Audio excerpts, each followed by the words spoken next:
Welcome to Fiction Audiobooks. If you enjoy the content, like and subscribing would be greatly appreciated. If you have any recommendations for novels, comment below.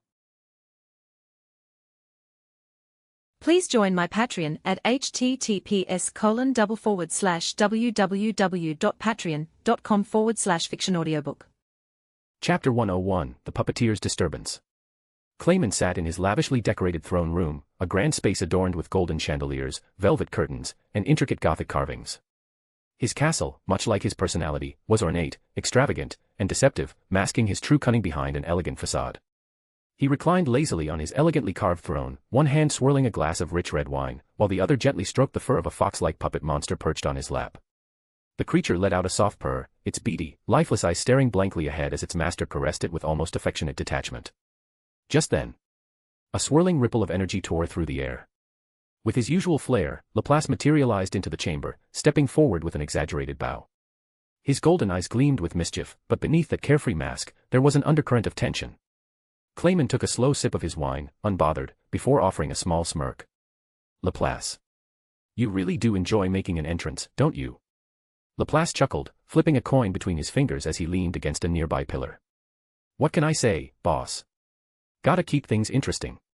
Clayman gestured lazily with his wine glass. I assume you're not here just to admire the decor. So, what brings you? Laplace's smirk faltered, just a little. Well, let's just say you might want to rethink your plans a little. Clayman's fingers stilled against his puppet's fur. Oh. His red eyes flickered with interest. Go on. Laplace sighed, flipping the coin again before catching it. Footman and Tear. They got wrecked. Clayman raised a delicate eyebrow. Oh. By whom? Laplace's smile returned, though it was sharper this time. Now, that's the problem. We don't know. Clayman's grip on his wine glass tightened. Elaborate. Laplace crossed his arms. 4 people. All dressed in black. Fast. Strong. Too strong. They came out of nowhere and beat the livin' hell out of our 2 clown buddies, then left, and with just one message: we are watching. The room fell into silence. The firelight flickered against Clayman's eerily calm expression, but Laplace could see the subtle way his fingers tensed against the glass. The eminence in the shadows. Clayman finally murmured. Laplace tilted his head. Oh. So you do know, M. Clayman swirled his wine, his lips curling into something between a sneer and a smirk. I've heard whispers. A myth. Shadows that move unseen, striking with impunity, answering to no one. If they're watching us, that means our plans are being monitored. His eyes darkened. Annoying pests. Laplace shrugged. Annoying or not, they're real. And they ain't weak. Clayman was silent for a moment, tapping his fingers against the armrest. Then, his lips curled into a cruel grin. Interesting. It seems our little game just got more entertaining. He turned his gaze toward Laplace, the amusement in his eyes barely hiding the sharp edge of his calculating mind. No matter. We continue as planned. I'll make adjustments where necessary, but this eminence in the shadows, if they wish to interfere, they'll find themselves caught in my string soon enough. Laplace chuckled, though he wasn't entirely convinced. Well, boss, let's just hope you ain't bitten off more than you can chew. Clayman simply smiled, raising his glass. Let them watch. And with that, he took a slow sip, the rich crimson liquid swirling like spilled blood under the candlelight. Unbeknownst to Clayman, his every word, every smirk, every calculated move, was already in my hands. The elegant dining hall of my domain was dimly lit by flickering candles, casting soft shadows across the black marble floors and the grand dining table where I sat with my lovers. The air was filled with the mouth-watering aroma of the finest dishes, perfectly grilled meats, delicate pastries, and exotic fruits from realms beyond mortal reach. At the head of the table, I leaned back in my chair, swirling a glass of crimson wine, a direct contrast to the white porcelain plates before us. My gaze, however, was fixed on a swirling projection of light floating above the table. It displayed Clayman's lavish throne room in perfect clarity, his every movement laid bare before us. Across from me, Velzard sat gracefully, her icy blue hair cascading over her shoulder. She was barely paying attention to her meal, her cold sapphire eyes locked onto Clayman's smirking face in the projection.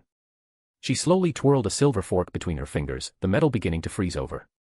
To my right, Testarossa, ever the epitome of elegance, sipped her wine with a composed smile. Her scarlet eyes glowed faintly as she listened to Laplace's report, her posture relaxed yet dangerously poised, like a queen waiting for the right moment to strike. Ultima, on the other hand, was visibly irritated. The petite yet deadly demon sat with her arms crossed, her crimson twin tails twitching in frustration. TCH. That arrogant bastard thinks he can just adjust his plans like we aren't already 10 steps ahead, she muttered, stabbing into her stake with unnecessary force. Carrera, ever the wild card, laughed lightly, resting her chin on one hand as she flicked a knife between her fingers. Oh, let him think that. It'll make it more fun when he realizes he's completely screwed. Her golden eyes gleamed with mischief as she casually popped a piece of food into her mouth. I chuckled, setting my glass down. Clayman is an amusing one, I'll give him that.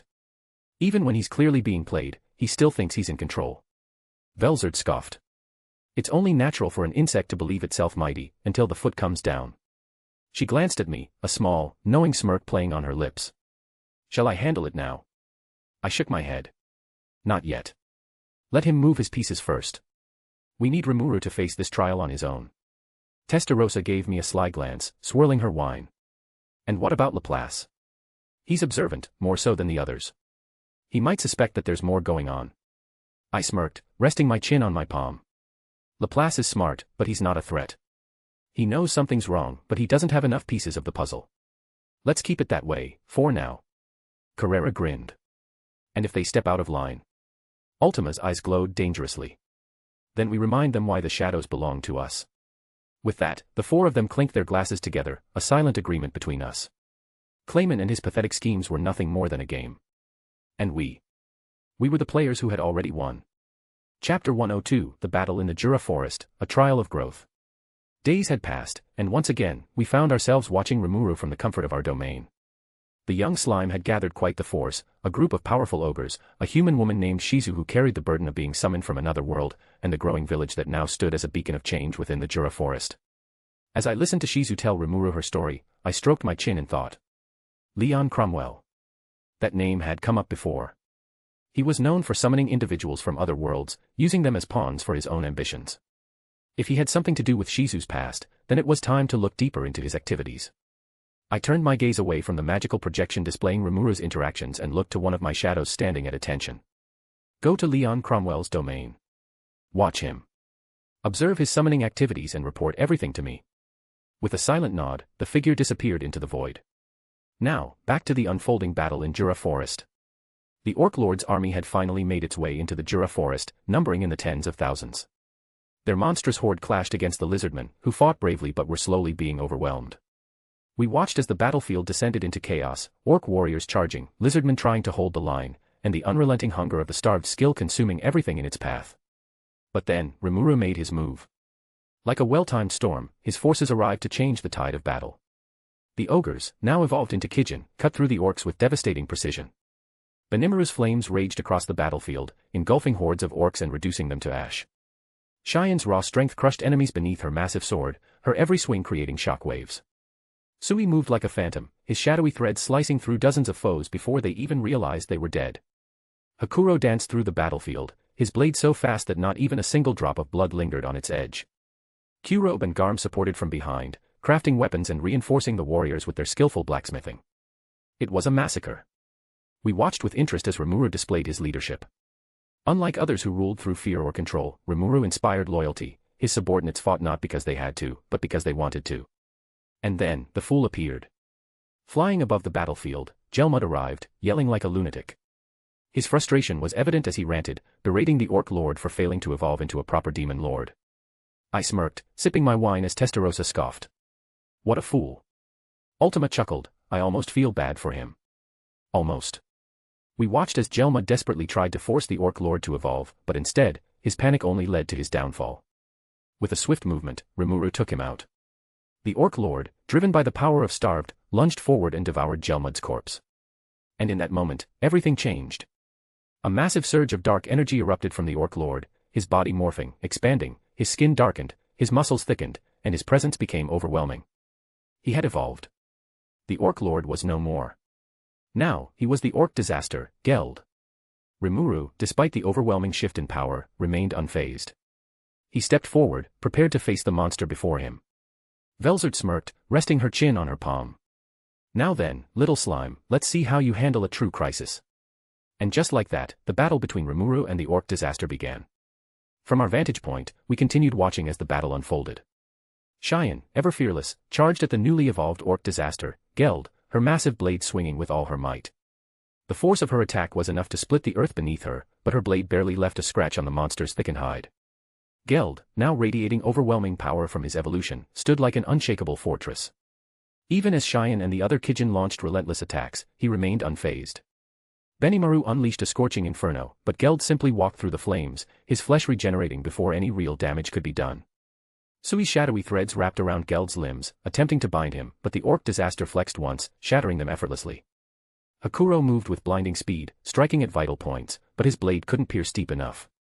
We observed this with mild amusement as our drinks remained untouched. Testarossa chuckled softly. How stubborn. But the outcome is already clear. Carrera grinned. Yeah, the slime's gonna take this into his own hands. And indeed, Remuru finally stepped forward. Now in his newly acquired human form, Remuru stood before the colossal orc disaster, completely unfazed. The transformation had come after he absorbed the dying Shizu, inheriting not just her appearance but also the Ifrit spirit that once possessed her. Geld, still in a frenzy of hunger and madness, roared like a beast, shaking the battlefield. His gigantic fist, thick enough to crush boulders, swung down towards Remuru. But before the impact, Remuru vanished. In a blink, he reappeared behind Geld, his aura flaring. His speed was incomparable. His movements were calculated. His power was on an entirely different level. The fight wasn't just about brute strength. Remuru was testing the waters, dodging, countering, analyzing. Every attack from Geld became more predictable, his movements sluggish compared to Remuru's newfound agility. At one point, Geld managed to land a hit, his fist slamming into Remuru with a force that would have reduced most beings to paste. But when the dust cleared, Remuru stood there, completely unharmed. Velzard smirked. Now, this is where it gets interesting. Realizing brute force wouldn't be enough, Remuru decided to finish the fight. With a calm, almost effortless motion, he activated his predator skill. A swirling vortex of devouring energy manifested, pulling Geld into an abyss of absorption. The orc disaster screamed, struggling, his powerful body breaking down bit by bit. The remnants of the starved skill fought back, but it was futile. Piece by piece, the unstoppable beast was consumed. And in the span of seconds, he was gone. Silence fell over the battlefield. The orcs, now without their leader, collapsed in exhaustion and confusion. Testarossa sipped her wine, satisfied. Well, that was an expected outcome. Carrera laughed. Still, it was fun to watch. Ultima simply grinned. Remuru's finally starting to make a name for himself. Velzard leaned back, watching as Remuru turned toward the remaining orcs, not as an enemy, but as a leader. Chapter 103, The Revelation of Leon Cromwell's Summoning Activity / The Perfect Manipulation. The air around us crackled with raw energy as my lovers and I trained in our secluded domain.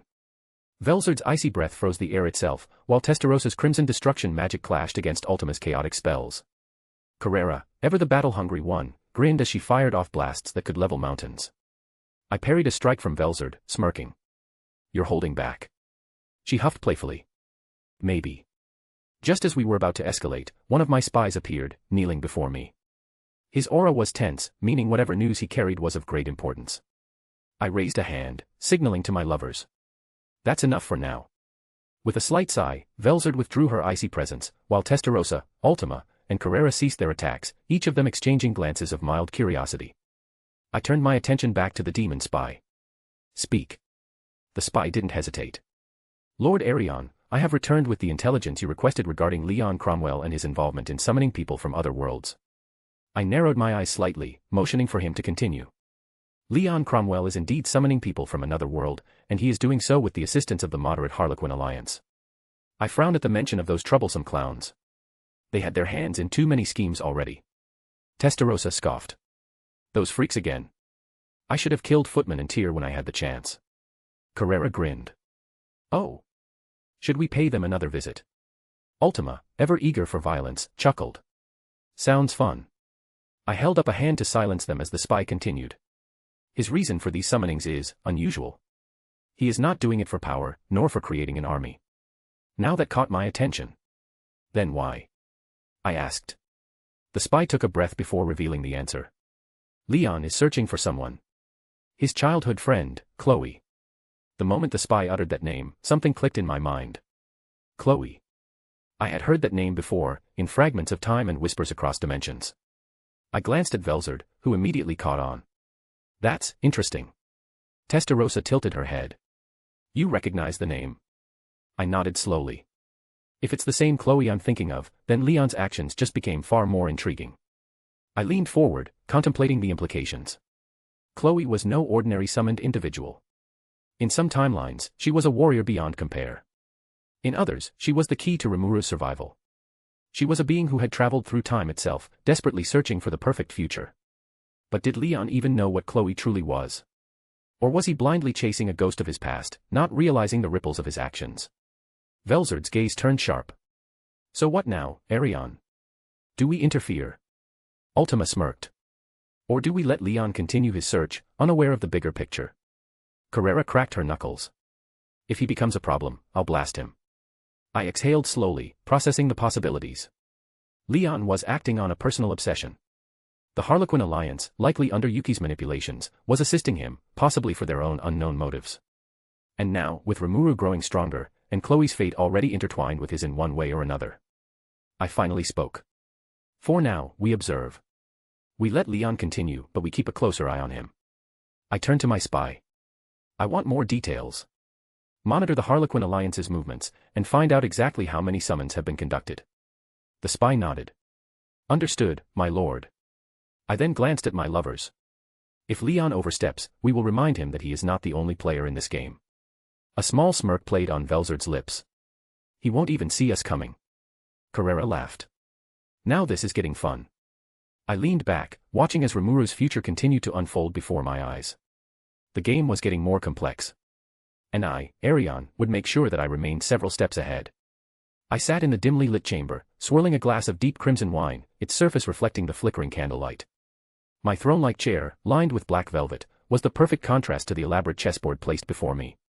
Clayman, Fry, and Carrion had decided to play a game, but they didn't realize that I had already arranged the pieces. I glanced at my lovers, Velzard, Testarossa, Ultima, and Carrera, each of them seated elegantly, their piercing gazes awaiting my plan. Diablo, standing nearby, was already smiling, sensing the delicious schemes that were about to unfold. Clayman, ever the arrogant fool, thought himself a mastermind, yet he was nothing more than a puppet himself, dancing on strings he couldn't even see. He was convinced that by manipulating Malim, and with the backing of Fry and Carrion, he could finally bring Jura Tempest under his control. Fry, the calculating harpy queen, was only interested in maintaining her own power. She had aligned with Clayman out of caution, sensing the growing strength of Remuru's new nation. However, she was a woman of pragmatism, not loyalty. If given the right nudge, she would turn against him the moment it suited her. Carrion, the Beast King, was a warrior first, ruler second. His kingdom of Eurasania was strong, but he had a reckless streak. He agreed to Clayman's plan not out of trust, but because he saw an opportunity for his own gain.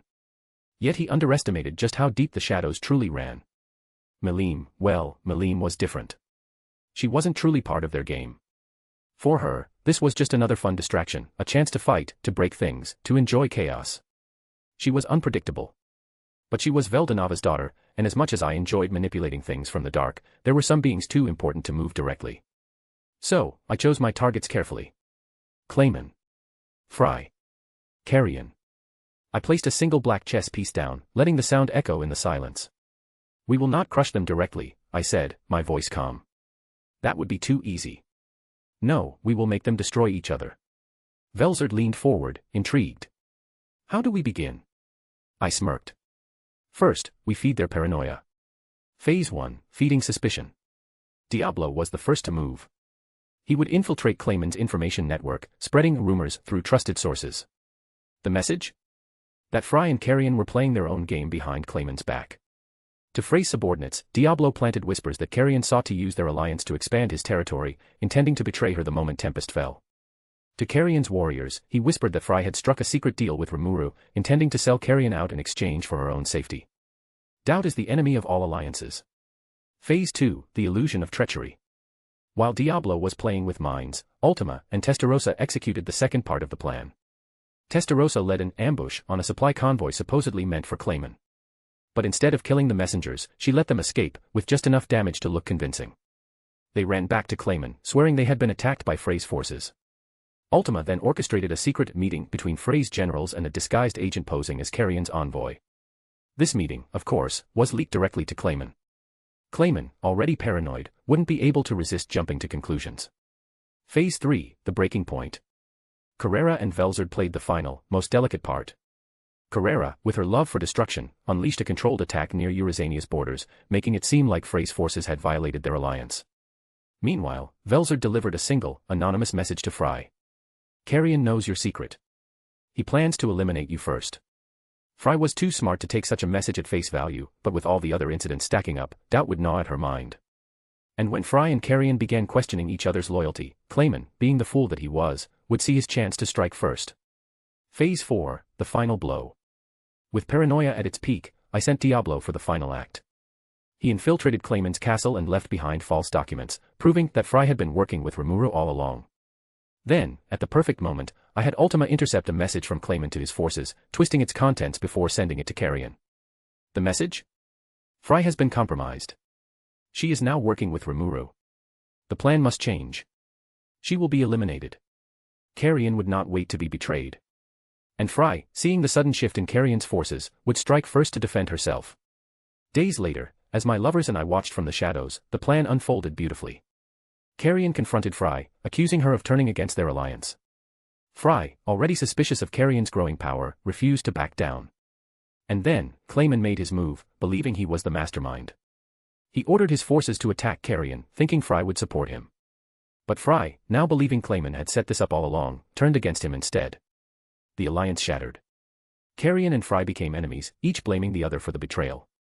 Clayman, now isolated, was left scrambling for a way to regain control. I sat back, exhaling in satisfaction as I watched them tear each other apart. Velzard chuckled. That was almost too easy. Ultima grinned. Watching them squirm was the best part. Testarossa smirked. Should we step in and finish them off? I shook my head. Not yet. Let them bleed first. Carrera laughed. Clayman's panicking. He has no idea what's happening. Diablo, standing behind me, bowed slightly. A flawless execution, my lord. I must say, you are truly a master of shadows. I smirked, my eyes gleaming. Clayman wanted to play the game. I simply made sure he lost. Chapter 104, The Perfect Puppet Show. Laplace, ever the enigmatic jester, materialized in Yuki Kagarazaka's private chamber with his usual carefree grin. The room, dimly lit and lined with countless books and artifacts of mysterious origin, carried an air of quiet tension. Seated before him were Yuki, Kigali, each one observing him with measured interest. Kigali, as always, was stern, his arms crossed, his dark eyes piercing. Footman and Tyr's absence was already an unspoken weight in the room. Yuki, seemingly unbothered, twirled a chess piece between his fingers, a habit he indulged in when deep in thought. Laplace strolled in with his characteristic nonchalance, letting out a dramatic sigh. Phew, boss, gotta say, things ain't looking too good. Yuki flicked his gaze toward him, his expression unreadable. Oh. What happened? Laplace shrugged and plopped onto a nearby chair. Footman and Tyr got jumped. Someone found M, caught M off guard, and gave M a beatdown they won't forget anytime soon. Yuki's fingers stopped moving. Define beatdown. Laplace grinned. I mean they got wrecked, boss. Whoever it was, they weren't playing around. Didn't kill M, though, just gave M a little taste of humility. And before leaving, they dropped a little message. Kigali leaned forward. What message? Laplace smirked, his eyes glinting with amusement. They told M, you are being watched. A heavy silence filled the room. Yuki's playful demeanor didn't waver, but behind those sharp eyes, his mind was racing. An unknown force had not only tracked Footman and Tyr but had also chosen not to kill them. That was an intentional move. A warning. A power play. Yuki placed the chess piece down. And Clayman. Laplace let out a laugh. That idiot. Still convinced he's the smartest guy in the room. Even after I warned him, he thinks he can outmaneuver whoever's watching. Kigali's frown deepened. That's a mistake. Yuki nodded slightly. It is. But deep inside, he felt something unfamiliar, a sense of unease. Someone was watching from the shadows. Someone strong. Someone deliberate. And for the first time in a long while, Yuki felt like he wasn't the one pulling the strings. As Yuki Kagarazaka sat deep in thought, his fingers idly tracing the edge of his chess piece, the air in the room shifted. A heavy presence settled in as Footman and Tyr entered, their normally mischievous expressions replaced with frustration and a hint of lingering pain from their recent beatdown. Laplace, already seated, gave them a knowing smirk. Well, look who finally decided to show up.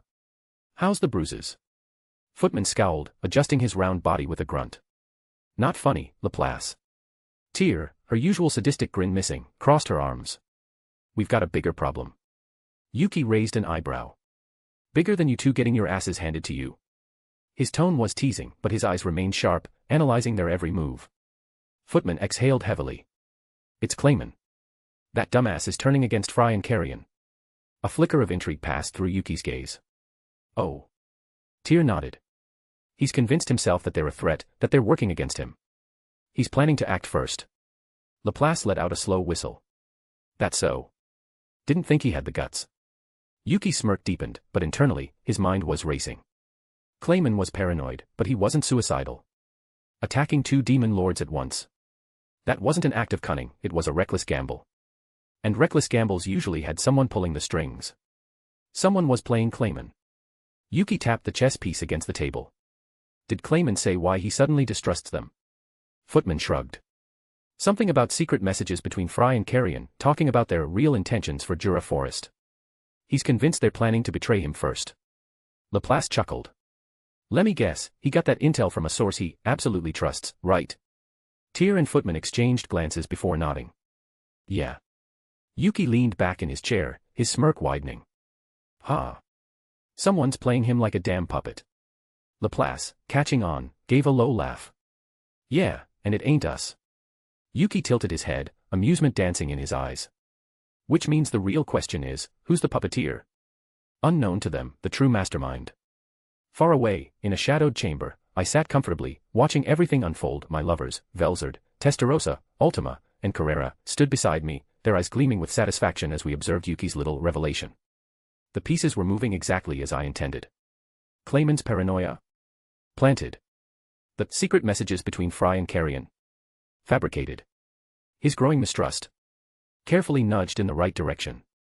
I never needed to lay a hand on him, he was already doomed by his own arrogance. Carrera let out a small, amused sigh. Clayman's so easy to manipulate. He truly believes he's in control. Ultima grinned. And Yuki's only just starting to realize that someone else is playing the game. But he doesn't know who. Velzard chuckled softly. This is getting interesting. What's next? I leaned forward, watching the chaos begin to bloom. Now. We let them dance a little more. Let Clayman push himself to the edge, let Fry and Carrion react. And when the time is right. Carrera's eyes gleamed. We pull the strings and let everything collapse. The perfect shadow game had begun. As tensions escalated between Clayman, Fry, and Carrion, the reverberations of their growing conflict reached the ears of Guy Crimson, the Lord of the Ice Continent and one of the oldest and strongest demon lords. Seated atop his icy throne in his grand citadel, Guy lazily swirled a goblet of wine in his hand, his piercing crimson eyes gleaming with amusement as he listened to the report before him. A lone figure knelt at the base of his throne, Misery, his ever-loyal aide.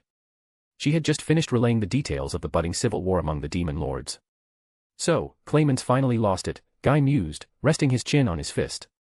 He was always a schemer, but turning against Fry and Carrion. That's not just stupid, that's suicidal. Misery remained silent, awaiting her lord's command. Beside her, Rain stood with her arms crossed, his expression impassive. Guy exhaled through his nose, amused but also slightly irritated. He had long maintained a delicate balance among the 10 great demon lords, ensuring that no one among them grew too ambitious or reckless. Clayman, however, seemed determined to test that balance. And what's Frey's response? Guy asked, already suspecting the answer. Misery replied smoothly. Fry has not made a move yet, but she is aware of Clayman's suspicions. Carrion, on the other hand, has already begun preparing his forces. If things continue as they are, war is inevitable. Guy chuckled. Ha, typical Carrion. That musclehead doesn't waste time with words. Rain finally spoke, her voice calm but firm. Shall we intervene, my lord? Guy tapped his fingers against the armrest of his throne, considering his options. He didn't particularly care if Clayman got himself killed, he was always the weakest of the demon lords. But if this conflict escalated too far, it could disrupt the balance of power. Worse yet, it would be an open invitation for external forces to meddle. And Guy hated meddling. No, he decided after a moment. Not yet. I want to see how this plays out. Misery nodded. And if things spiral out of control? A dark smirk spread across Guy's lips, his crimson eyes glowing ominously. Then I'll step in and remind them why I'm the one who makes the rules. He lifted his wine glass to his lips, taking a slow sip, his mind already thinking several steps ahead. Unknown to him, the true mastermind. Watching from afar, I smirked as Guy Crimson finally took notice. Everything was moving exactly as planned. The seeds of distrust and paranoia I had planted between Clayman, Fry, and Arion were blooming into full-blown conflict.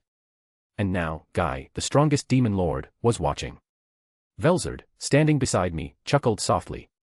Now that Guy is involved, things will become even more unpredictable. Ultima grinned. Are you sure he won't see through everything?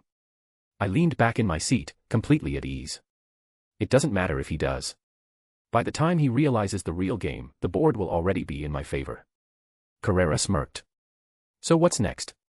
I closed my eyes for a brief moment before answering. Now. We sit back and enjoy the show. Chapter 105, The Three Domains, The Fall of the Platinum Demon Lord. Now that Guy Crimson had taken notice of the brewing conflict between Clayman, Arion, and Fry, things had become far more interesting.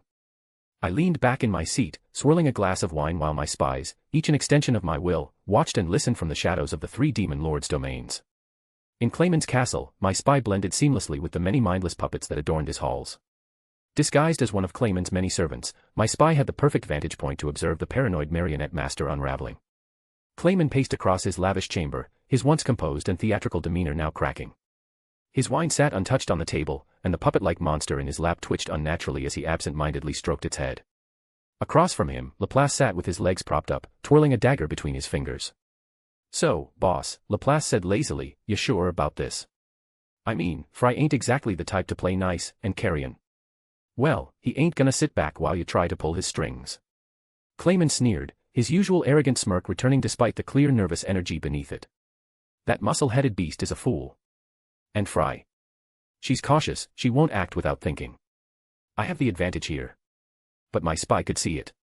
The cracks in Clayman's confidence.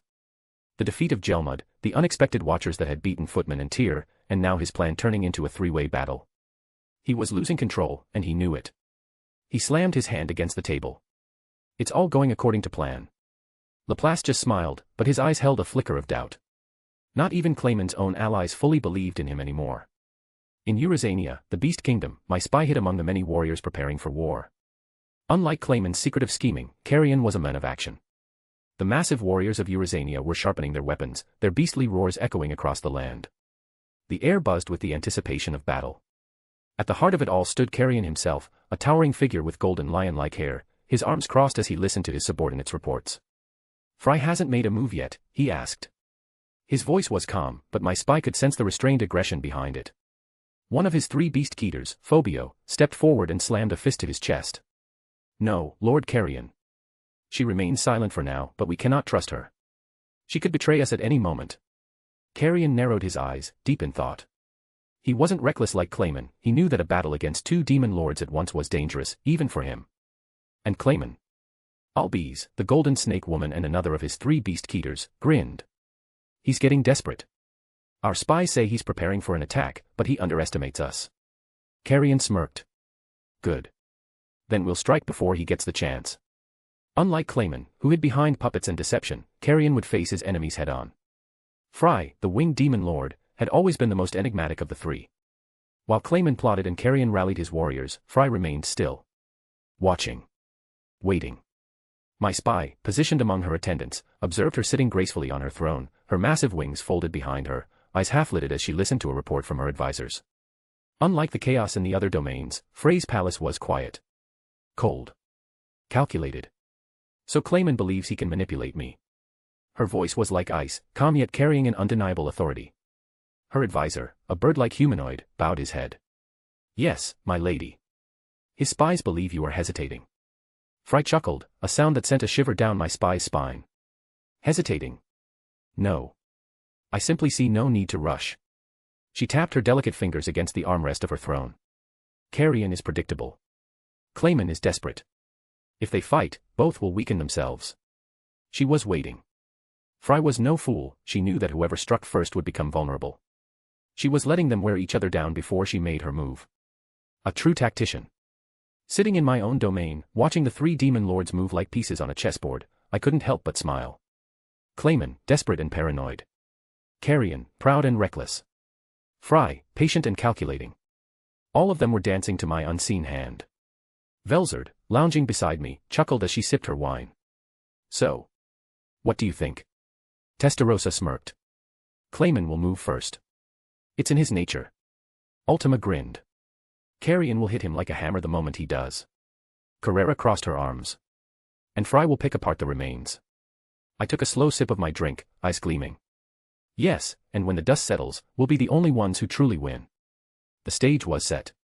Now, all that remained was for the actors to play their parts. Leon Cromwell, the Platinum Devil, sat in his grand throne within El Dorado, his golden fortress. With his ultimate skill, Metatron, Lord of Purity, he believed himself untouchable. He was wrong. His summoning experiments had continued for too long, bringing children from other worlds to fuel his obsession with Chloe. I had tolerated his actions long enough. Tonight, he would learn why the shadows were feared. I summoned my eminence in the shadow, Velzard, Testarossa, Ultima, and Carrera, and we moved. El Dorado was a city that never slept, but tonight, darkness consumed it. The streets fell silent. The moonlight was swallowed by an unnatural void. Then, the first scream echoed through the air. Velzard descended first, a howling blizzard swallowing the central district. Ice crept over golden towers, turning them to frozen monuments of fear. Then, the shadows moved. Testarossa, Ultima, and Carrera appeared like ghosts in the wind, their black cloaks swirling, masks concealing their smiles of death. Leon's elite knights rushed to the castle gates, weapons drawn, only for their bodies to be sliced apart in the next instant. Testarossa walked through their corpses without a sound, her red eyes gleaming through the darkness. Carrera laughed, firing silent beams of energy, reducing guard towers to dust. Ultima twirled a dagger, vanishing before reappearing behind a fleeing mage, whispering, "Good night," before his body exploded. El Dorado was under siege. And no one had even seen their attackers. Leon stood in his throne room, waiting. His eyes were calm, but his aura flared. Wings of golden energy extended from his back, his silver sword glowing with divine light. "I knew you would come," he muttered. "Show yourselves." The shadows obeyed. Velzard materialized first, stepping forward with absolute cold radiating from her form. Behind her, Testarossa, Ultima, and Carrera emerged from the void, their black cloaks billowing. The castle walls creaked under the pressure of their combined presence. Leon did not waver. "I will not fall so easily," he declared, his golden aura surging. With a single step, he vanished, reappearing above us, sword descending in a flash of divine power. Velzard simply raised a finger. A wave of absolute zero erupted, freezing the air itself, forcing Leon to retreat mid-strike. His golden energy cracked the ice, but the frost clung to him. "You have power," Testarossa mused. "But not enough." She vanished. Leon barely had time to react before Testarossa reappeared behind him, her hand piercing through his stomach. Blood dripped from her fingers. Leon's eyes widened, then narrowed in fury. A burst of divine energy blasted her away, regenerating his wound instantly. Metatron, Holy Blade. A column of pure, searing energy erupted from his sword, slashing through the room, aiming straight for Velzard. She did not move. The attack collided, only to be snuffed out instantly as if it never existed. Velzard exhaled. A gust of freezing air blasted Leon backward, his armor cracking under the frost. Ultima appeared mid-air above him. Boom. A sphere of violet energy detonated, blasting Leon through the golden walls of his throne room. Carrera was already waiting outside. As Leon tumbled, she fired an energy beam straight at him. At the last moment, he twisted, slashing through the attack with Metatron. He landed, panting. But the eminence in shadow had not even begun. Leon tried to stand, but the temperature kept dropping. Frost coated his limbs, slowing his movements. Velzard stepped forward. "You are strong, Leon." Her voice was absolute. "But you are alone." Leon gritted his teeth. "I refuse to fall." His wings of light flared again. But this time, a black shadow overtook him. Testarossa, Ultima, and Carrera moved at once. Ultima appeared at his side, slicing through his ribs. Testarossa touched his shoulder, her death aura sinking into his flesh. Carrera shot a microbeam straight through his leg. Leon collapsed, coughing blood. Velzard knelt before him, grabbing his face. Her eyes were merciless. "This is your punishment."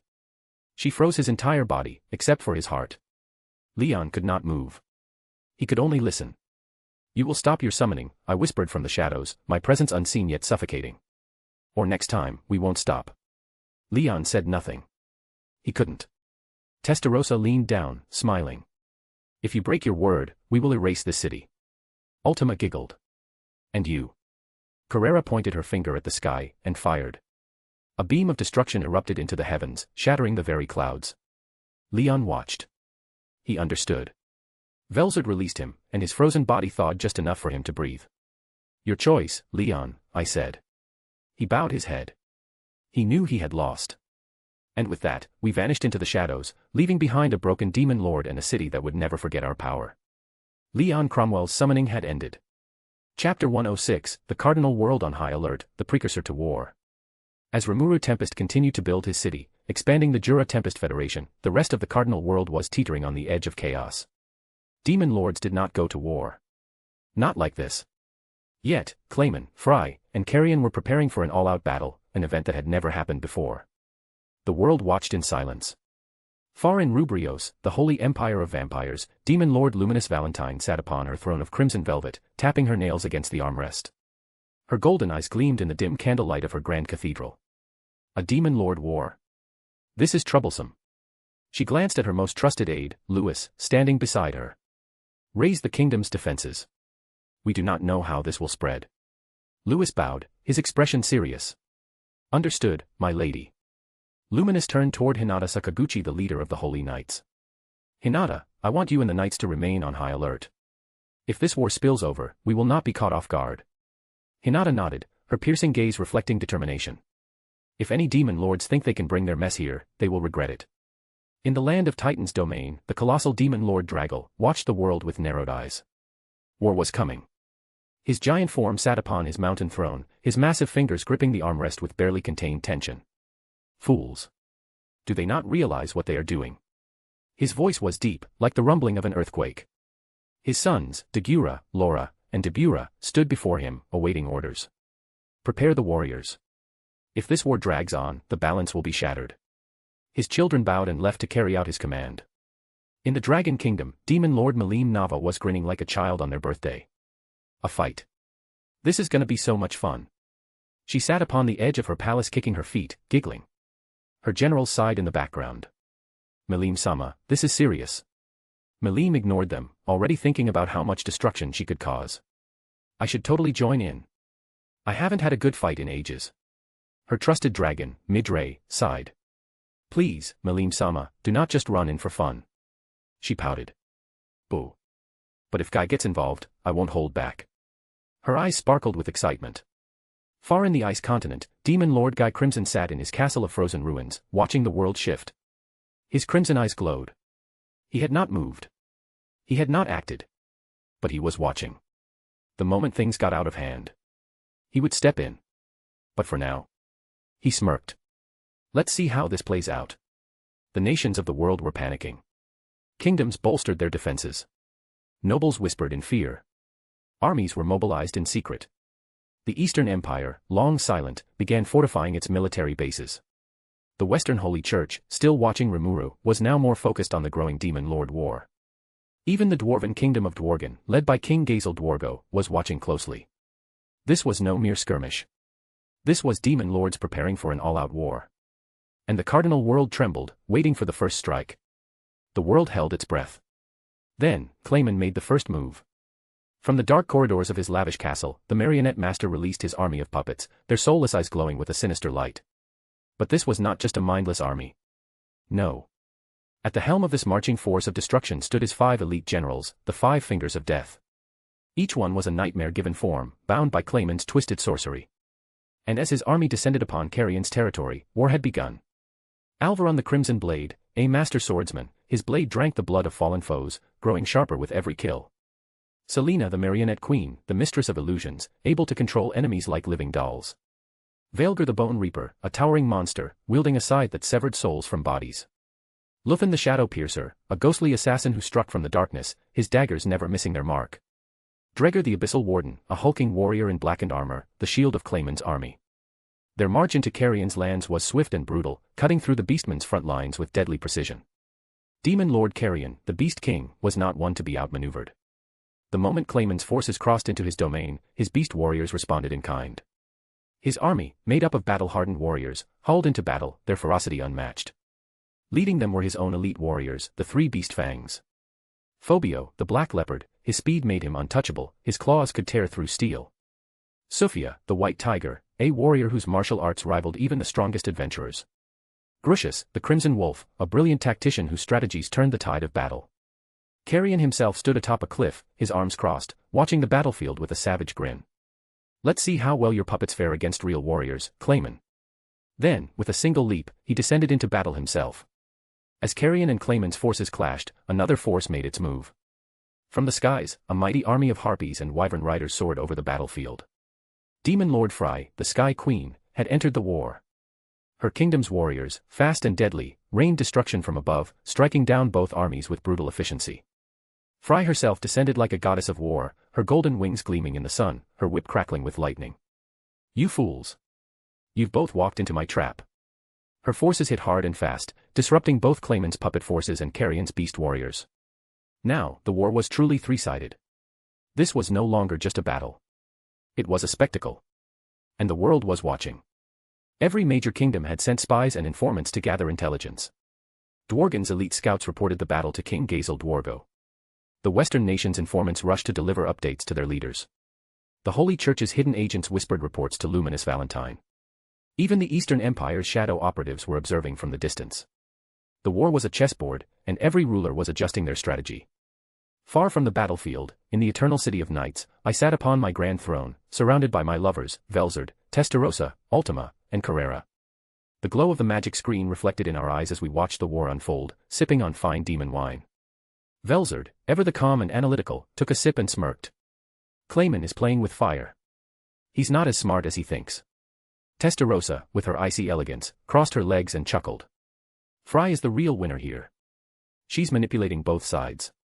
Ultima, always bloodthirsty, pouted. I want to be there. Can't we join in and make it more fun? Carrera, with her usual wild grin, laughed. Let them destroy each other first. Then, we clean up whatever's left. I leaned back in my seat, fingers tapping on the armrest. Everything was going exactly as planned. This war was not just a random conflict. It was a game of shadows. And I was the unseen hand pulling the strings. Chapter 107, The war escalates, the Crimson King makes his move. The battlefield was in chaos. Clayman's puppet army, led by his 5 fingers of death, continued their unrelenting assault. Arion's beast warriors responded with savage fury, clashing with the mindless horde in a spectacle of sheer brutality. Above them, Frey's harpies and wyvern riders rained destruction from the sky, striking at both armies with calculated precision. The war had truly become an all-out three-way conflict. But now, it was spiraling out of control. In Jura Tempest, the air was tense. Remuru, informed by his subordinates, had already begun preparations. Tempest's borders were reinforced, and his forces were on high alert. He was not one to rush into conflict without reason, but he knew, if this war spilled over into his lands, he would have no choice but to step in. For now, he watched and waited. Meanwhile, Demon Lord Melim Nava was itching for battle. She paced back and forth, her hands on her hips, thinking aloud. Who should I fight? Fry was her friend, so attacking her wouldn't be fun. She didn't dislike Arion, and his warriors were strong, which meant they could be fun to fight, but... Clayman. Her eyes lit up. I don't like that guy. Then, an idea sparked in her mind. Disguise. She could disguise herself and attack Clayman's forces from the shadows. Grinning to herself, she started thinking about what kind of disguise to wear. Midray, her loyal dragon priest, stood nearby, watching in growing horror. Melim-sama. I beg you, don't go. She turned to him, pouting. Why not? It'll be fun. Midray sighed, pinching the bridge of his nose.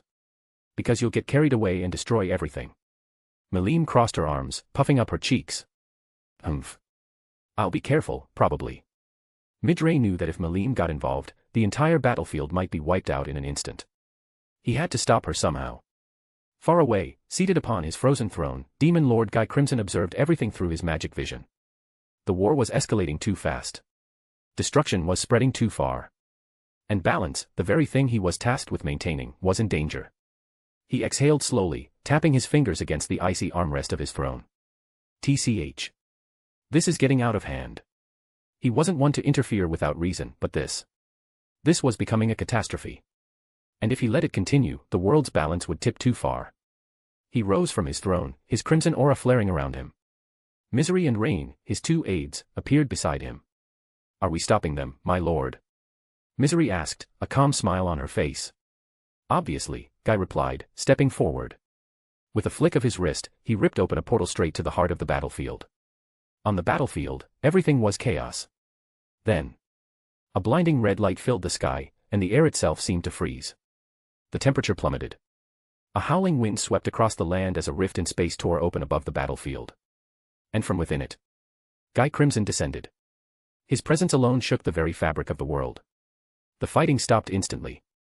Every warrior, every monster, froze in place. Clayman's puppets ceased moving.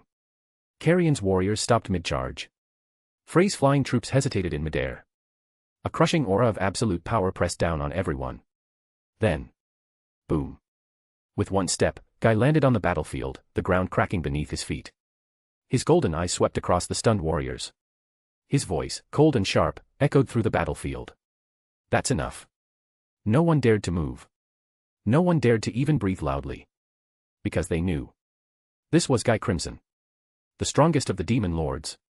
The Crimson King. The one who stood above all others. And if he said the war was over, then it was over. Guy turned his gaze first to Clayman. You. Clayman flinched. You've been scheming too much. I should kill you right now. Clayman gulped, his face turning pale. Then, Guy's eyes moved to Carrion. You're strong, but reckless. Carrion clenched his fists, but did not argue. Finally, Guy turned to Fry. She met his gaze without flinching. And you. A small smirk played on his lips. You were playing them both from the start, weren't you? Fry remained silent, but the corners of her lips twitched upward. Guy sighed. You're all annoying. Then, his golden eyes glowed. This war is over. If any of you disobey, I'll erase you myself. None of them dared to oppose him. The war had ended in an instant. Not by battle. Not by diplomacy. But by the will of the Crimson King. In the heart of my eternal city of nights, where the sky was forever shrouded in a beautiful mix of twilight and midnight, I sat in one of the finest restaurants, enjoying an exquisite dinner with my lovers. The grand establishment was built at the highest point of the city, with massive enchanted windows that showed the perfect nightscape of my domain. Below, the streets glowed softly with an eerie yet elegant luminance, filled with life and movement. Yet, our attention wasn't on the breathtaking view of our city. No, we were far more entertained by the spectacle unfolding before us, the war between Clayman, Fry, and Carrion, which had just been shattered by Guy Crimson's arrival. A massive floating projection hovered above our private dining table, showing every detail in crystal clarity as if we were there in person. Velzard, sitting beside me, took a slow sip of her crimson wine, watching the battlefield as Guy made his dramatic entrance. Well, the Crimson King finally decided to stretch his legs, she mused with a smirk, resting her chin on her hand. Testarossa, elegantly cutting into her perfectly cooked steak, smirked slightly. Took him long enough. If I didn't know better, I'd say he was waiting for things to get interesting before stepping in. Ultima, munching on a roasted leg of some exotic beast, laughed. I kinda wanted to see what would have happened if Malim joined in. She was this close to causing absolute chaos. Carrera, swirling a glowing ether cocktail in her glass, chuckled darkly. I would have bet on Malim wiping out Clayman's entire army in a single hit. That would have been hilarious. I leaned back in my chair, smirking as I watched Guy's aura suppressing the entire battlefield. TCH, and here I was hoping they'd keep fighting a little longer. I wanted to see who would betray who first. Velzard arched an eyebrow. You already knew Fry was using them both, didn't you? I gave her a smug smile. Of course. But I wanted to see just how far she'd push them before pulling back. Testarossa sighed, shaking her head. Frey's smart. She played her role perfectly. But in the end, none of them had a chance the moment Guy stepped in. On the projection, Clayman's terrified face was priceless. Ultima giggled, pointing at him with her fork. Look at Clayman. He's trying so hard not to piss himself. Carrera laughed. Guy should have just squashed him already. Why is he even giving them a warning? I took a sip of my drink, watching as Guy delivered his final verdict, ending the war with nothing but a few words. Because that's his style.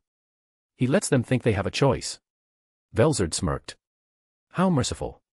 As the war officially ended, the battlefield was left in absolute silence. Guy had left, Clayman was barely holding himself together, and both Fry and Carrion were calculating their next moves. The projection flickered and zoomed in, showing Malim, who had been watching the whole thing from a distance with a look of disappointment. Ultima pouted. Ah, poor Malim. She didn't get to fight anyone. Carrera shrugged. She'll get over it. Besides, now she's gonna start poking around for something else to destroy. Testarossa smirked. Which means we might have to deal with her soon. I chuckled. That's the fun part. Velzard sighed, setting down her wine glass. So, what's next? This war was entertaining, but I doubt the world will stay quiet for long. I leaned forward, a devilish smile creeping onto my face. Oh, we're just getting started. Our dinner continued, filled with laughter, conversation, and the satisfaction of knowing that we had seen, manipulated, and enjoyed every moment of the chaos. Chapter 108, A New Focus, The Rise of Remuru's Nation. With the demon lords put in their place and Leon Cromwell forced to stop his summoning, things were finally settling down across the cardinal world. The power balance had been reaffirmed, and I had played my hand flawlessly behind the scenes. Now, my attention turned to Remuru Tempest, the ambitious slime who was steadily building his nation. From my throne in the Eternal City of Knights, I watched through my vast network of spies, magical surveillance, and informants. Remuru's Jura Tempest Federation was growing at an astonishing rate. What had once been a mere village was now turning into a full-fledged kingdom. His territory had advanced infrastructure, including well-planned roads, buildings, and marketplaces. A thriving economy, fueled by trade with neighboring nations. A powerful military, with elite warriors like Benimaru, Cheyenne, Sui, and Hakuro standing as his generals. An alliance with Dworgen, securing him both technology and trained dwarven artisans. An expanding diplomatic presence, with emissaries being sent to other nations. He's moving fast, I mused, tapping my fingers on the armrest of my throne. Velzard, lounging on a nearby couch in a luxurious silk robe, smirked. Are you feeling threatened, love? I chuckled. Not at all. His country is impressive, but it doesn't hold a candle to my Eternal City of Knights. Still, he's making waves. And when someone makes waves, others will try to control the tide. Testarossa, sipping from a crystal goblet, leaned forward with interest. So, what's the plan? Will we manipulate things from the shadows again? Ultima grinned, her sharp fangs glinting. Or should we go have some fun? Carrera, stretching lazily, laughed. Actually, why don't we go visit? I turned to look at them, raising an eyebrow. Visit. Velzard nodded, an amused glint in her icy blue eyes. Yes. A proper visit. A vacation, if you will. We've been working too much lately, pulling strings, crushing enemies, plotting. I think it's time we relax and let someone else entertain us. Testarossa smiled wickedly. Besides, I'm curious about this little slime and his growing kingdom. Wouldn't it be interesting to walk through his streets and see how he runs things? Ultima practically bounced in her seat. Oh, yes. We can play tourists. Maybe cause a little mischief, maybe not. Carrera leaned back, arms crossed behind her head. A change of scenery would be nice. And who knows? If someone's dumb enough to try something, we'll have some entertainment. I smirked. So, my deadly lovers want a vacation, and they chose Tempest. Velzard chuckled. Consider it a reconnaissance mission, disguised as a pleasure trip. I leaned back, considering it. Remuru was unknowingly becoming a major player in the world. His kingdom was prospering, but prosperity brought jealousy and danger. He had powerful subordinates, but was he truly prepared for the next stage of the game? A visit could be amusing. I could see for myself what he was building, gauge his potential, and perhaps, plant some seeds for the future. I finally stood up, causing my lovers to watch me with interest. Fine. Let's visit Tempest. I grinned. But let's make it a trip they'll never forget. Testarossa smirked. Oh, I like the sound of that. Ultima clapped excitedly. Yay. Vacation time. Carrera cracked her knuckles. Let's see if Remuru can entertain us. Velzard smirked. Oh, I have a feeling he'll be quite surprised. With that, our next move was set. The Eternal City of Knights would send its most dangerous visitors to Tempest. Would it be a simple, peaceful vacation? Or would we unintentionally stir up chaos? Either way. It was going to be fun. // The moment we stepped foot in Tempest, the entire city seemed to hold its breath. I had cast an illusion over myself and my lovers, altering our appearances to something unrecognizable, yet elegant and imposing. Our attire shimmered with a regal air, exuding an aura of mystery and power. Then, I let out a small surge of my aura, not destructive, but unmistakably overwhelming. I ensured it rivaled the aura of a true dragon, a mere whisper of my actual strength. Within moments, the air shifted. Boom. A whirlwind of movement burst through the air, and suddenly, they were here. Remuru and his strongest warriors appeared before us in an instant, as if responding to an immediate threat. Benimaru, his fiery red hair swayed in the wind, hand gripping the hilt of his katana, ready to strike at a moment's notice. Sui, already vanished into the shadows, no doubt preparing a sneak attack should things turn hostile. Hakuro, his aged but sharp eyes locked onto us, reading every possible movement. Cheyenne, cracking her knuckles, her battle-hungry grin showing she was more than ready to fight first and ask questions later. And then, there was Remuru. Dressed in his usual dark coat, golden eyes sharp with caution, he stepped forward, scanning us intently. The sheer force of presence we carried had not gone unnoticed by him. Even while masked by illusion, my aura had ensured we were given the treatment of honored, if dangerous, guests. A silent standoff lasted for a few moments. Then, Remuru's curiosity outweighed his caution. He took a step forward, his voice calm but authoritative. "Who are you?" His question rang through the tense atmosphere. My lover stood beside me, exuding an air of effortless superiority. Velzard's lips curled into an amused smirk. Testarosa's eyes gleamed with dangerous curiosity. Ultima practically buzzed with excitement. Carrera was already sizing up the battlefield, just in case. I smiled, slowly, deliberately. Then, with the slightest tilt of my head, I replied. Now, Remuru Tempest, is that any way to greet honored guests?" The air tightened as the tension peaked. Remuru's eyes narrowed slightly. His instincts told him we were not ordinary visitors. And we were about to make sure that our arrival in Tempest would be an event no one would ever forget. Remuru's POV. I was in the middle of an important meeting with my generals, Benimaru, Sui, Hakuro, and Cheyenne. We were discussing the next phase of Tempest's growth and security measures when it happened. A surge of energy flooded the atmosphere, so overwhelming that it made the very air feel heavy. An aura so powerful that, for the first time in a long while, I felt something akin to fear. My instincts screamed at me, someone, extremely powerful had just arrived at our doorstep. I immediately pinpointed the source. Tempest's entrance. Without hesitation, I signaled my generals, and we moved. Seconds later, we arrived. And what I saw made me freeze for a brief moment. 5 individuals stood before us. One man, regal and composed, with an air of absolute dominance around him. For women, each exuding an almost otherworldly grace, power, and lethal beauty. They weren't just beautiful, they were majestic, the kind of presence that warped reality itself. The type of beings that, even without doing anything, made it clear that they were at the pinnacle of existence. Dangerous. That was my first thought. I immediately activated Great Sage to analyze them. Analysis in progress. Error. Unable to analyze targets. What? That had never happened before. I quickly asked Great Sage what went wrong. The present beings are not within available data parameters. Their existence exceeds current analysis capabilities. Exceeds analysis capabilities. I didn't like that. I didn't like that at all. That just confirmed my suspicion. Whoever these people were, they weren't normal.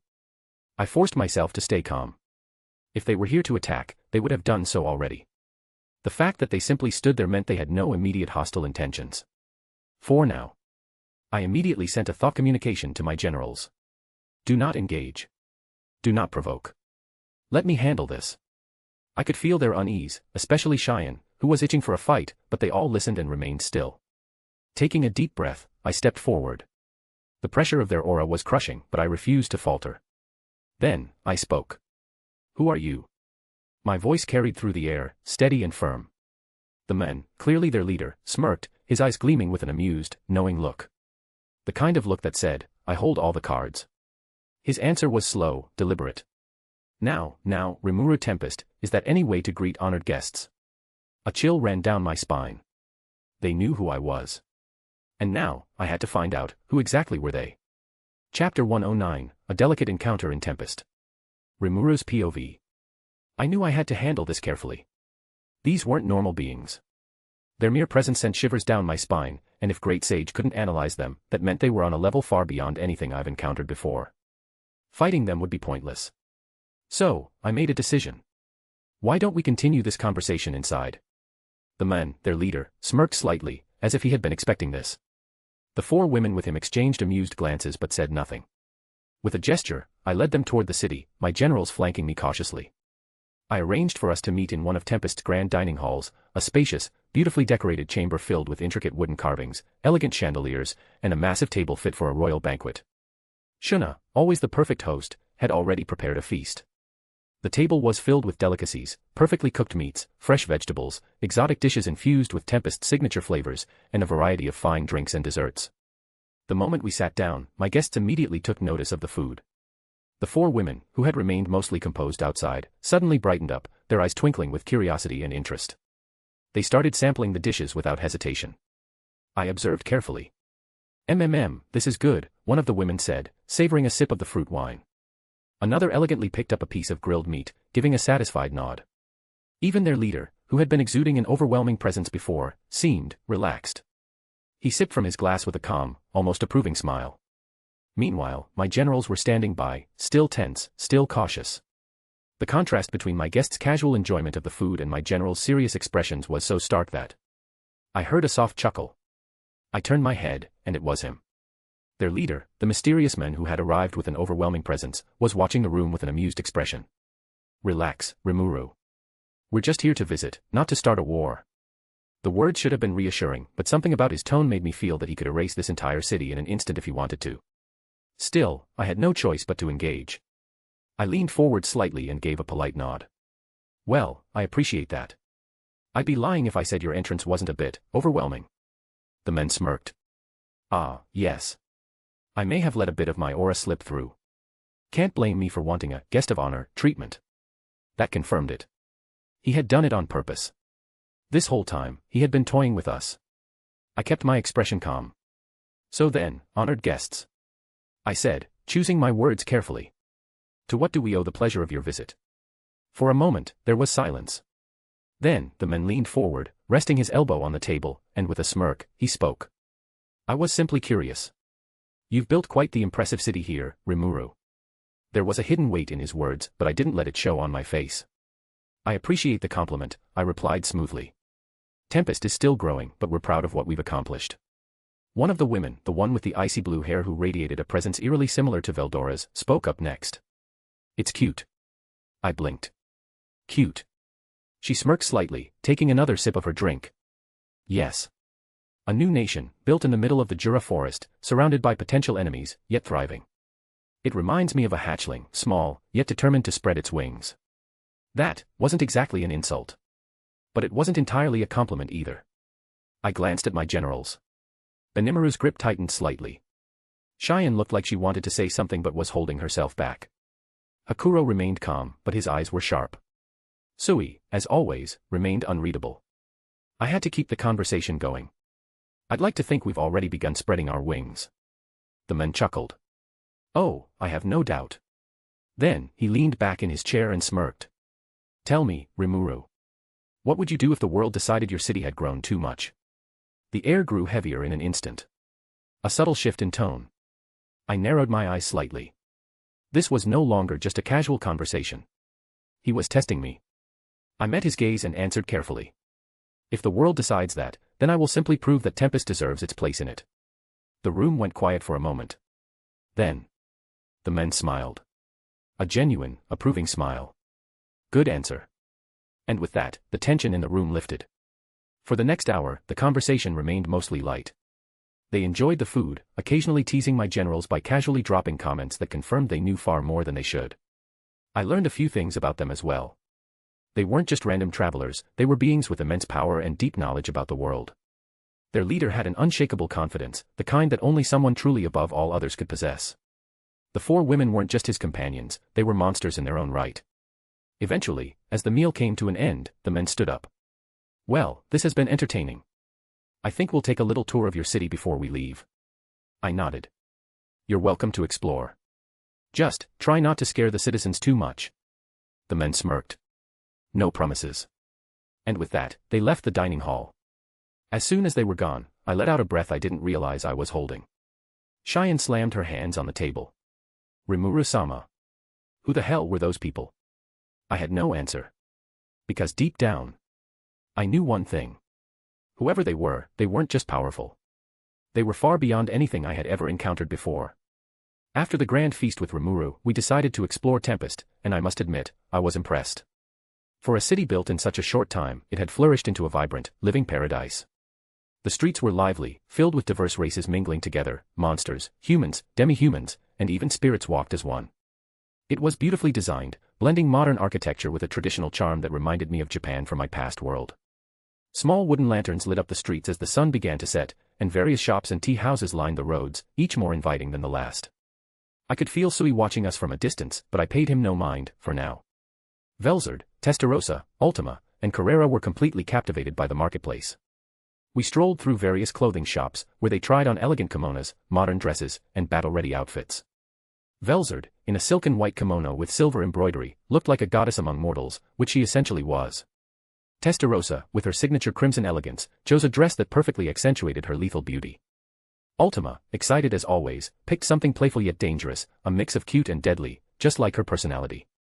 Carrera, ever the wild card, went for something bold, exuding both power and allure. As they paraded their outfits, each one more dazzling than the last, I couldn't help but smirk. Ladies, if you keep looking this perfect, you might just make this entire city fall in love with you. Velzard chuckled, flipping her hair over her shoulder. They should feel honored. Ultima twirled in her outfit. If we weren't in disguise, people would be worshipping us already. Carrera grinned.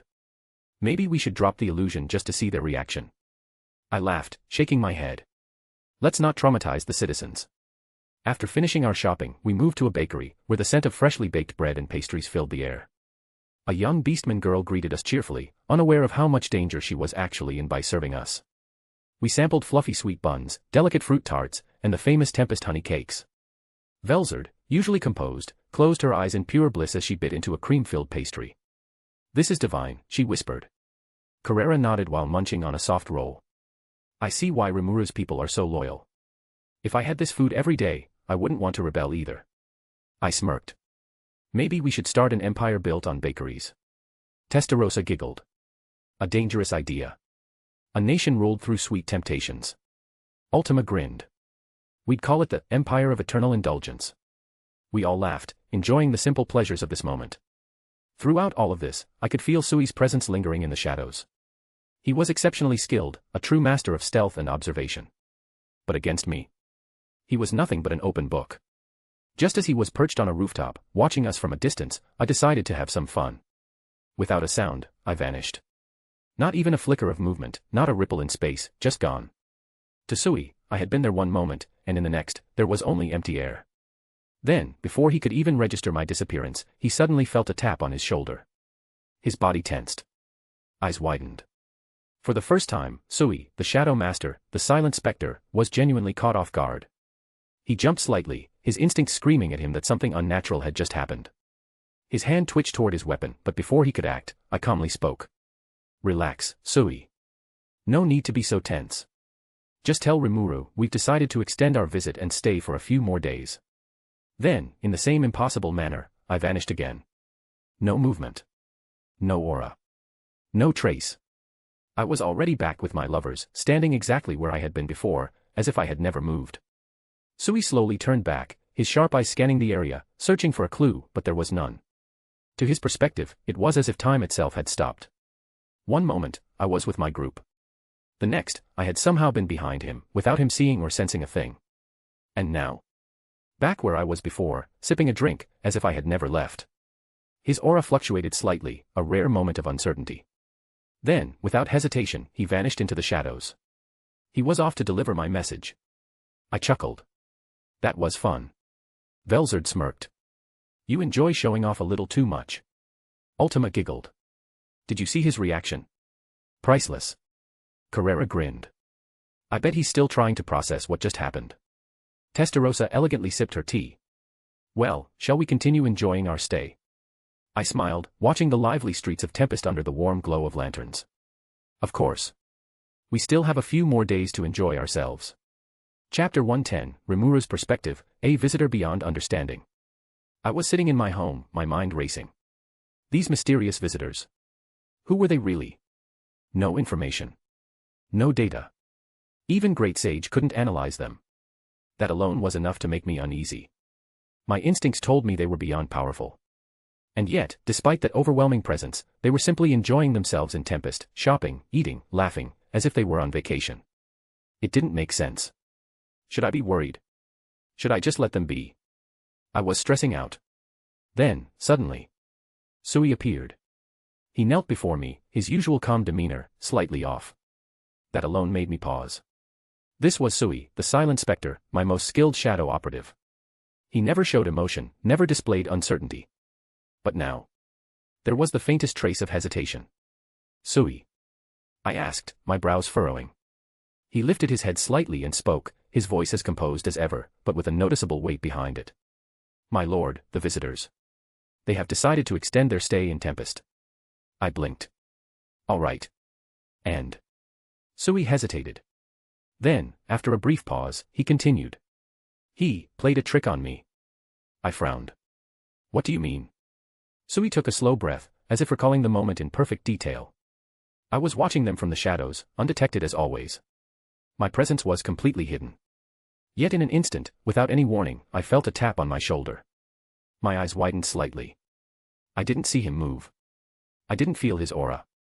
One moment he was with his group, the next, he was behind me. Sui clenched his fist slightly, his pride clearly shaken. I didn't even realize he had disappeared until after he spoke to me. I stared at him, my mind processing what he just said. That's impossible. Sui wasn't just some random scout, he was a master assassin, one of the best at detecting presence, reading movements, and sensing threats. And yet, this man, this visitor, had moved behind him without a single trace. Not even Great Sage noticed. That wasn't just speed. That wasn't just skill. That was something far beyond comprehension. Sui continued, his voice steady, but I could tell the experience had unnerved him. From my perspective, my lord, it was as if time itself had stopped. A chill ran down my spine. Time stopped. I immediately turned to Raphael. Great Sage, is that possible? Insufficient data. No explanation available. Damn it. I sighed, rubbing my temple. This was a problem. These visitors were already beyond mysterious, and now they were playing with reality itself. I leaned back in my chair, exhaling. Sui, what's your opinion? Sui bowed his head slightly. They are beyond us, my lord. If they wish to take Tempest, there is nothing we could do to stop them. I felt a weight settle in my chest. I already suspected as much. But hearing Sui, of all people, confirm it. That made it very real. I looked out the window, toward the bustling city where my people laughed and enjoyed themselves. These visitors weren't hostile. Not yet. But their power was immeasurable. And I had no idea what they truly wanted. For now, I'd have to tread carefully. In the Ice Continent, within the vast crystalline palace that served as his domain, Guy Crimson, the primordial demon, sat on his throne of ice, his piercing crimson eyes glowing with power and irritation. The air around him was tense, a suffocating weight pressing down on everything within the chamber. Even the flickering torches seemed dimmer, as if they, too, feared the wrath of the demon lord who sat before them. Standing in front of him were Clayman, Fry, and Arion, three demon lords who had, not a long ago, waged a massive war that threatened the balance of the cardinal world. Guy had summoned them after the devastation their conflict had caused. Too many people had died. Too many cities had been reduced to rubble. And if there was one thing Guy Crimson wouldn't tolerate, it was unnecessary destruction that threatened the world's delicate balance.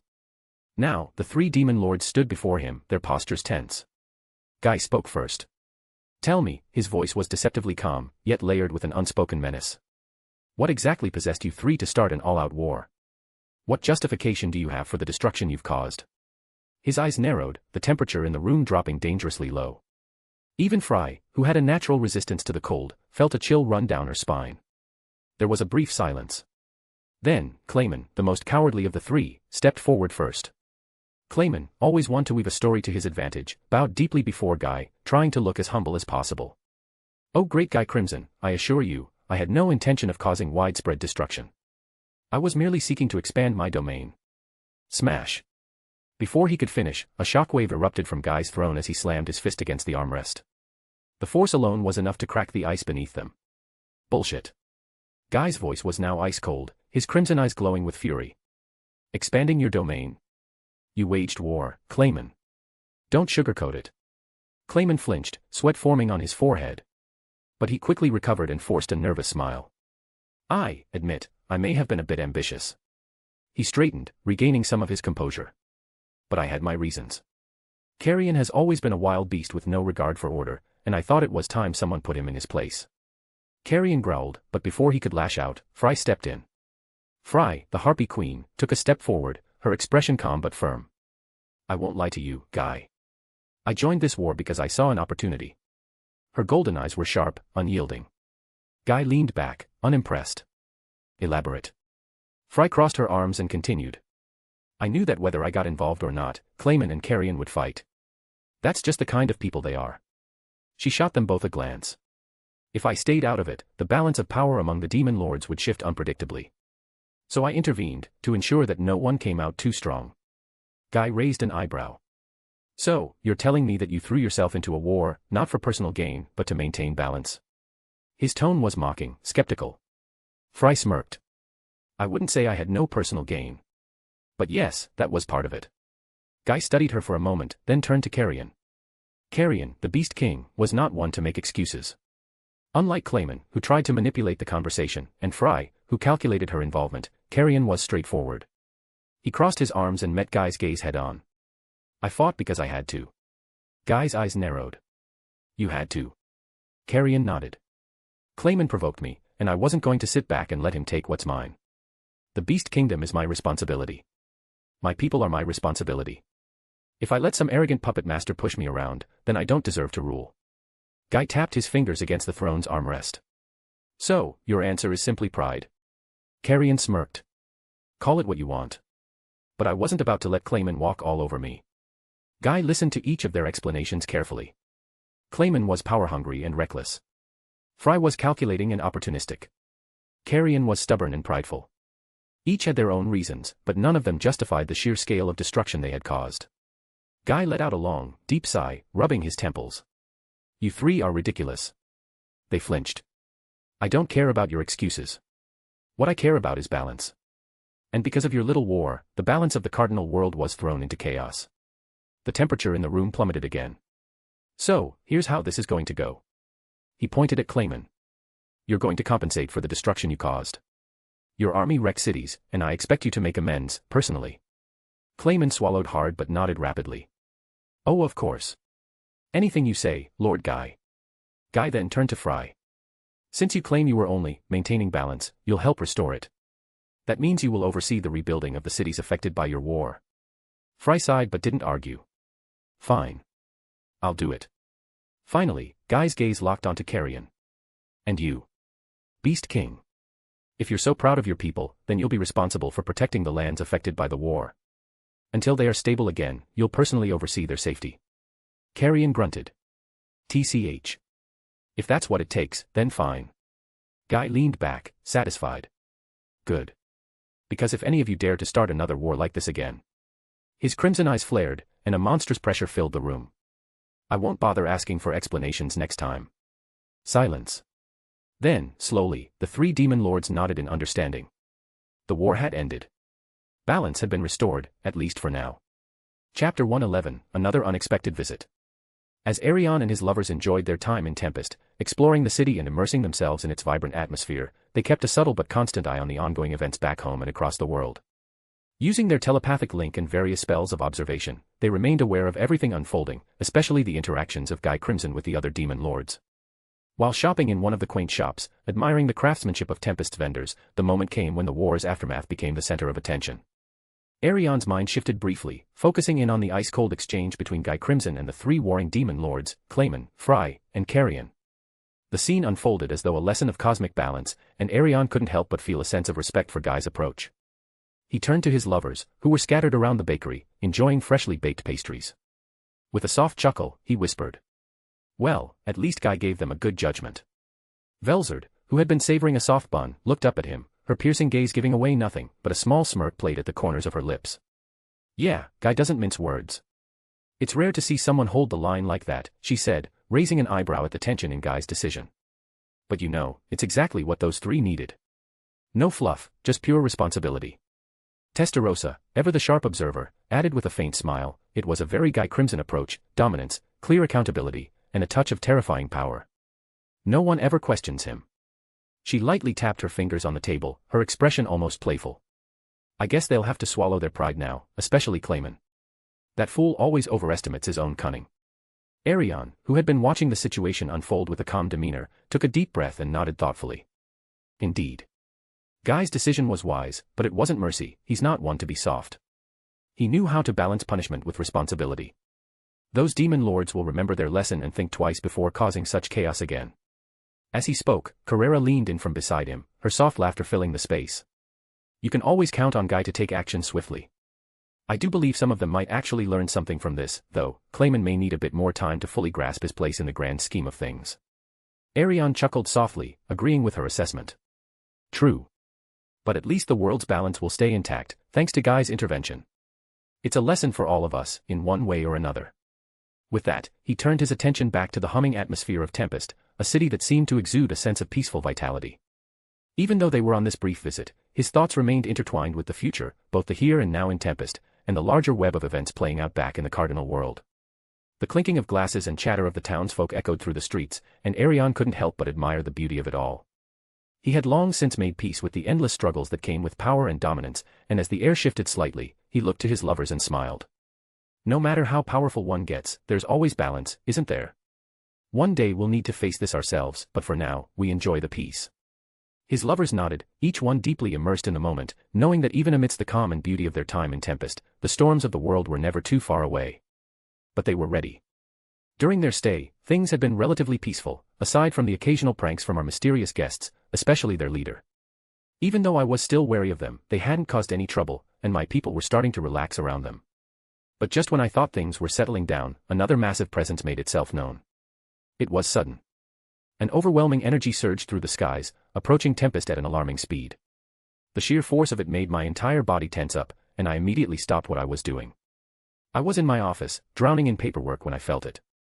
What the hell is that? It wasn't Arion or his lovers. No, those five had been suppressing their presence the entire time, which made them even more terrifying in their own way. This presence, however, was completely unrestrained. I quickly activated thought communication and reached out to Great Sage. Great Sage, analyze the incoming presence. A brief silence, then a response. Individual identified, Melim Nava. Title, Demon Lord. Designation, one of the strongest demon lords. I felt my stomach drop. Demon Lord.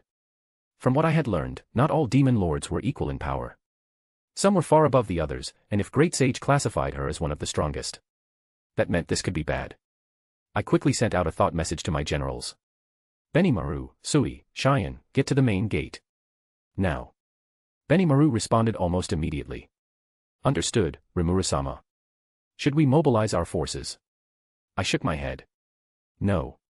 If this is really a demon lord, attacking first could be a terrible mistake.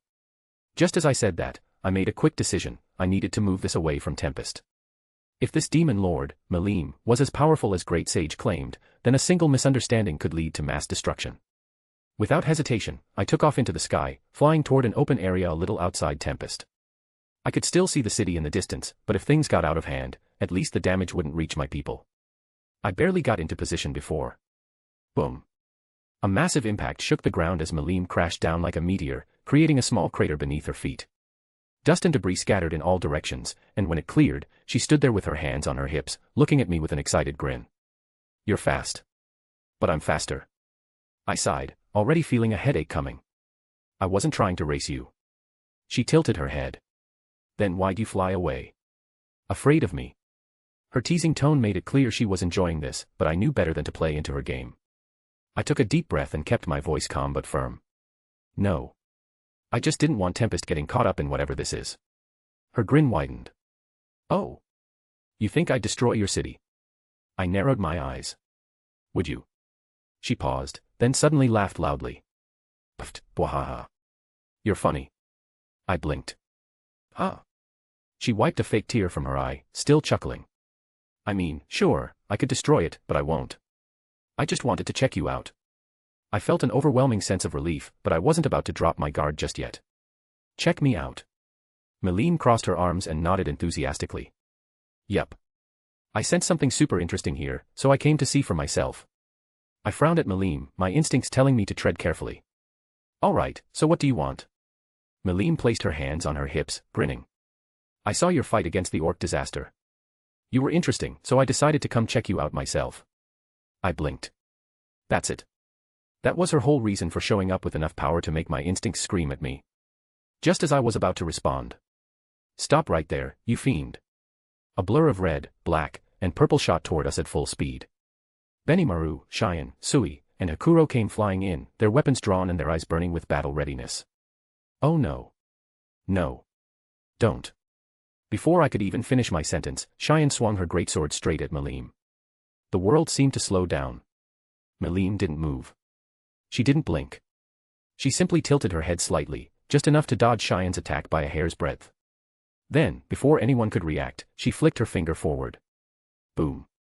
Cheyenne was sent flying back at full speed, crashing into the ground with a deafening impact, creating a deep trench from where she landed. Cheyenne! Benimaru shouted, his aura flaring up in rage. Sui and Hakuro vanished, moving at impossible speeds, reappearing behind Melim with deadly precision, their blades aiming for her blind spots. It didn't matter. Melim spun in place, effortlessly deflecting their attacks with just the back of her hand. The force of her casual counters sent them skidding backward, their weapons vibrating from the impact. Benimaru roared, flames erupting around him as he launched a massive hell flare at her. The explosion was enormous. And then it vanished.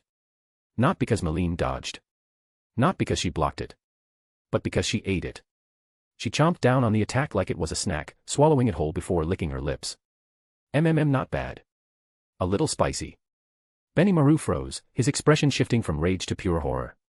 I tried to move toward them, to stop this madness before it escalated any further, but... Master, it's too dangerous. Ranga appeared out of nowhere, grabbed me by the back of my robe with his teeth, and dragged me away at full speed. No, wait.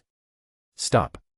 Before I could even argue, a massive shockwave erupted from Melim's position, shaking the entire area. Dust and debris flew everywhere, and in the next instant, I saw Benimaru, Sui, and Hakuro all collapsed on the ground, groaning in pain. And Melim. She stood there, completely unharmed, grinning like she was just warming up. I swallowed hard. Crap. We were in so much trouble. Chapter 112, A Battle.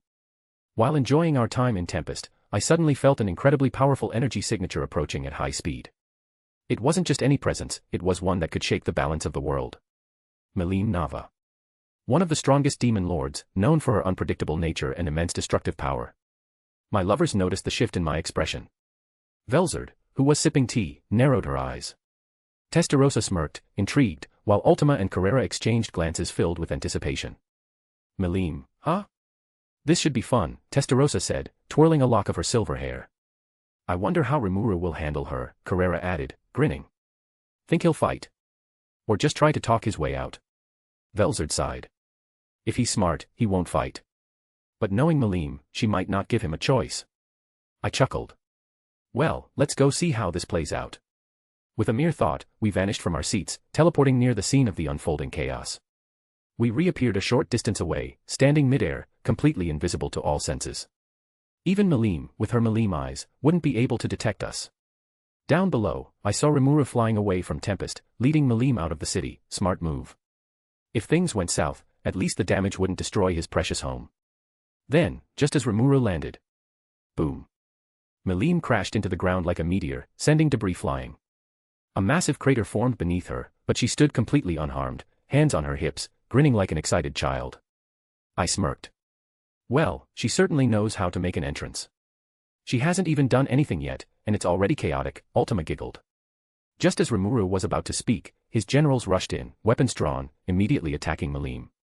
We watched with amusement as, without even trying, Melim effortlessly countered them all. Cheyenne went flying. Hakuro and Sui were deflected like they were children. Benimaru's hell flare? Eaten like a snack. I couldn't help but chuckle as I saw Remuru being dragged away by Ranga, looking utterly horrified at how easily Melim was handling his strongest warriors. Velzard sighed, shaking her head. They never learn.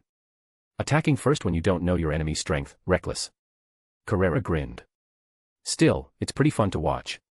Testarossa smirked, folding her arms. This might be more entertaining than I thought. Let's see how Remuru plans to handle Melim now. And so, we continued watching from the shadows, curious to see if Remuru would talk his way out of this, or if things would get even more out of control. Just as I had barely managed to stop my generals, I found myself in an even worse situation. Melim stood before me, hands on her hips, her bright blue eyes sparkling with excitement. The sheer power radiating off of her was almost suffocating, even though she wasn't fully unleashing her strength. Oh. So you want to fight? She asked, her grin widening. Crap. Crap. Crap. This was bad. I had read the reports about Melim. One of the oldest demon lords. One of the strongest. A literal walking catastrophe. If she really got serious, there'd be no stopping her. Fighting her head on. That was suicide. So, I had to get creative. Okay, I said, trying to sound confident, even though my insides were screaming. I will attack you with one move. If you survive, you win. If not, then I win. Malim's eyes lit up. Oh, I like the sound of that. Her wings fluttered eagerly. But if I win, you and everyone here will become my subordinates. I swallowed. Deal. Benimaru, Cheyenne, and the others stiffened in horror. They definitely thought I'd lost my mind. Malim braced herself, her aura starting to pulse again. I had no time to waste. In an instant, I summoned a jar of honey from my stomach storage and dashed forward at full speed. Before she could even process what was happening, I tilted the jar and dumped the honey straight into her mouth. For a split second, time froze. Her bright blue eyes went wide, and at first, she looked like she was about to annihilate me on instinct. But then, the taste hit her. Her expression changed instantly. Her wings twitched. Her pupils dilated. Her cheeks flushed. Then, mmmmmmmmmmmmhhhhh. Her entire body shook as she fell to her knees, clutching her face like she had just seen the divine. What is this? She gasped. I smirked, though I was still shaking internally. It's called honey. Malim trembled. Honey. This is the greatest thing I've ever tasted. She jumped up, grabbed my shoulders, and started shaking me violently. Do you have more? I barely managed to form a thought as my brain rattled inside my skull. Gee, great sage, help. Solution, provide more honey. I quickly summoned another jar and thrust it into her hands. She snatched it instantly, downing the entire thing like a starving beast. Meanwhile, my generals, who had gathered nearby, stood in pure disbelief. Benimaru muttered, Did Remuru-sama just defeat Malim, with food? Cheyenne, still recovering from earlier, stared blankly. That's not fair, right? As I tried to recover from the madness, I had a strange feeling that someone else was watching us. But when I looked around, there was nothing. No presence, no aura, nothing. Yet, somehow, I felt like this entire scene had been witnessed by unseen eyes. What I didn't know was that Arion and his lovers had teleported nearby, their existence completely undetectable, even to Malim's legendary perception. They were watching the entire thing unfold, amused beyond belief. And then. All right. You win. I acknowledge you as my best friend. I blinked. Wait, what? Malim grabbed my hands excitedly, her eyes shining with joy. Since you gave me something so delicious, that means we're best friends now. And best friends do everything together. My generals, who had barely recovered, now looked like they were about to collapse again. Shuna covered her mouth in horror. Remuru-sama, what have you done? I felt my soul leave my body. Oh no. I muttered. What have I done? Chapter 113, A Night of Indulgence. Watching the entire scene unfold, I couldn't help but chuckle in amusement. Remuru actually did it. He had defeated Malim Nava, one of the strongest demon lords in the world, not with power, not with strategy, but with honey. Even Velzard, usually composed and elegant, let out a small laugh. I must admit, I did not expect that.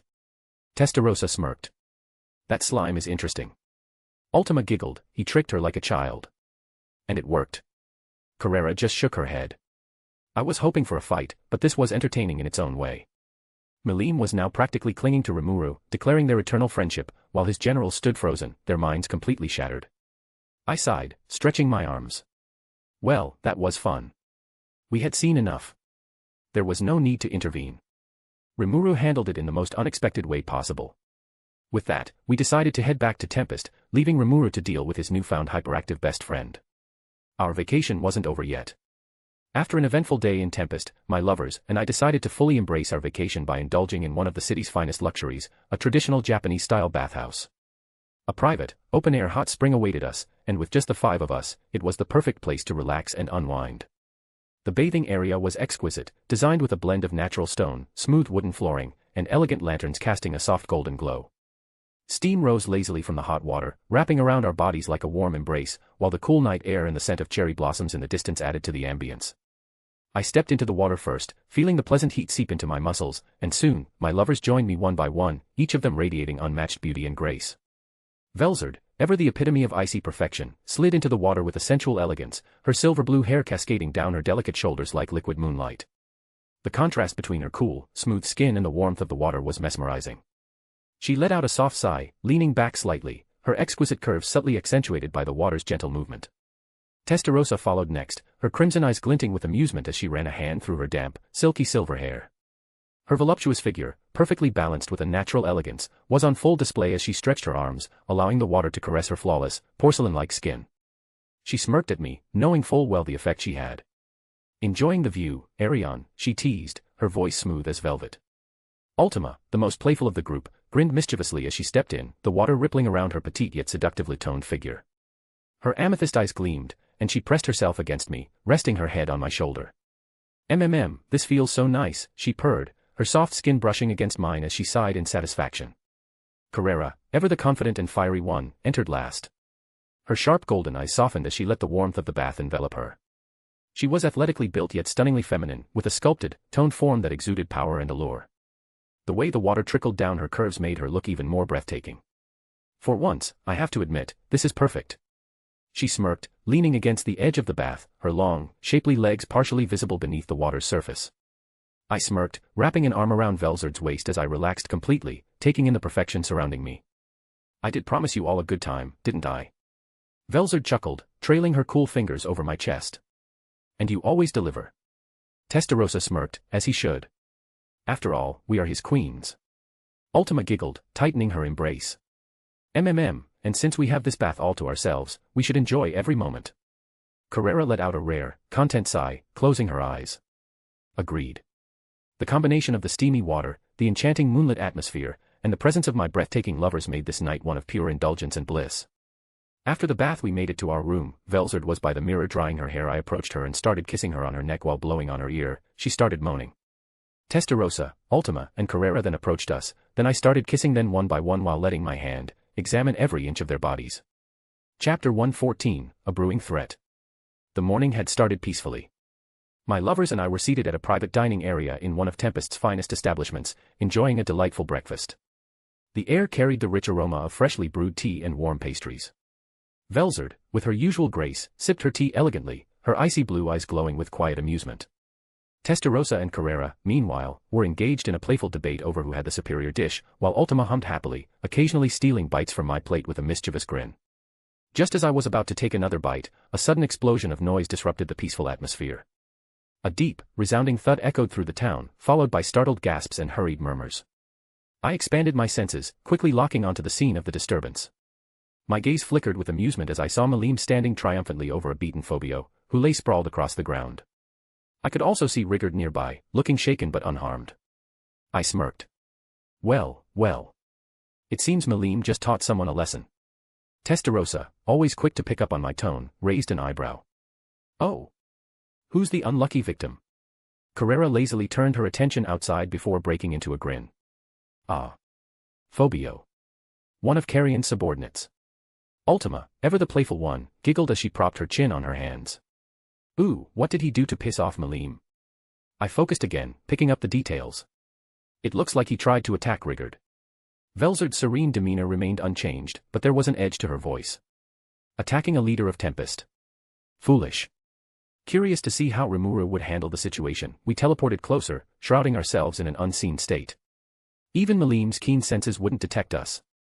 The town square was buzzing with activity. Villagers had gathered, whispering among themselves, their eyes flickering between Malim and the battered Phobio. Rigard was still catching his breath, his usual composed demeanor slightly shaken. Standing in the center, Malim stood with her arms crossed, looking proud and smug. Ha! That's what you get for attacking old Rigard. Mess with my friends, and you get wrecked. Phobio, struggling to his feet, gritted his teeth in frustration. Damn it. That was uncalled for. Malim huffed, placing her fists on her hips. Uncalled for. You were the one who tried to hit Rigard first. You're lucky I only punched you. Phobio clenched his fists, his pride clearly bruised. I wasn't going to hurt him. Enough. A calm yet firm voice cut through the tension. Remuru had arrived.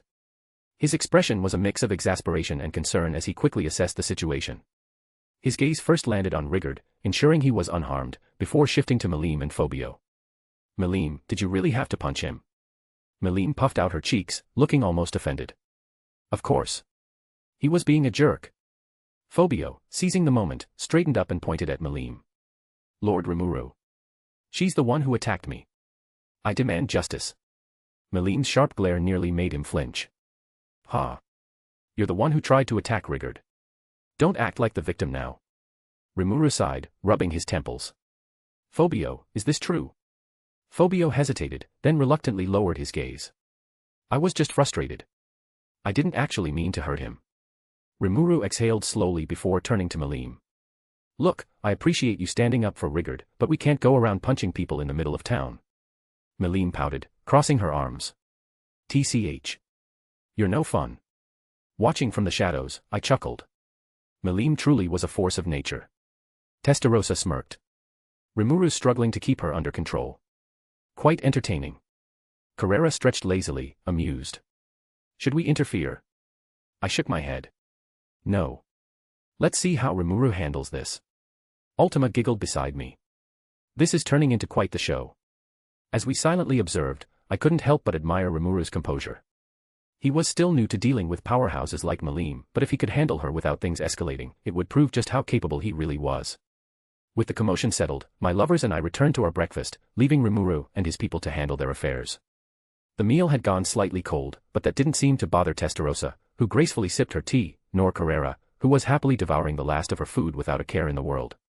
Ultima, on the other hand, was sneaking bites from my plate, flashing me a mischievous grin every time I caught her.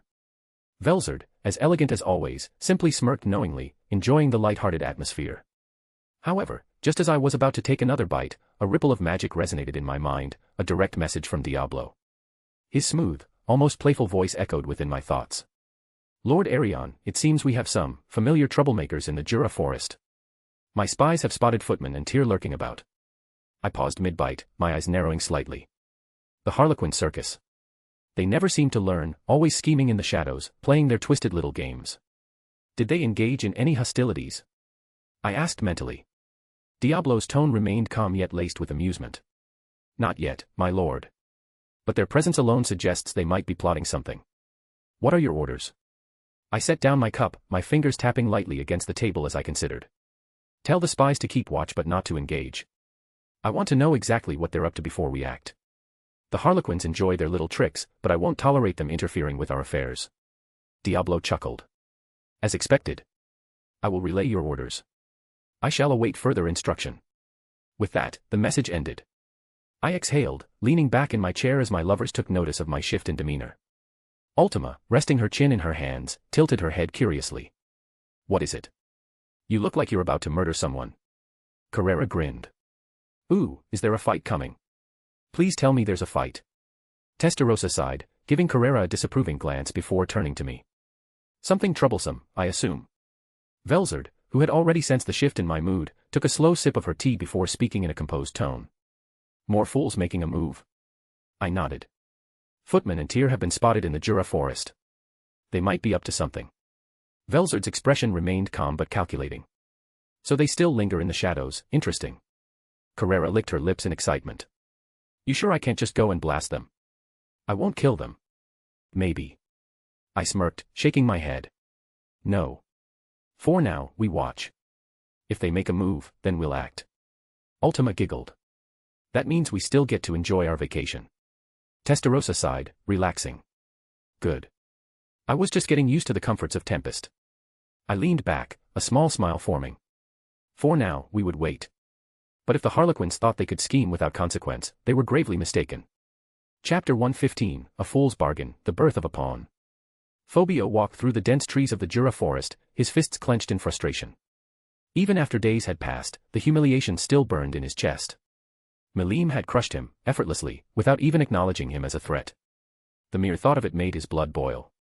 He had been sent to Tempest as Carrion's envoy, yet he had returned as nothing more than a fool, beaten and disgraced in front of everyone. Damn it.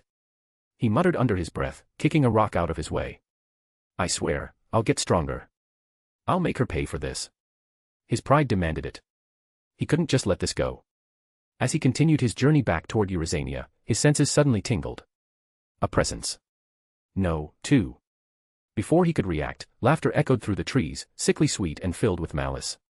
Oh my, what an amusing little speech. Fobio spun around, eyes narrowing, as two figures emerged from the shadows of the forest. One was short and round, his body bouncing slightly with every step, a twisted grin plastered across his face, Footman, the angry Pierrot. The other was tall and elegant, her long purple hair cascading like silk, her pale face adorned with a deceptively sweet smile, Tyr, the teardrop of sorrow. Fobio instantly felt uneasy. And now, they were smiling at him. What do you want? Fobio growled, his instinct screaming that this was trouble. Tyr tilted her head, giggling. Oh, don't be so hostile. We simply overheard your little self-monologue. Such passion. Such determination. Footman clapped his hands together. Yes, yes. Such a poor, wounded little warrior. How tragic. Phobio scowled. Quit messing around. I don't have time for this. Footman's grin widened. Oh. But you want revenge against Malim, don't you? Phobio flinched but said nothing. Tyr stepped closer, her voice soft and dangerous. That kind of desire, it calls for power. Power beyond what you currently have. Phobio's breath hitched. Power. That was exactly what he needed. But, from them. He hesitated, his pride clashing with his desperation. Tyr smirked, seeing his internal struggle. There is a way, you know. A way to gain strength beyond your wildest imagination. Footman leaned in, his voice dripping with temptation. Charybdis. Phobio stiffened. That monster is still sealed away, but not forever. Tyr circled around him, her voice almost hypnotic. If you were to merge with Charybdis, you would become something more. Something greater. Malim wouldn't stand a chance. Phobio's heartbeat quickened. The idea sounded insane. Charybdis was a calamity-level monster. Even Arion wouldn't dare tamper with it. But what if I could control it? The thought slithered into his mind like a venomous whisper. If he had that kind of power, he wouldn't have to bow to anyone, not Malim, not even Arion. His hesitation wavered. Where is it? Footman and Tyr grinned. Tyr gestured deeper into the forest. Come, dear Phobio. Let us show you the way. And like a moth drawn to the flame, Phobio followed them into the dark. The cave was ancient and foreboding, its entrance gaping like the maw of a beast. Phobio stood before the pulsating blue seal, the energy radiating from it sending chills down his spine. Behind him, Footman and Tyr giggled, their eyes gleaming with amusement. Tyr clasped her hands together. Oh, this is going to be so much fun. Footman chuckled darkly. I can't wait to see how this turns out. Phobio stepped forward, his gaze fixed on the glowing barrier. Then, a voice whispered in his mind. Deep. Ancient. Hungry. Power. You seek power. A shiver ran down his spine. He should have turned back. He should have run. But instead, he stepped forward. And with that, his fate was sealed. The sun shone brightly over Tempest, casting a warm glow over the lively streets. The air was filled with the aroma of freshly grilled skewers and sweet pastries, mixing with the chatter of merchants and adventurers alike. The town was alive, a perfect day for a leisurely stroll. Dressed in elegant silk kimonos, my lovers and I made our way through the streets, drawing attention from all around. Velzard's icy blue kimono shimmered like frost under the sunlight, Testarosa's deep crimson silk exuded an air of regal dominance, Ultima's violet robe carried an alluring yet mischievous aura, while Carrera's black and gold attire radiated an unshakable sense of power. As for myself, my dark yet refined kimono perfectly balanced their beauty, making us stand out even more. All eyes were on us. I could hear the whispers around us. Who are they? They must be high nobles, or royalty. They look so elegant, yet so powerful. I smirked at their reactions but paid them no mind. As we continued walking, I suddenly sensed a powerful presence nearby. Remuru, and someone else. I narrowed my eyes slightly. The second presence was powerful, raw, and untamed, like an ancient beast. I didn't have to guess who it was. Malim Nava. The girl known as one of the strongest demon lords and Velda Nava daughter. She was talking to Remuru with a carefree and animated expression, her sky-blue eyes gleaming with excitement. Remuru. Remuru. Let's go eat more food, she demanded, clinging onto his arm. Remuru let out a sigh, rubbing his temples. Malim, you already ate more than enough. How do you even fit all that in your stomach? Malim huffed. Humph. A warrior needs her energy. It's only natural. I couldn't help but chuckle. For someone with so much power, she certainly had a childish side. Deciding to make things more interesting, I led my lovers toward them. As we approached, Remuru noticed us and tensed slightly. He was still unsure of our full intentions in Tempest, but he remained composed. Malim, however, immediately perked up upon seeing us. Oh. Who are you? She asked, tilting her head. You feel kinda strong. I smirked. Just a traveler enjoying my stay in Tempest. Malim squinted at me for a moment, clearly intrigued. You don't feel like a normal traveler. Remuru took the moment to speak. Malim, they are my guests. He and his lovers have been staying in Tempest for a while now. Malim glanced at my lovers before turning back to me. You look strong. Let's fight. Remuru immediately waved his hands in panic. No, no, no. Malim, stop challenging people to fights out of nowhere. Velzard chuckled beside me. Still as impulsive as ever, aren't you, Malim? Malim huffed. What's wrong with wanting to test someone's strength? I smirked. Maybe another time. I'd rather not level Tempest just for a friendly match. Malim crossed her arms, pouting. TCH, fine. But don't think you can escape forever. Remuru let out a sigh of relief before turning toward me again. So, enjoying Tempest so far? I chuckled. It's been entertaining. Malim suddenly grabbed Remuru's arm again. All right. Enough talking. Let's go eat more food. Remuru groaned. Malim. Testarossa smirked. She's quite lively, isn't she? I nodded, watching Remuru get dragged away by Malim's boundless energy. Yes. But that's what makes her interesting. As they walked off, I turned to my lovers. Shall we continue our stroll? With that, we resumed our walk, leaving behind the amusing sight of Remuru struggling to handle the unstoppable force that was Malim Nava. Chapter 116, A Calamity-Level Attack. Days passed, and Tempest remained lively as always. However, an ominous presence soon loomed over the Jura Forest. Remuru received troubling news. Charybdis had been revived and was heading straight for Tempest. The legendary Calamity-class monster, known for its devastating strength and overwhelming defenses, was now a direct threat. Remuru and his generals immediately mobilized. As for me and my lovers, we had no reason to intervene. This was Tempest's battle. That didn't mean we wouldn't watch, though. We teleported unnoticed, as always, and positioned ourselves high above the battlefield, concealed from sight and senses. Even Malim, with all her raw power, couldn't detect us. Speaking of Malim, she was once again pestering Remuru. Hey, Remuru. Let me fight. Let me fight. Remuru let out an exhausted sigh. Malim, I told you already. This is our battle. Tempest will handle it. But it'll be fun. And it'll be over in an instant if I do it. Malim whined, stomping her foot. Exactly. That's the problem, Remuru grumbled. There's no point in fighting if we don't even get the chance to try. Malim pouted but eventually crossed her arms. Fine. But don't come crying to me when you need my help. Just as they were talking, a monstrous pressure filled the air. A terrifying aura rolled over the land like a storm, shaking the trees and stirring the clouds. Charybdis had arrived. A massive, shark-like dragon over 50 meters long descended from the sky. Its single ominous eye gleamed with pure, destructive intent. Thick dragon scales, harder than steel, covered its entire form. Huge wings, jagged horns, and a powerful tail added to its monstrous appearance. Its dorsal fin cut through the air like a blade, giving it a strange fish-like yet draconic aura. It was a beast of pure destruction. Accompanying Charybdis were its megalodons, vicious, monstrous creatures with an instinctual resistance to magic. Mana Jam.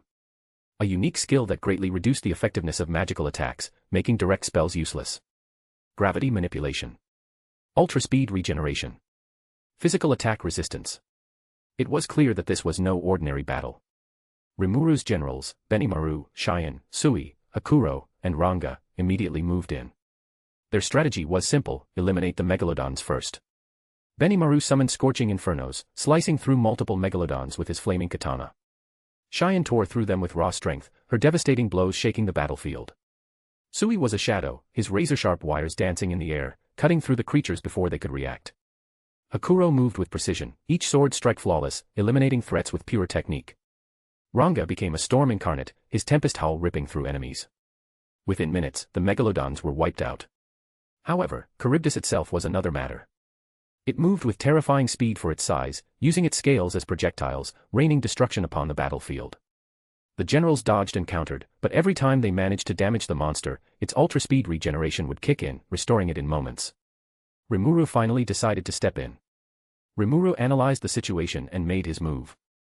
He began absorbing Charybdis scales, breaking down the material into energy. For a moment, it seemed like he found a solution, until the scales regenerated again. TCH, this thing is annoying. Remuru muttered. After exchanging several powerful attacks, Remuru finally noticed something strange.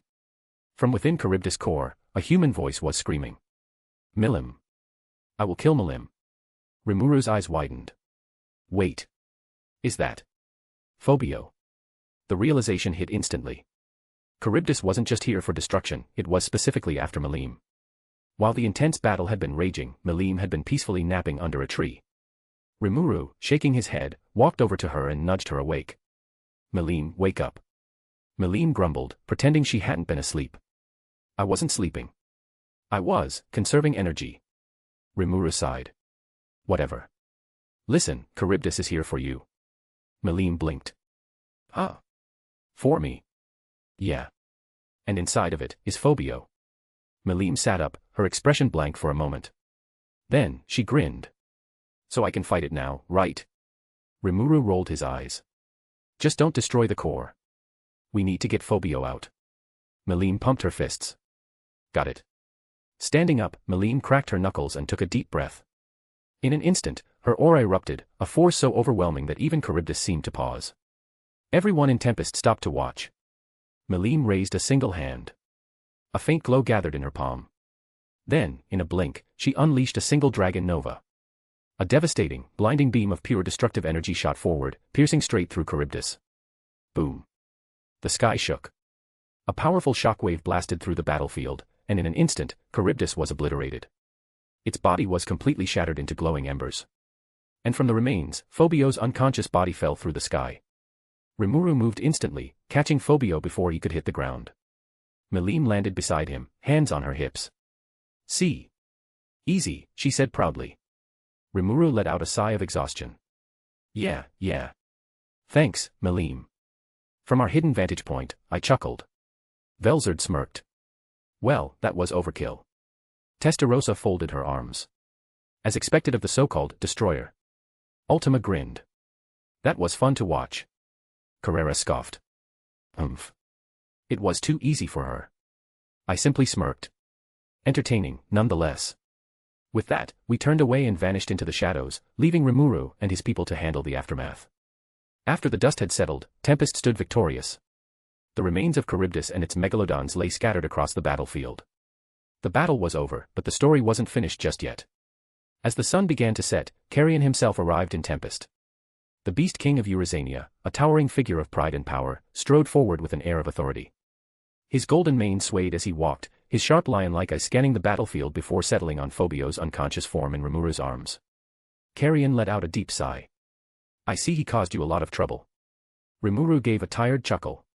Yeah. But at least we got him out before Melim completely vaporized him. Melim, standing nearby, huffed. I could have done it gently if I wanted to. Arion raised an eyebrow but decided not to argue. Instead, he stepped forward and knelt beside Phobio, placing a hand on his subordinate's back. With a quiet growl, he spoke, I will take him back with me. He will answer for his foolishness. Remuru nodded. That's probably for the best. Then, Arion looked Remuru straight in the eye. I also want to make one thing clear. From this day forward, Eurasania will never raise a blade against Tempest. There was a moment of silence. Then, Arion continued. Instead, let's form an alliance. His tone was firm, but sincere. We'll establish diplomatic relations between our nations. I see now that you and your people are worth working with. A slow smile crept onto Remuru's face. Heh. I like the sound of that. The two leaders shook hands, cementing a new bond between their nations. Arion then picked up Phobio, carrying him over his shoulder with ease. I'll make sure he learns from this. Until next time, Remuru. With that, Arion departed, taking Phobio back to Eurasania.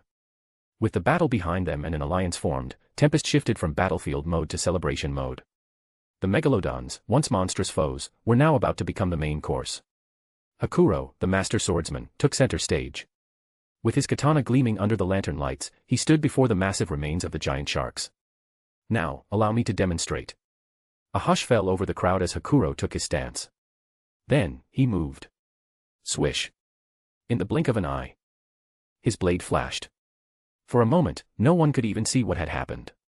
Then, the entire megalodon carcass was suddenly divided into perfectly portioned slices. A stunned silence followed.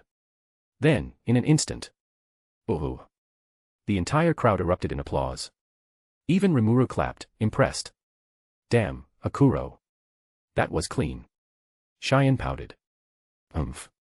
I could have done it faster. Benimaru chuckled. Faster, maybe. But not as precise. With the meat perfectly prepared, the cooking began. Geld and his chefs took charge, their massive grills fired up, flames crackling as they seasoned, grilled, and roasted the megalodon meat. The rich, savory aroma filled the air, making mouths water. The feast officially began. Tempest was alive with music, laughter, and celebration. The streets glowed with lanterns, illuminating the dancing and drinking. Cheyenne challenged Benimaru to a drinking contest. Sui, ever the silent warrior, enjoyed his meal in peace while Ranga curled up beside him. Melim. Well, Melim was devouring plates at an inhuman speed. This is so good. More. More, she shouted, stuffing her face. Remuru, shaking his head, just let her be. At least let the others eat, Melim. Tempest was alive with joy. Away from the main festival, I sat on a grassy hill overlooking Tempest, my lovers seated around me. A small fire crackled, providing warmth against the cool night breeze. From our vantage point, we could see everything. Velzard, her white hair glistening under the moonlight, took a sip of her drink, eyes glowing with quiet amusement. They really know how to celebrate, don't they? Testarossa leaned back, smirking. They fought hard, so it makes sense. Ultima was grinning, excited as always. Honestly, I kinda wanna join them. Carrera, however, scoffed. Feasts are nice and all, but I would have handled Charybdis myself just for the fun of it. I chuckled, watching the dancing flames. Let them have their moment. This is their victory. The sounds of laughter and music echoed from below, mixing with the crackling of our own fire. The night stretched on, peaceful and serene. Even for us, beings of immense power, there was something comforting about this moment, watching from the shadows, unseen, yet present. And so, the night continued, with Tempest celebrating a victory well earned. Chapter 117, a farewell, a challenge, and a battle in the void. After spending several enjoyable days in Tempest, I finally decided it was time for us to leave. My lovers, however, were less than thrilled about the decision. Testarossa sighed dramatically. TCH. Just when I was starting to enjoy the place. Carrera crossed her arms. I was hoping to blow something up before we left. Ultima pouted. Ah. We didn't even get to start any real chaos. It's too peaceful here. Velzard, on the other hand, was more composed, though I could tell she also relished our time in Tempest. Well, they do say good things must come to an end. With our decision made, we headed to Remuru's office to formally say our goodbyes. Upon arriving, we were met by Sui, ever the vigilant shadow. He gave us a respectful nod. Lord Remuru is currently in his office. May I ask the reason for your visit? I gave a small smile.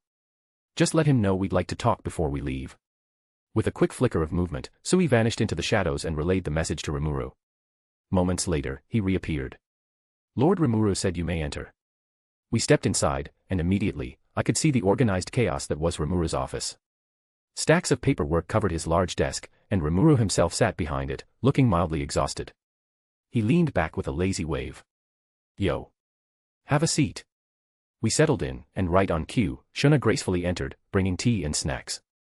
Remuru took a sip of tea before asking, so, how have you guys enjoyed Tempest? And what's the reason for your visit? Just as I was about to answer. Boom.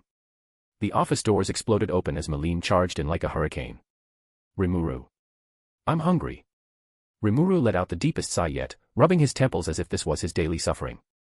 Melim, don't you see I'm talking with guests? Melim finally noticed us, tilting her head. Then, her eyes gleamed mischievously. Oh. It's you guys. She pointed at me. You still owe me a fight. I chuckled, leaning back. Oh. And why do you want to fight me so badly, Melim? Melim grinned. Because I can't see anything from you with my Melim eyes. That probably means you're really strong, because one escapes my Melim eye. Remuru groaned, his face dropping into his hands. Oh, great, here we go again. I held Melim's gaze for a moment before nodding. Very well. I'll give you your fight. Remuru's head snapped up. Wait, what? You cannot fight here. You'll destroy Tempest. I simply smirked. Relax. Then, I snapped my fingers. In an instant, we were all transported to my personal dimension. An endless, empty void. A space that existed beyond time and reality, where I could shape everything to my will. Melim blinked in shock. Whoa, where are we? I can't sense anything here. Remuru looked around, stunned. This place, it's completely void of anything. I spread my arms. This is my personal dimension. A place beyond space and time, where nothing exists unless I will it. Melim grinned with excitement. Cool. So I can go all out. I nodded. Yes. Here, you can unleash your full power. Remuru's face paled. I really don't think that's a good idea. Before he could panic further, Velzard placed a reassuring hand on his shoulder. She smirked. Relax, Remuru. He can handle it. Remuru, still unconvinced, muttered, yeah, but this is Malim we're talking about. She doesn't hold back. I chuckled. That's exactly why we're here. Malim cracked her knuckles. Her aura exploded, filling the void with immense draconic energy. Her dragon eyes glowed like burning stars. I simply smiled. Come, Malim. Show me what you've got. As soon as I gave the signal. Boom. Malim exploded forward, her body vanishing in a blur of speed. In less than a heartbeat, she was right in front of me, her fist rocketing toward my face. I effortlessly tilted my head, the punch grazing the void behind me. But Malim was relentless. She unleashed a storm of attacks. Kicks that shattered the air like sonic booms. Punches that tore through space itself. Energy blasts that erupted like miniature suns. And I simply dodged. Not out of arrogance, but to study her. Each movement, each feint, I analyzed it all. With every attack she threw, I offered calm and precise pointers, like a seasoned teacher correcting a student. You're relying too much on brute force, Malim. Your movements are powerful, but predictable. Your balance is off after your third strike, compensate for it. Malim's expression twisted with frustration. Her draconic aura exploded, shaking the entire void. Her speed doubled. Her strikes grew heavier. Boom. Boom. Boom. Her dragon burst attacks rained down like comets, tearing through the fabric of my dimension, leaving behind distortions in reality itself. She weaved in Drago Nova blasts, each one packing the force to annihilate entire countries. And yet, I dodged them all. With a smile. Malim gritted her teeth, growling. How come I can't hit you? I chuckled. Because you're thinking like a warrior, not a conqueror. She blinked. Huh? What's that supposed to mean? I simply smiled. You'll figure it out. That only fueled her frustration. Malim took a deep breath. Then, her entire being surged with power. Her hair became wilder. Her muscles tightened. Her dragon wings unfurled, crackling with raw energy. Then, a sword materialized in her hands. Not just any sword. A primal weapon, forged from her essence. Its blade pulsed with golden energy, engraved with ancient runes that shimmered with an untamed aura. Malim grinned, her dragon eyes burning like twin stars. Now I'm serious. She launched forward again, her blade whistling through the void. Each slash carved through space itself. Remuru, who had been watching, felt his throat go dry. He muttered in disbelief. What the hell am I even looking at? Malim's attacks were beyond devastating. And yet, I remained unshaken. I continued dodging, parrying, and analyzing, all while effortlessly evading Malim's fury-fueled onslaught. With each clash, I gave her pointers, pushing her limits even further. Don't just swing wildly. Channel your intent. Your footwork needs adjusting, you're giving away your next move. Stop trying to overpower me. Think. Malim's frustration slowly turned into determination. Her strikes became sharper. Her movements more precise. And that's exactly what I wanted to see. Malim's blade flashed like a golden comet, slicing through the void with blinding speed. I effortlessly sidestepped, my movements fluid, effortless, almost lazy. Clang. She swung again, but I simply raised a finger, blocking the blade with a single tap. Her eyes widened. You're still holding back, Malim. I said calmly. You're letting your emotions control your movements. A true warrior moves with intent, not impulse. Malim growled in frustration. Her aura flared, the air around her crackling with pure draconic energy. Then, she vanished. Boom. A shockwave erupted as she reappeared behind me, her blade aimed straight for my neck. A clever feint. But still. Too slow. I merely tilted my head, her sword passing by harmlessly. Before she could react, I flicked my wrist. A tiny movement, yet it sent a wave of force rippling through the void, sending Malim skidding back. She planted her feet, her hands gripping her sword tightly. Her chest heaved with heavy breaths. But instead of frustration, there was now something else in her eyes. Understanding. You really are incredible. She grinned, wiping the sweat from her brow. I get it now. I smiled. Good. Now show me. Malim took a deep breath, and then. Her aura changed. It was no longer just raw power. It was focused. Sharpened. She closed her eyes for a brief moment, and when she opened them, they shone with a newfound clarity. Then, she moved. Faster. This time, her attacks weren't wild. Every step, every swing, precise, deliberate. Her blade became an extension of her will. Slash. I barely dodged this time. My eyes flickered with amusement. Now you're getting it. Melim smirked. I told you I'm a fast learner. She spun, her sword trailing streaks of golden light as she weaved her attacks together, each one flawlessly chained into the next. I finally had to block. Clash. Clash. Clash.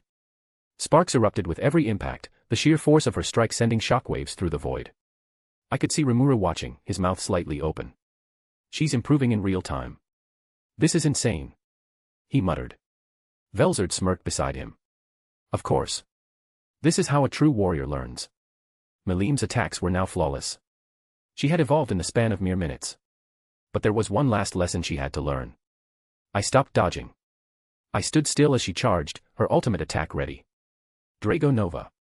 A golden inferno erupted from her sword, the energy forming into a massive celestial dragon, roaring with divine fury. The attack tore through the void, aimed straight at me. And then I raised a single hand and caught it. The moment my fingers closed around the attack, the entire battlefield shook.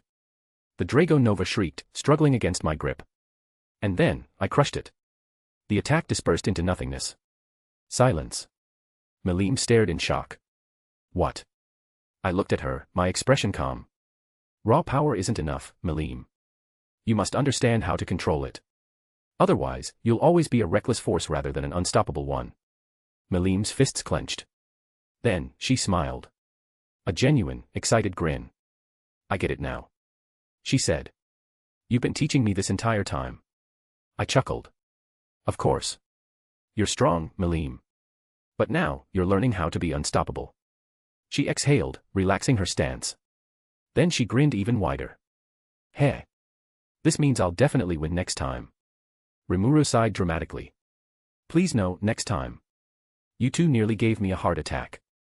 Velzard smirked. Oh, Remuru, this was nothing. Melim turned to Remuru. Hey. Didn't I do good? Remuru gave a thumbs up. You learned something, so yeah, I guess that's a win. I nodded. She did more than good. She unlocked something new within herself today. Melim puffed out her chest proudly. That's right. I'm only gonna get stronger. I smirked. That's the spirit. As we returned to Tempest, my lovers gathered around me, their expressions a mixture of amusement and intrigue. Velzard crossed her arms, smirking. You were toying with her the entire time, weren't you? I chuckled. A little. But she needed the lesson. Carrera sighed. That kid is a monster. She's barely trying, and she's already beyond most beings in existence. Ultima, who had been watching closely, tapped her chin. But did you notice how fast she adapted? That's not just raw talent, it's something deeper. Testarossa nodded, her golden eyes gleaming. She's the daughter of the strongest being to ever exist. Her potential is limitless. I looked at Melim, who was still boasting to Remuru about her progress. And in that moment, I thought. Veldanava, she really is your daughter. Her fire, her passion, her unyielding will. It was all his. And yet. She was her own person. A force unlike any other. I smiled to myself. She'll surpass even the greatest legends one day. Velzard glanced at me. What are you thinking about? I shook my head. Just that the future is going to be very interesting. Ultima grinned. Heh. That's an understatement. With a single snap of my fingers, the empty void faded, replaced once more by the familiar walls of Remuru's office in Tempest. The sudden shift made Remuru blink in surprise. Melim, however, simply pouted. Ah, I was just getting into it. I chuckled, shaking my head. There will always be another time, Melim. Velzard smirked. Heh. Knowing her, she won't stop pestering you until you fight her again. Remuru sighed, rubbing his temples. That's exactly what I'm worried about. We all took our seats as Shuna entered the room, gracefully setting down a tray of snacks and tea. I leaned back in my chair and looked at Remuru. The reason we came to see you today is simple. It's time for us to leave. Remuru's eyes widened slightly. Wait, already? But you just got here. I nodded. We've enjoyed our stay, Remuru. You've been an excellent host. Tempest is a wonderful place, and I can see why it thrives under your rule. Testarossa added with a small smile, you've built something truly special here. Carrera shrugged, smirking. I'll admit, it was fun. Especially the fights. Ultima grinned mischievously. And the food. Can't forget the food. Remuru chuckled. Yeah, well, Tempest is always open to you guys. But. He paused, tilting his head. You never told me your names. Melim immediately perked up. Oh yeah. He's right. You never told us. I simply chuckled. I met Remuru's curious gaze and said, we are just travelers. Remuru narrowed his eyes. Just travelers, huh?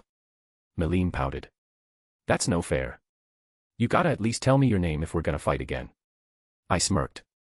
Names hold power, Melim. For now, just think of us as wanderers passing through. Remuru sighed dramatically. Mysterious until the end, huh? I stood up, my lovers following suit. But don't worry, Remuru. We'll be back. Remuru raised an eyebrow. Promise. I nodded. Promise. Before leaving, I glanced at Remuru, my expression serious. A word of advice. Remuru straightened up. Yeah. Keep an eye on the world, Remuru. There are forces moving in the shadows, things even you haven't seen yet. Never let your guard down. Remuru's expression grew serious. Got it. I glanced at Melim. And you, little dragon. Keep training. Next time, I expect you to be stronger. Melim grinned, clenching her fists. You bet. Next time, I'll actually land a hit on you. I smirked. We'll see. And with that, I raised my hand. The room shimmered, space folding around us as we vanished in an instant. Returning home. We reappeared at the heart of our domain. The City of Eternal Nights. The sky above was an endless expanse of twilight, a mixture of deep purples and blues, stars twinkling like scattered diamonds. Dark towers of obsidian and silver stretched into the heavens, illuminated by ethereal blue lanterns that never dimmed. The streets below bustled with life, a kingdom untouched by time. Velzard sighed, stretching. Finally, home sweet home. Ultima smirked. Took long enough. Now, who's up for a feast? Carrera rolled her eyes. You just ate in Tempest. Testarossa smiled softly. But I suppose a welcome back celebration wouldn't be too bad. I stood at the balcony, gazing at the city below. A traveler never stays in one place for too long. But this was home. I turned back to my lovers, smiling. Let's celebrate, then. After all, a new journey will begin soon. And with that, the City of Eternal Nights shone under the never-ending stars, welcoming its rulers home once more. Chapter 118, A Warm Welcome and Troubling News. As we stood on the grand balcony of the City of Eternal Nights, the air carried a faint hum of magic, a presence approaching fast. In an instant, Diablo materialized before us. Dressed in his usual black and red attire, his golden eyes gleamed with amusement and reverence as he bowed. Welcome back, my lord, Diablo said smoothly, his voice filled with unwavering devotion. I trust your time in Tempest was enjoyable. Velzard smirked. It was, interesting. Ultima stretched, grinning. We had some fun. Melim gave us quite the warm-up. Diablo raised an eyebrow. Oh. I imagine it was quite the spectacle. I chuckled. She's strong, no doubt. But she still has much to learn. Carrera folded her arms. And now that we're back, I assume you have something urgent to report. Diablo's expression darkened slightly. Indeed. He gestured toward the grand dining hall, where a lavish feast had been prepared in our honor. We all made our way inside, the massive table adorned with exotic dishes from across the realms, succulent meats, rich wines, and delicacies infused with mana. As we settled into our seats, Diablo stood at my side, his voice turning serious. There have been recent movements within Luminous Church. I set down my goblet, my eyes narrowing. The Western Holy Church? Diablo nodded. Yes. As you know, they have long maintained their stance that monsters are enemies of humankind. But recently, their rhetoric has intensified. Testarossa sighed, swirling her wine glass.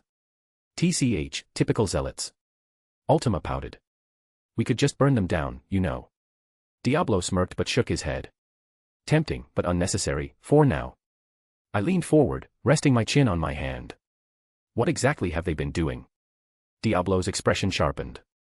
Their priests have been spreading propaganda, stirring fear in human settlements, and subtly encouraging anti-monster sentiments. They claim that despite Remuru's peaceful approach, monsters will always be monsters. Velzard scoffed. How predictable. Carrera grinned, cracking her knuckles. Sounds like they need a little persuasion. Diablo chuckled darkly. As much as I would love to intervene, it may not be necessary. I raised an eyebrow.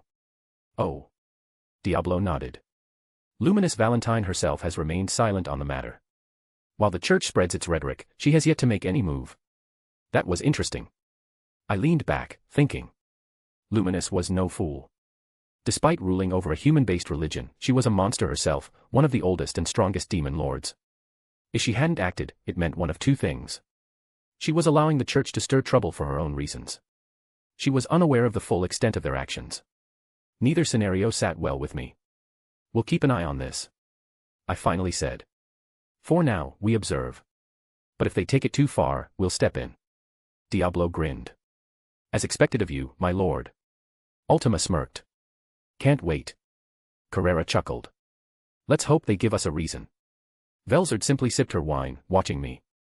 And if Luminous is involved? I smiled slightly. Then we'll have a little chat with her. The night continued, the feast lively, but my mind remained sharp. Something was brewing in the shadows.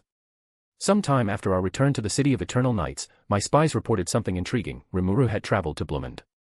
That alone was nothing unusual, but what caught my interest was his plan to meet Yuki Kagarazaka and his decision to start teaching the children left behind by Shizuozawa. Seated upon my grand throne, I listened as my spies relayed the details. Remuru has arrived in Blumund and was welcomed warmly. From what we gathered, he intends to visit Yuki in the Freedom Academy. I tapped my fingers against the armrest, my mind racing. And the children. He has taken them under his care, as he promised Shizu. However, their origins remain a mystery. Velzard, who sat beside me, crossed her arms. Those kids are most likely the result of some past summoning. Testarossa added, Leon Cromwell has been summoning people from other worlds for a long time. There's a high probability that these children were among them. Carrera smirked. Or maybe someone else has been playing the summoning game. I leaned forward, my eyes gleaming.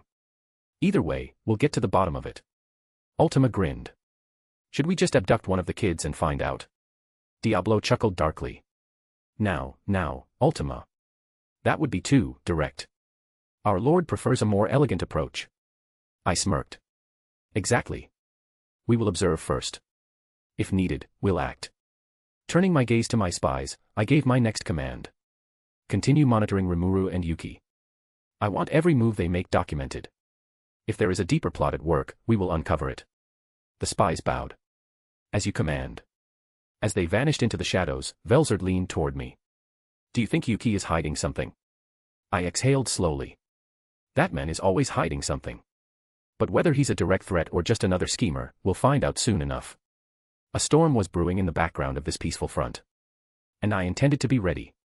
I smirked, leaning back on my throne. Yuki may think he's a master manipulator, but in the end, he's just another pawn on my board. Velzard raised an eyebrow. You're saying that as if you already have complete control over him. I chuckled. That's because I do. The moment we first met, I implanted a spell inside of him, an untraceable, unbreakable tether to his very soul. Whenever I choose, I can pull the strings and make him dance to my tune. Carrera laughed. That explains why you never seem too concerned about his scheming. Testarossa smirked. A man who believes he's in control is easier to manipulate than one who knows he's a puppet. Ultima grinned mischievously. So what now? Do we use him, expose him, or let him play his little game until he becomes more useful? I tapped my fingers against the armrest and thought. For now, we watch. He still has a role to play in this grand scheme. Diablo bowed slightly, his usual sinister smile in place. As expected of my lord. You weave webs that even the greatest minds fail to notice. I simply nodded. Yuki may have ambitions, but in the end, his fate is already decided. When the time is right, I will tighten the leash. For now, I would let him continue believing he was free. But when the time came, he would learn the truth.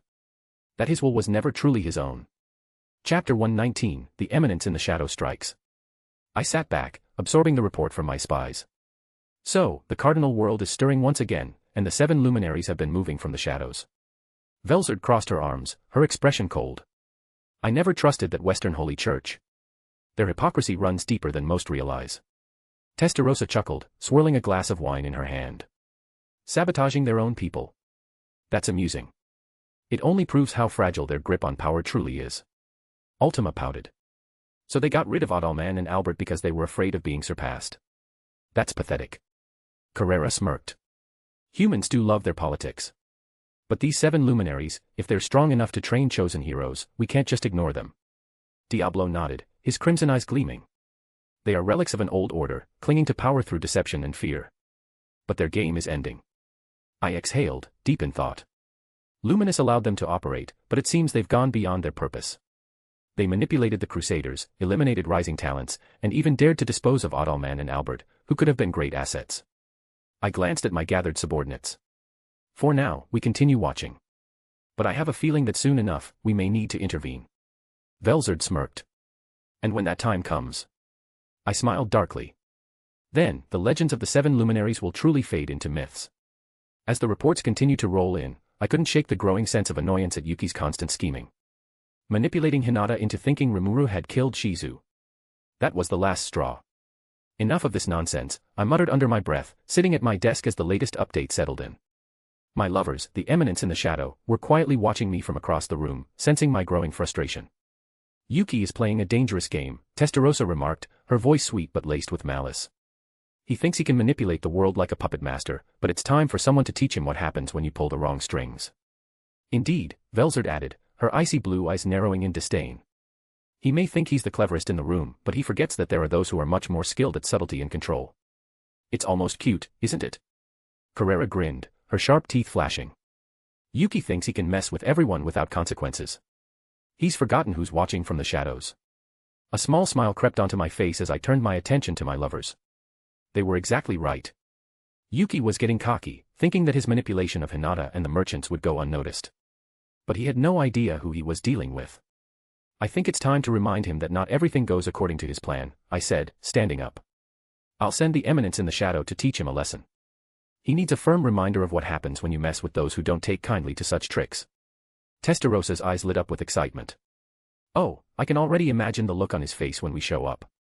It will be most enlightening. Ultima tilted her head, a slow, sadistic smile forming on her lips. Let's make sure he knows that there are consequences for trying to manipulate the wrong people. Indeed, I said, turning to them all. It's time for his spanking. The air in the room shifted, the atmosphere thickening with the promise of what was to come. The Eminence in the shadow, my most deadly and efficient agents, had long been my eyes and ears in the world, and now it was time for them to show Yuki just how quickly things could turn against him. You 4, I began, addressing my lovers with a cool, calculating tone. I trust you know how to deal with him. Carrera winked, her eyes gleaming. We'll make sure Yuki learns that his games come with real consequences. Let's teach him a lesson he won't forget, Velzard added, a fire igniting in her eyes. No more schemes without repercussions. Testarossa's smile curled into something dark and predatory. Consider it a personal favor. No one manipulates my plans without paying the price. I nodded. Very well. Go, and let's ensure that Yuki understands that not everyone can be played like a pawn. The city of Engr Asha was calm under the moonlight, but within the Grand Freedom Guild, darkness was about to descend. Inside his private chambers, Yuki Kagarazaka was seated at his desk, lazily skimming through paperwork, while Kigali stood nearby, giving him updates on various schemes in motion. The flickering candlelight cast eerie shadows on the walls, but neither of them suspected what was about to unfold. Then, the lights went out. The once dimly lit room was swallowed in absolute darkness. The air grew cold, thick with an overwhelming pressure that even made Yuki stiffen for a moment. Kigali tensed, her instincts screaming danger. What the hell is this? Yuki muttered, his easygoing demeanor replaced by sharp alertness. The oppressive silence was deafening. Then, a whisper. A voice, low and haunting, drifted through the darkness. You have crossed the line, Yuki Kagarazaka. The words came from everywhere and nowhere. Kigali snapped her head around, but her eyes saw nothing. No presence, no movement, just an overwhelming sense of being hunted. Suddenly, shhhkk.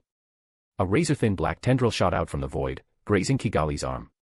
She barely managed to jump back before another attack sliced through the space where she had just been standing. The darkness itself was moving. Assassins. No, something more than that. Yuki gritted his teeth, forcing himself to stay calm. He activated his magic, his eyes glowing faintly in the dark. Identify yourselves. No response. Then, they struck. A shadow darted from the ceiling, Testarossa. Her form was a blur, a specter of death as she brought her hand down in a slicing motion.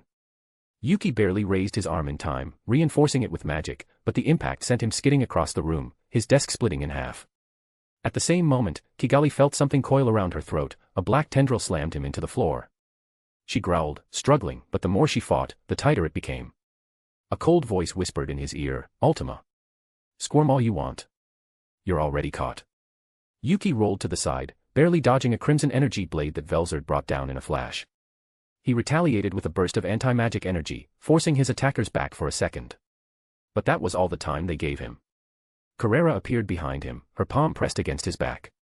You're wide open. Bam. A shockwave exploded, sending Yuki crashing through the bookshelf, splinters flying everywhere. Blood trickled down his lip as he coughed, his body screaming in pain. Still, he smirked. Damn, you girls don't play around. Before he could even blink, Velzard grabbed his face and slammed him into the floor, cracking the stone beneath them. Kigali, still struggling against Ultima's restraints, watched in horror as Testarossa casually walked over, her heels clicking against the broken floor. She crouched beside Yuki's barely conscious form, her expression deadly calm. We could kill you right now. Her voice was almost gentle. But that's not our order. Yuki's vision blurred as he felt a finger trace along his throat, Ultima's. You love playing with people's lives, she whispered, but tonight, we're reminding you, some games aren't meant to be played. Carrera leaned in, her grin sharp and gleeful. Next time, we won't be so nice. Kigali gasped as the shadows around her suddenly vanished, and she collapsed to her knees, coughing violently. When she looked up, they were gone.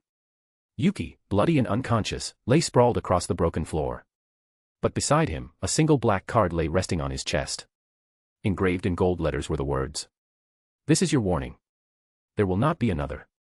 Chapter 120, The Cardinal World Stirs, a Holy Crusade in the Shadows. On another side of the Cardinal World, something far more sinister was brewing in Falmouth. While the kingdom itself was a powerful and wealthy nation, this particular movement was not sanctioned by King Edmaris. Instead, a faction within the Western Holy Church was acting independently, using their faith as an excuse to justify an unprovoked attack. This was no formal military operation, no declaration of war. Instead, a group of fanatical knights, deeply devoted to the Luminism doctrine, had taken it upon themselves to rid the world of so-called monstrous abominations. According to the Church's sacred texts, monsters were enemies of God, and the Jura Tempest Federation was seen as an affront to divine order. The knights, burning with righteous zeal, set out under the banner of holy purification, convinced that their crusade would bring them glory in the eyes of Luminous. I watched the situation unfold through my spies, already aware of the knights' approach.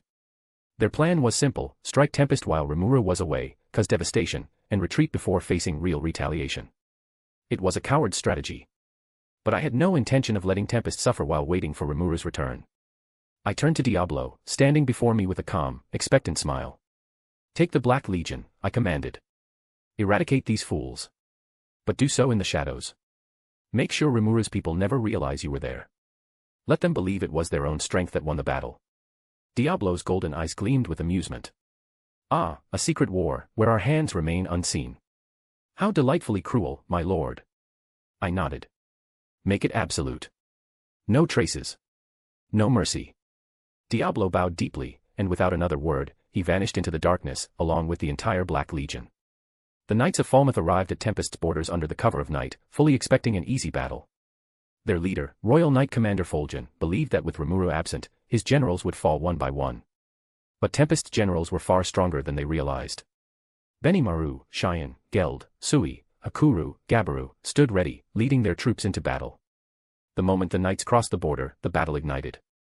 Fulgen and his men charged forward, swords raised, only to be met with an overwhelming resistance. Benimaru's flames consumed entire squadrons. Cheyenne's unmatched strength crushed even the most armored knights. Geld's unyielding defenses turned aside even the sharpest blades. Tempest's forces were holding their ground, but the battle was not yet won. The knights were numerous, their faith driving them into a frenzied assault. But unbeknownst to either side, they were not fighting alone. As the battle raged, something shifted. The air grew heavy, an unnatural stillness settling over the battlefield. The knights' movement slowed, their breath hitching in their throats as an overwhelming pressure bore down on them. Then, they began to disappear. One by one, knights vanished into the darkness, their comrades barely registering their absence before they, too, were swallowed by the void. Diablo moved like a phantom, his presence barely perceptible. A knight raised his sword, only to find his arm twisted unnaturally, bones snapping before he even understood what was happening. Another tried to call for help, but his voice was silenced before the words could escape his lips. Tempest's generals fought on, never realizing that the battle was already tilting in their favor, not because of their own strength alone, but because the Black Legion was working in the unseen depths of the battlefield, eliminating threats before they could strike. Carrera erased an entire platoon with a silent explosion, the knights vanishing into dust before their comrades even noticed. Testarossa corrupted their weapons with a mere touch, rendering their holy blades useless. Ultima played with her victims, inflicting pain so precise and delicate that they collapsed in silent agony before anyone could hear their screams. And Diablo was the storm itself. He moved through the battlefield like a shadow given form, his presence barely detectable, his touch absolute. The knights never stood a chance. They thought they were fighting a fair battle, but in reality, they were being hunted. Within hours, the once proud army of Falmouth was reduced to nothing. Only a handful of survivors remained, trembling, their minds shattered by the terror they could neither see nor understand. They staggered away from the battlefield, barely able to breathe. And there, left behind in the blood-soaked earth, was a single message, burned into the ground with an unknown force. This is not your war. Leave, and do not return. Next time, there will be no survivors. While unaware of the events transpiring in Tempest, Remuru was making his way back after wrapping up his business with the kids. His mind was at ease, expecting a peaceful return. But fate had other plans. A presence. It was faint, but his magic sense instantly picked it up. Someone was waiting for him. And they weren't friendly. Stopping in his tracks, Remuru glanced towards a dense forest clearing. You can come out now. The air was tense. From behind a tree, a figure emerged. A woman clad in silver armor, her violet eyes sharp as blades. It was Hinata Sakaguchi. Remuru's expression shifted. Hinata. But before he could say anything else. Form. A radiant barrier erupted around them, sealing off the area with a blinding golden light. The pressure it emitted was immense, making Remuru feel as if a heavy weight had settled over him. A holy barrier. It was designed to suppress monsters, even ones as strong as him. Hinata raised her sword, dead-end rainbow, its blade glowing with divine energy. Remuru Tempest, she said coldly. You are an enemy of humanity. I will eliminate you here. Remuru frowned. What the hell are you talking about? Hinata's gaze did not waver. I know the truth. You killed Shizu. Remuru's eyes widened. And then, he understood. Someone had fed her lies. He took a deep breath. I didn't kill Shizu. She entrusted her will to me. But Hinata wasn't listening. She vanished. And reappeared right in front of him. Shing. Hinata's blade descended at blinding speed, aiming straight for Remuru's head. He barely had time to raise his sword in defense. Clang. A shockwave erupted from the impact, sending cracks through the ground. Remuru's hands numbed from the sheer force behind her strike. She was fast. Too fast. Even with his enhanced perception, her movements were nearly impossible to follow. Hinata wasted no time. She unleashed a flurry of sword slashes, each one sharper than the last, infused with holy energy that disrupted Remuru's magic. Clang. Clang. Clang. Remuru barely managed to deflect them, stepping back each time. Damn it. She wasn't just strong, she was overwhelming him. Then. Hinata's blade gleamed. A powerful skill activation. Dead-end thrust. A devastating piercing attack, designed to kill in a single strike. Remuru's instincts screamed. He twisted his body, but it was too late. The sword pierced through his chest. Pain exploded in his body. Hinata's eyes remained cold. It's over. But. Remuru grinned. His body melted. Nice try. A split second later, his real body reappeared behind her. Hinata's eyes narrowed. But she didn't hesitate. She turned. And swung again. The fight continued, a blur of clashing swords, bursts of energy, and flashes of movement as the two warriors fought at their absolute limits. The holy barrier suppressed Remuru's strength. But even so, he refused to fall. The battle had only just begun. Chapter 121, The Battle Intensifies, Arion watches from the shadows. From afar, unseen by either combatant, Arion stood in the darkness, his arms crossed as he observed the fierce duel between Remuru and Hinata. The fight had already surpassed his expectations. Interesting. He murmured, his sharp eyes locked onto the battlefield. Hinata fought like an unstoppable force, her swordplay refined to perfection. Every movement was calculated, precise, and filled with intent to kill. Remuru, on the other hand, relied on his adaptability, dodging, countering, and narrowly avoiding death with every clash. Despite the holy barrier suppressing Remuru's full power, he was keeping up. But how much longer could he hold out? Arion smirked. Show me what you're really capable of, Remuru. Hinata lunged forward, her sword dead-end rainbow shimmering with holy energy. 7 slash, disintegration. Whoosh. 7 radiant sword arcs sliced through the air, each infused with a power that could erase existence itself. Remuru's instincts flared, this attack was deadly. He moved. His body blurred, shifting with extreme speed as he weaved between the deadly slashes. One missed his neck by mere inches. Another grazed his shoulder, causing a burst of searing pain as his flesh vaporized from the holy energy. TCH. He twisted midair, dodging the final slash, but Hinata was already upon him. Shing. Her blade stabbed forward, aiming straight for his core. Remuru barely had time to react. He parried, but the force sent him skidding back, his feet digging trenches into the ground. Hinata's attacks were relentless, each strike a potential death blow. And Remuru knew. She wasn't even using her full power yet. Arion narrowed his eyes. She's not fighting with emotion. This is pure skill, a battle-hardened warrior who only seeks victory. But Remuru. He was holding back. Arion could tell. Why aren't you fighting seriously, Remuru? Are you trying to talk your way out of this? Arion shook his head. That won't work. Not with her. Remuru gritted his teeth. This fight was dragging on too long. He needed to turn the tide.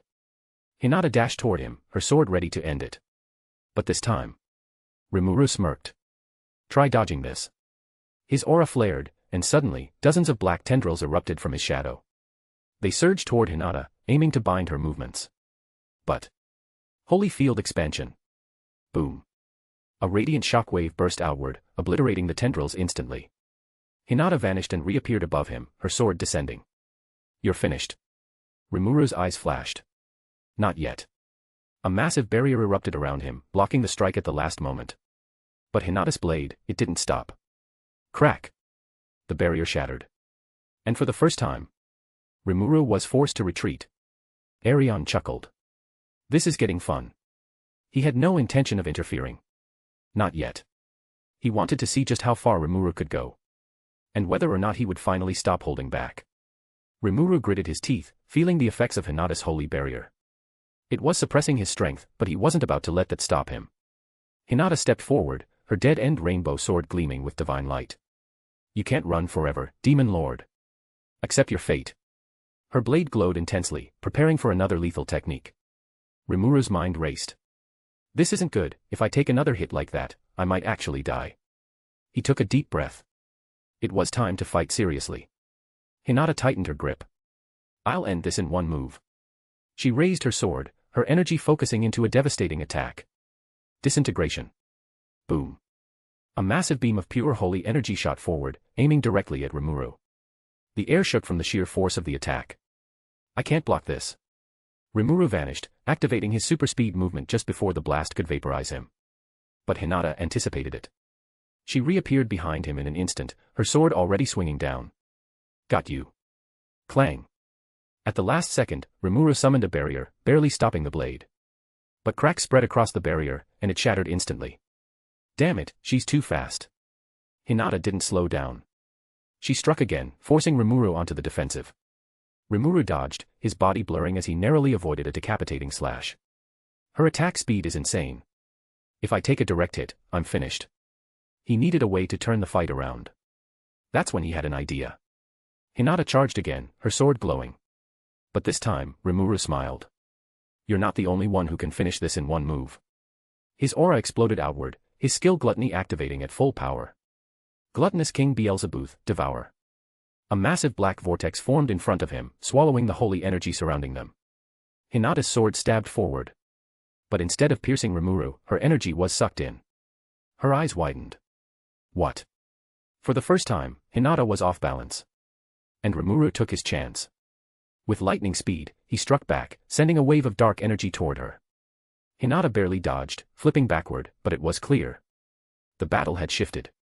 From his hidden vantage point, Arion smirked. Now we're talking. He had seen enough. During Remuru and Hinata's battle, Luminous Valentine watched from the shadows, her presence concealed. She observed the fight intently, her sharp eyes following every clash of Hinata's sword against Remuru's counters. The battle was fierce, Hinata was moving with lethal precision, her attacks relentless. Remuru, though strong, was clearly being pushed back by the holy barrier, which weakened monsters like him. Luminous knew the truth. She knew Hinata was being manipulated into this confrontation. And yet, she remained silent. That was her first mistake. Without warning, a voice, cold, smooth, and inhumanly calm, whispered into her ear. Why are you letting Hinata be manipulated into this fight? Her entire body froze. A chill unlike any she had ever felt ran down her spine, and before she could react, a wave of invisible energy crashed down upon her. Only she could feel it, yet it was more suffocating than any force she had ever encountered. What is this? Her instincts screamed at her, this was dangerous. She tried to turn, tried to react, but her body refused to move. It wasn't just power, it was absolute control, something far beyond normal restraint. And then, she felt him step closer. The pressure intensified, making even a supreme vampire like her feel fragile. A breath away from her ear, the voice came again.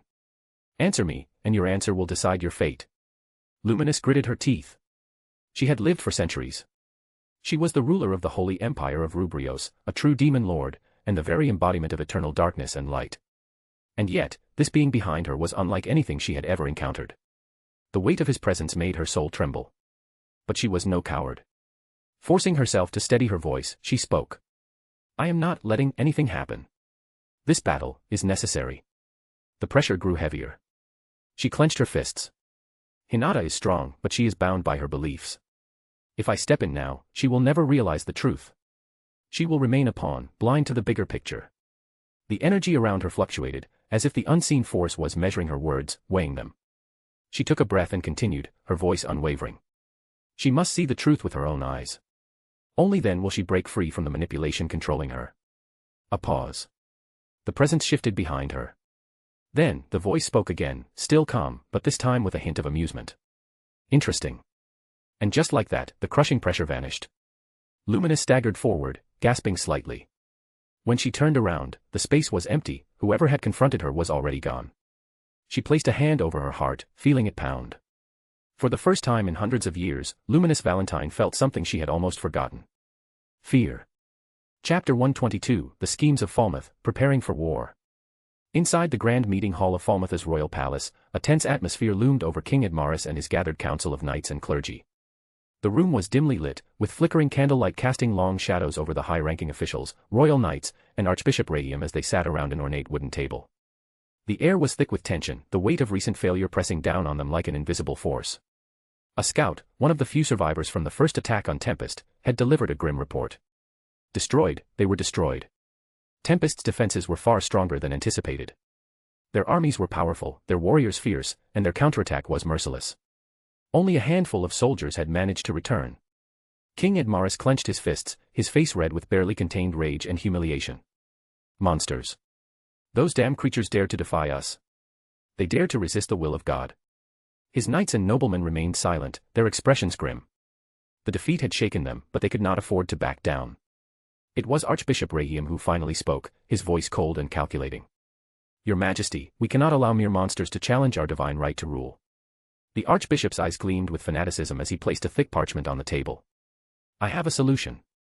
The knights and nobles leaned in, eager for anything that would turn the tides in their favor. Radium's lips curled into a smirk as he unrolled the parchment, revealing a complex magical formation, written in ancient script. This spell is a sacred barrier, specifically designed to suppress and weaken monsters. Gasps filled the room.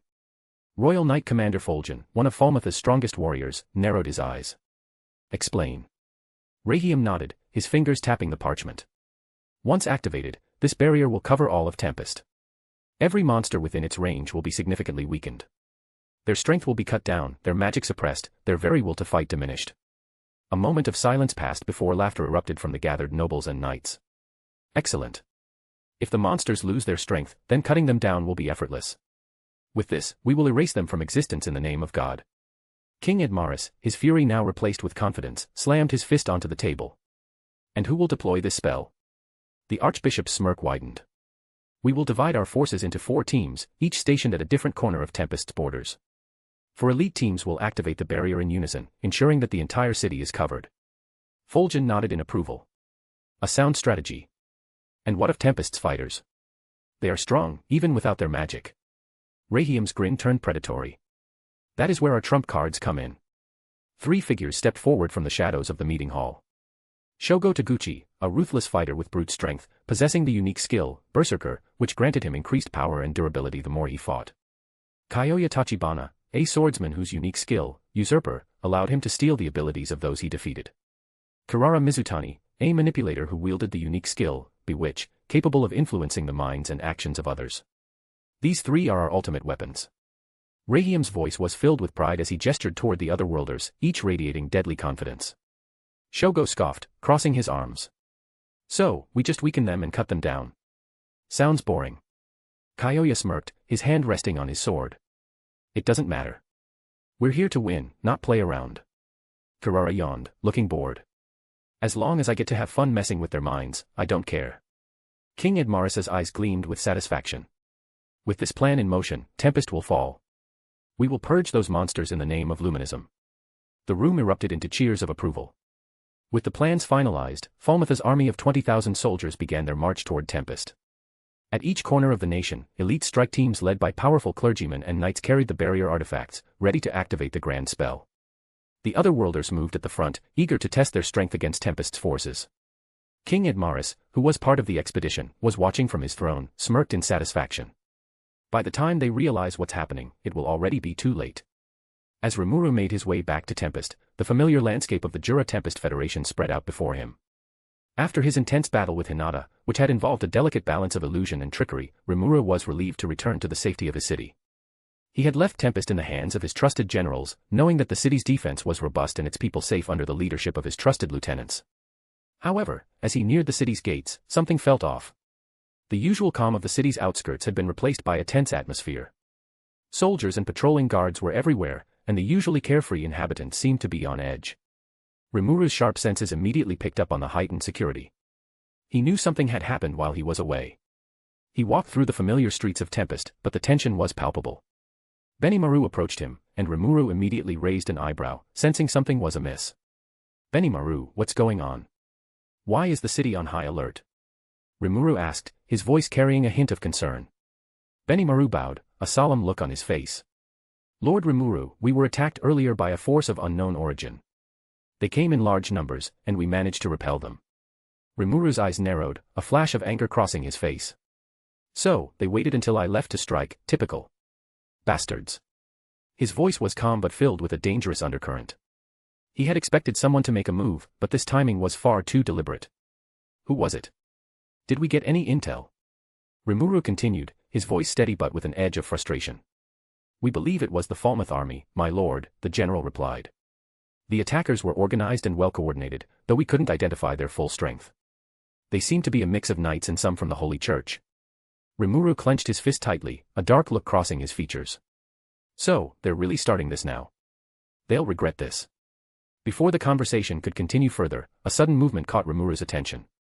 His right-hand man, Sui, appeared from the shadows, his usual composed demeanor unchanged. His sharp eyes glinted with concern, and his voice was calm but urgent as he spoke. Lord Remuru, I've just received word that an army of around 20,000 soldiers is currently headed towards Tempest. Given the scale and the timing, I believe it is the Falmouth army. The news hit Remuru like a ton of bricks. He hadn't expected Falmouth to escalate so quickly. They were clearly not content with just the earlier skirmish, they were bringing their full might this time. His thoughts began racing. He tightened his fist, his jaw clenching in determination. The soldiers from Falmouth had already tested Tempest's defenses, and it seemed they had underestimated the resolve of Tempest and its people. But to launch another attack so soon, this was no longer just about power. This was personal. So they're coming for some more, huh? Remuru muttered, his voice low and filled with wrath. All right, get everyone ready. We won't back down this time. Make sure our defenses are in place and that everyone is mobilized. I want the full force out there. We'll show them what happens when they think they can just walk all over us. The general nodded, clearly understanding the gravity of the situation.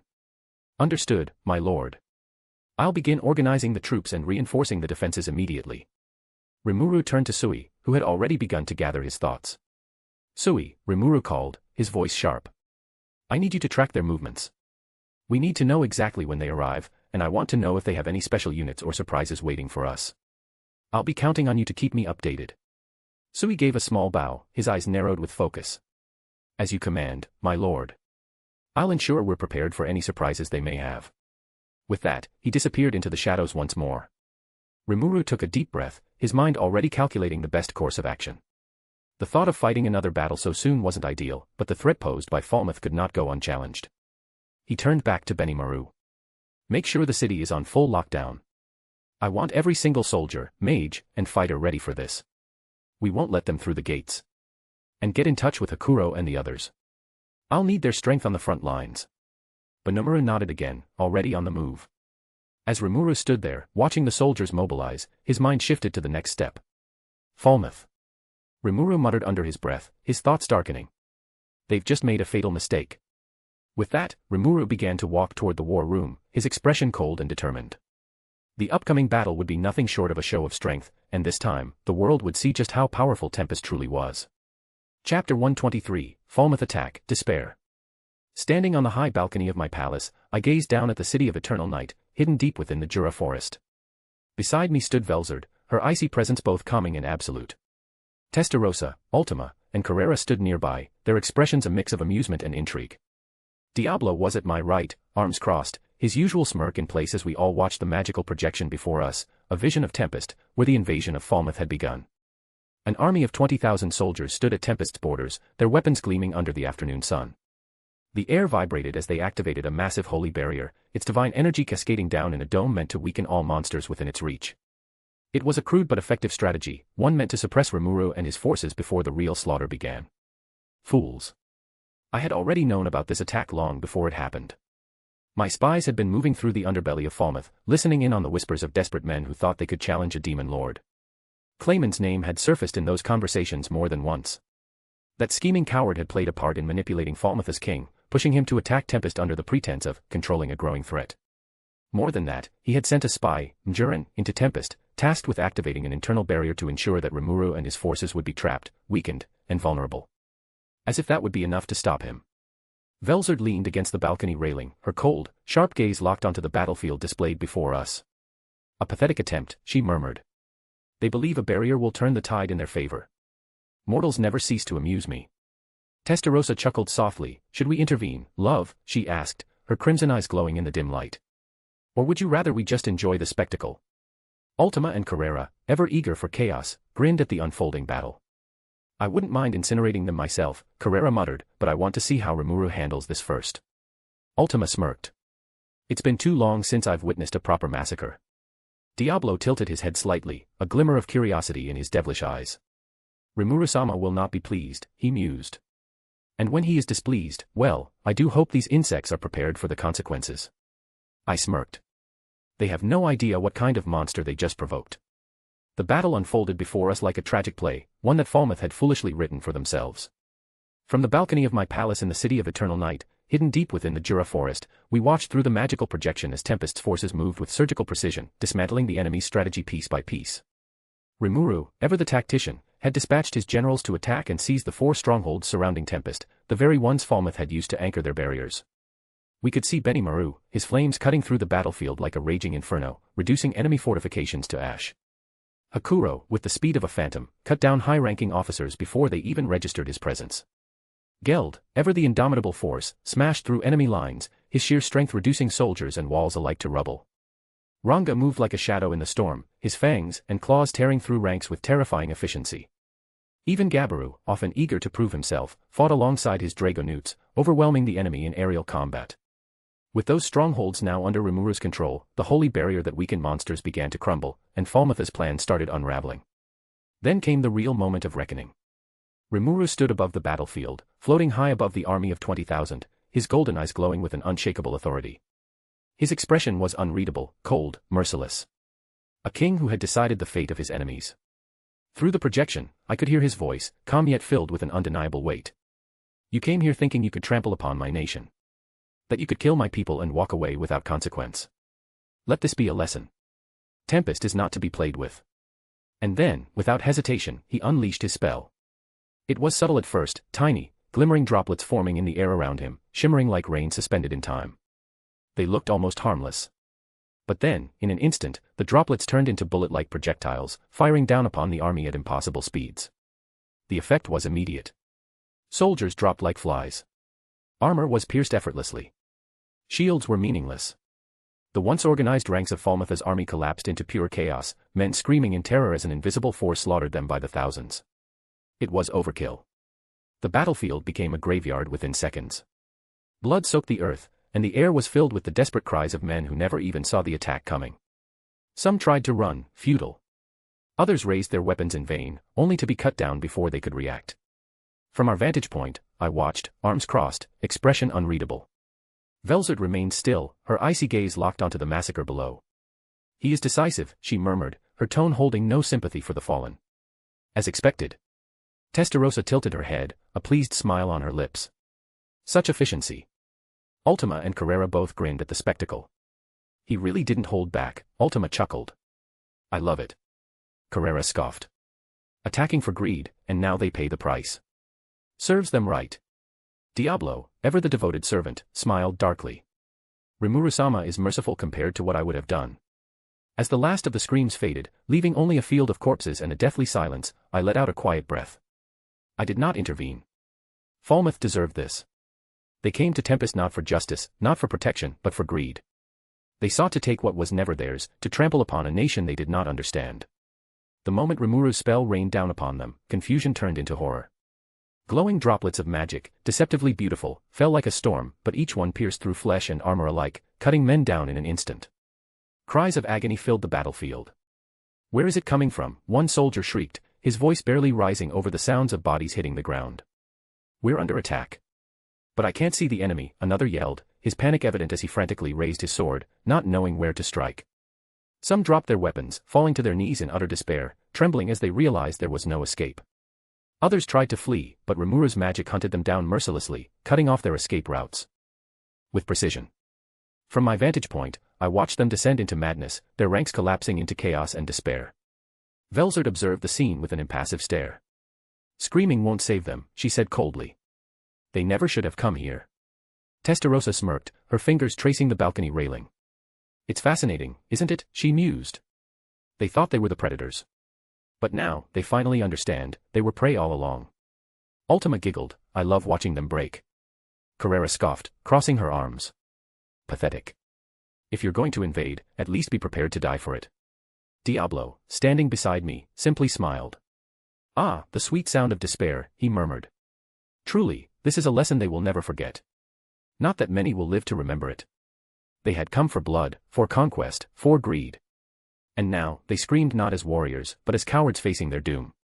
Chapter 124, Harvest Festival. As the massacre reached its conclusion, silence overtook the battlefield. The once mighty army of 20,000 had been reduced to nothing more than corpses, their cries of agony now mere echoes in the wind. Remuru hovered above them, expression unreadable, as if weighing the consequences of his actions. But there was no regret, only cold finality. Then, suddenly, a resonating voice filled the air, not just in the battlefield but through the magical projection as well. "Report. Checking the number of souls required for evolution." We all watched as Remuru slightly staggered in the air, his body tensing as if something profound was taking root within him. "Confirmed. The required conditions have been met. The Harvest Festival will now begin." I narrowed my eyes. So, it was happening. Remuru was evolving into a true demon lord. Velzard, standing beside me, raised an eyebrow but remained silent. Testarossa and Ultima exchanged knowing looks, while Carrera smirked, clearly entertained. Diablo, on the other hand, watched with a glimmer of something far deeper, reverence, perhaps. Then, through the projection, we saw Remuru moving with effort, as if his body was becoming heavier by the second. His golden eyes flickered with understanding. He knew. He was about to fall into sleep mode. And in that moment, we watched as he raised his hand, beginning the process of summoning a demon, a measure to protect Tempest while he was unconscious. I smirked at the realization. He's summoning a demon. Diablo remained silent, but his eyes glowed with excitement. I turned to him, my voice calm yet commanding. "Diablo, hack his demon summoning. Appear before him instead of whatever lesser demon would have answered the call. Assist him until he awakens." For the first time in a while, Diablo's smirk widened into something almost ecstatic. He bowed deeply, his voice filled with both devotion and delight. "As you command, my lord." Then, in an instant, he vanished, slipping through the summoning ritual like a shadow slipping through the cracks of reality. Through the projection, we saw it unfold. Remuru, his consciousness fading, had expected a random greater demon to answer his call. But instead, a figure of pure darkness and elegance appeared before him, bowing gracefully.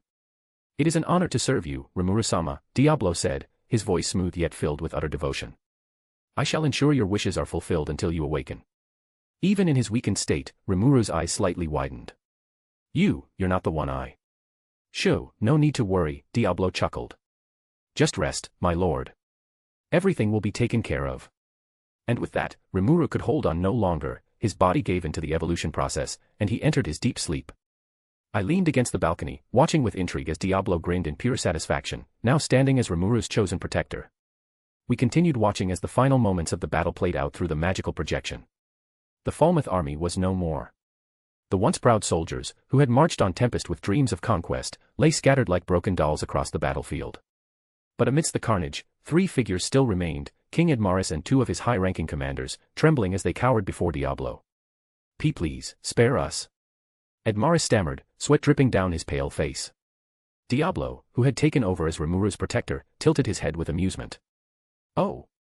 You were so bold when you invaded Tempest. Where did that bravery go?"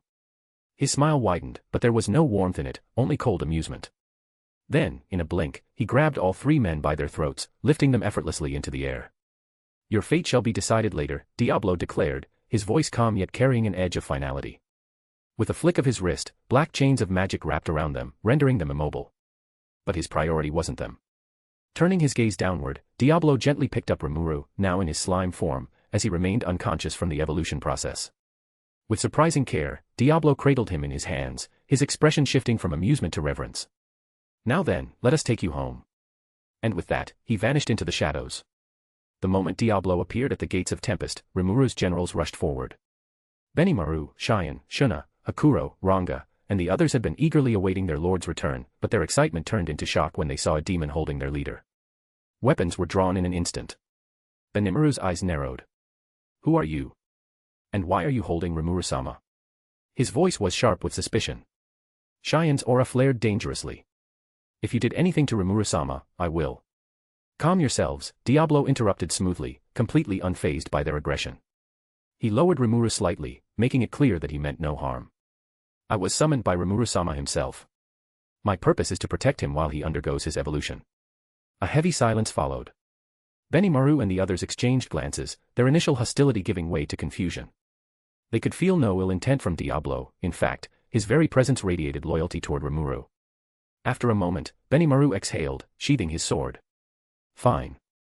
But if you even think about betraying him..." Diablo chuckled. "Betray him? Oh no. I would never." His golden eyes gleamed with an intensity that sent chills down their spines. With no more objections, they allowed him to pass. Diablo walked to an open area and, with a wave of his hand, formed a natural throne-like rock where he carefully placed Remuru's slime body. Then, the air shuddered. A voice, ancient and powerful, echoed through the skies. "Notification, the evolution of the individual, Remuru Tempest, has begun. Those connected to Remuru shall receive gifts." A strange light enveloped Tempest, and in that instant, one by one, Remuru's closest subordinates began collapsing. Benimaru, who had been standing strong just moments ago, suddenly staggered. What is this?" His voice trailed off as he fell unconscious. Cheyenne, Shuna, Hakuro, Sui, and even Ranga all dropped to the ground, their bodies glowing faintly. "They're evolving," Diablo murmured, his expression unreadable. He crossed his arms and simply watched in fascination, letting fate take its course. As each of Remuru's trusted allies fell into a deep slumber, the entire nation of Tempest seemed to hold its breath, unaware that their future was about to change forever. Chapter 125, Remuru's Awakening and the Reactions of the World. Days had passed since Remuru Tempest began his evolution into a true demon lord. During that time, Tempest had been eerily quiet, the entire city had been holding its breath, waiting for their ruler to awaken. Those connected to him, who had also fallen into deep slumber, began stirring one by one. Their bodies had changed, their auras had strengthened, and new powers had been granted to them. But Diablo remained still. For days, he had stood watching over Remuru, unwavering, like a knight standing before a sacred altar. Even as the world outside continued to shift and react to the events of Falmouth's downfall, his only concern was Remuru's awakening. And then, a surge of power rippled through the air, spreading across Tempest. The once dormant slime quivered, his core pulsing with an otherworldly radiance. Then, slowly, Remuru's golden eyes opened. Diablo, upon witnessing this, smiled with deep satisfaction, bowing slightly. Welcome back, Rimuru-sama. Remuru blinked, momentarily disoriented, before scanning his surroundings. His aura had become immeasurably vast, carrying a pressure that was far beyond what it once was. His evolution was complete. As he shifted into his human form, he stretched his arms and let out a small sigh. Looks like I was out for a while. His voice was smoother, his presence even more commanding than before. Before Diablo could respond, the doors of the chamber burst open, and in rushed Benimaru, Cheyenne, Shuna, and the rest of his loyal followers, their eyes wide with joy and relief. Rimuru-sama. You're awake. Their voices overlapped as they expressed their excitement. Remuru, now fully awake, smiled as he observed his subordinates. Each of them had grown stronger, their evolutions evident. Looks like everyone got a power-up, huh? Remuru chuckled, noting the changes in his allies. Benimaru clenched his fist, feeling the immense power coursing through him. Yes. We all received incredible abilities. It's thanks to you, Rimuru-sama. Cheyenne, overwhelmed with emotion, attempted to hug Remuru, but he instinctively dodged, knowing her strength had likely increased. While Tempest celebrated Remuru's ascension, I observed the world's response from the City of Eternal Night. Reports from my spies and informants flooded in, detailing the reactions of every kingdom, empire, and powerful faction. The Western Holy Church was in complete chaos. Remuru becoming a true demon lord sent shockwaves through their ranks. They had long preached that monsters were evil, that demon lords were calamities, yet here was Remuru, beloved by his people, a protector of his nation, and now one of the most powerful entities in existence. Many high-ranking members of the church debated whether they should continue their hostility toward Remuru or attempt diplomacy. Meanwhile, Luminous Valentine, the true vampire and ruler of Rubrios, had a much different reaction. Fufu, how amusing. She smirked upon hearing the news, her ruby eyes gleaming. A freshly ascended demon lord. How adorable. I suppose Hinata failed to kill him. Her interest in Remuru had been piqued. King Gazel Dwargo of the Dwarven Kingdom took the news in stride. When he received reports of the Falmouth invasion and subsequent annihilation, he merely nodded in approval. They reaped what they sowed, he muttered, taking a sip of his drink. And now Remuru has fully stepped into the realm of the demon lords. Interesting. I'll have to pay him a visit soon. Despite the chaos in the Western Church, the Dwarven Kingdom remained neutral, not seeing Remuru as a threat but rather an ally worth keeping close. The smaller human nations were terrified. News of Falmouth's army being massacred in an instant spread like wildfire. Rumors painted Remuru as a merciless monster, while others depicted him as a god of vengeance, punishing those who threatened his home. Engr Asha, one of the more influential human nations, immediately reinforced its defenses and sent diplomats to re-evaluate their stance on Tempest. The Eastern Empire, a rising power known for its military might, took a keen interest in Remuru's evolution. The Emperor himself reportedly laughed, saying, "A new demon lord, huh? He might be worth fighting someday." Unlike the Western nations, who reacted with fear, the Eastern Empire saw Remuru's ascension as a challenge, one they would eventually have to confront. Meanwhile, in the shadows, Clayman, one of the weaker demon lords, was gritting his teeth in frustration. Damn it. This wasn't supposed to happen. He had orchestrated Falmouth's attack with the hope of crippling Remuru, but instead, it had led to his evolution into a true demon lord.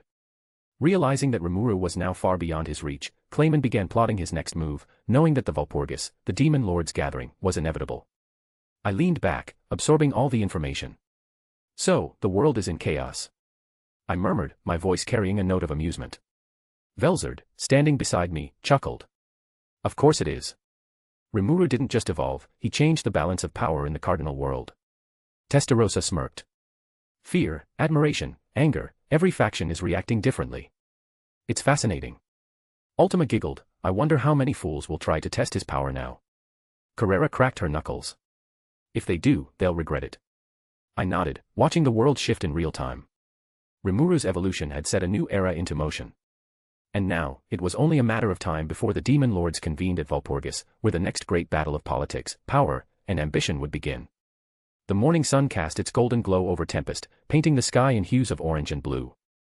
Remuru, still in his slime form, sat comfortably atop Ranga, perched on a hill overlooking his thriving city. A cool breeze rustled the trees, carrying with it the sounds of a bustling town, his people going about their day, stronger and more united than ever. As he admired the view, a presence suddenly appeared behind him, smooth and elegant, yet carrying an overwhelming sense of power.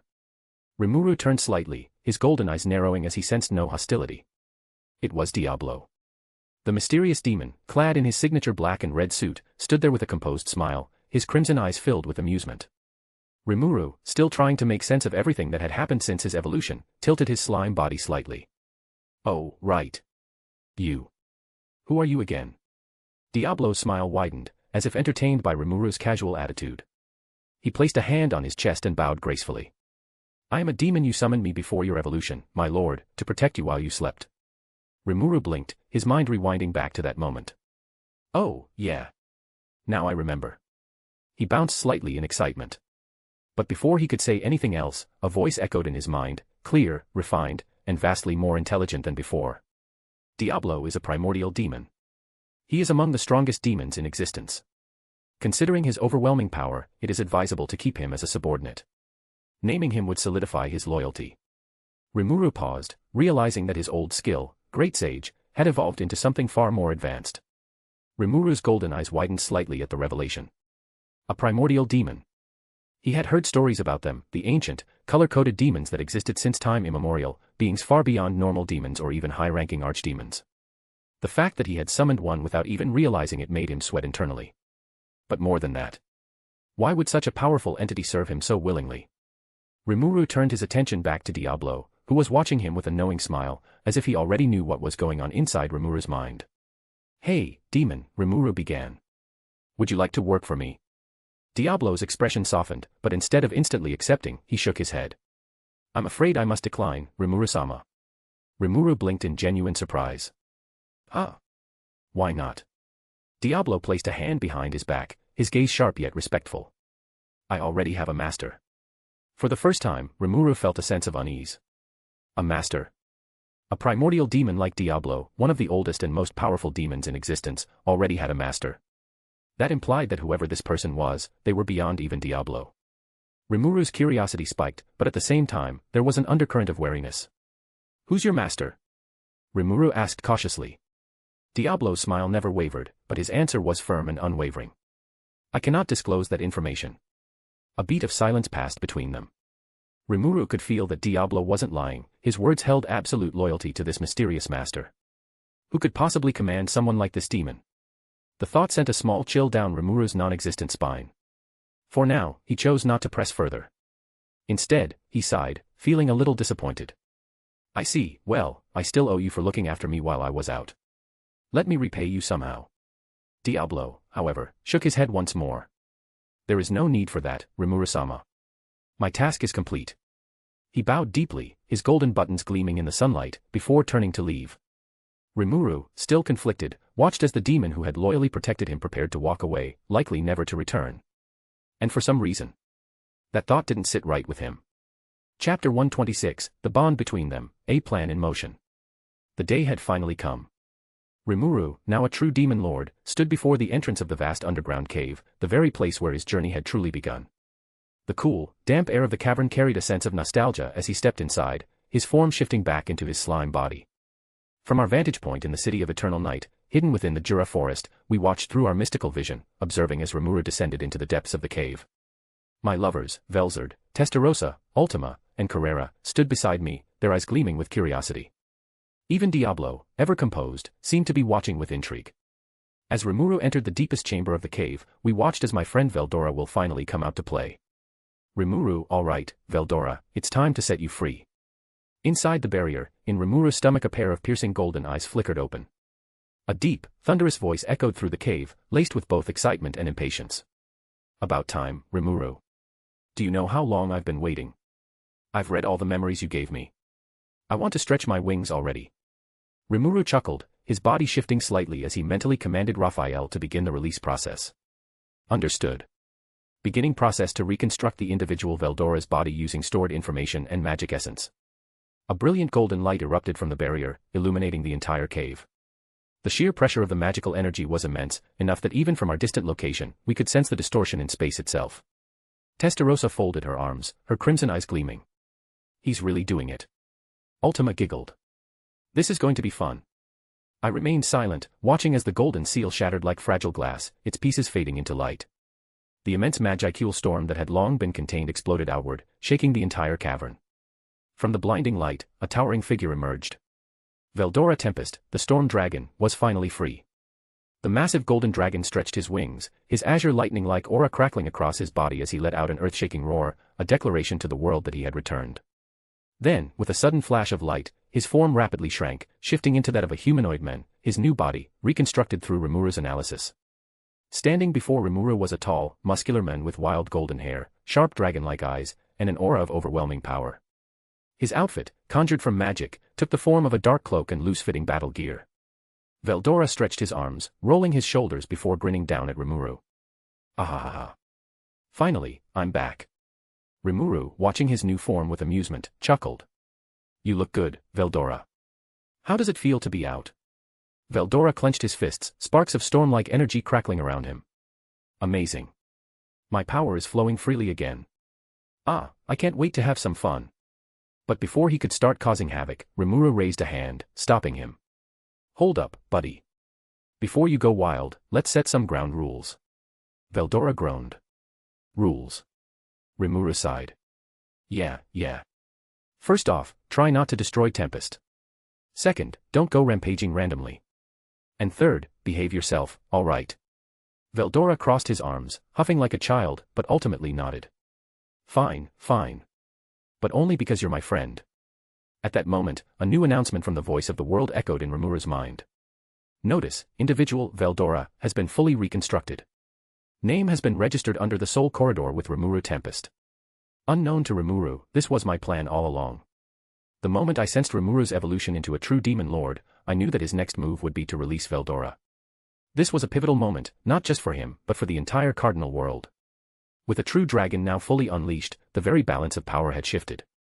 And that was precisely what I intended. From the beginning, Veldora had been more than just a sealed dragon. He was a key piece in my grand design. As I observed from the City of Eternal Night, my lovers, Velzard, Testarossa, Ultima, and Carrera, stood beside me, their gazes locked on the unfolding events. Diablo, ever composed, stood near, his expression unreadable. He, too, understood that this moment carried great significance.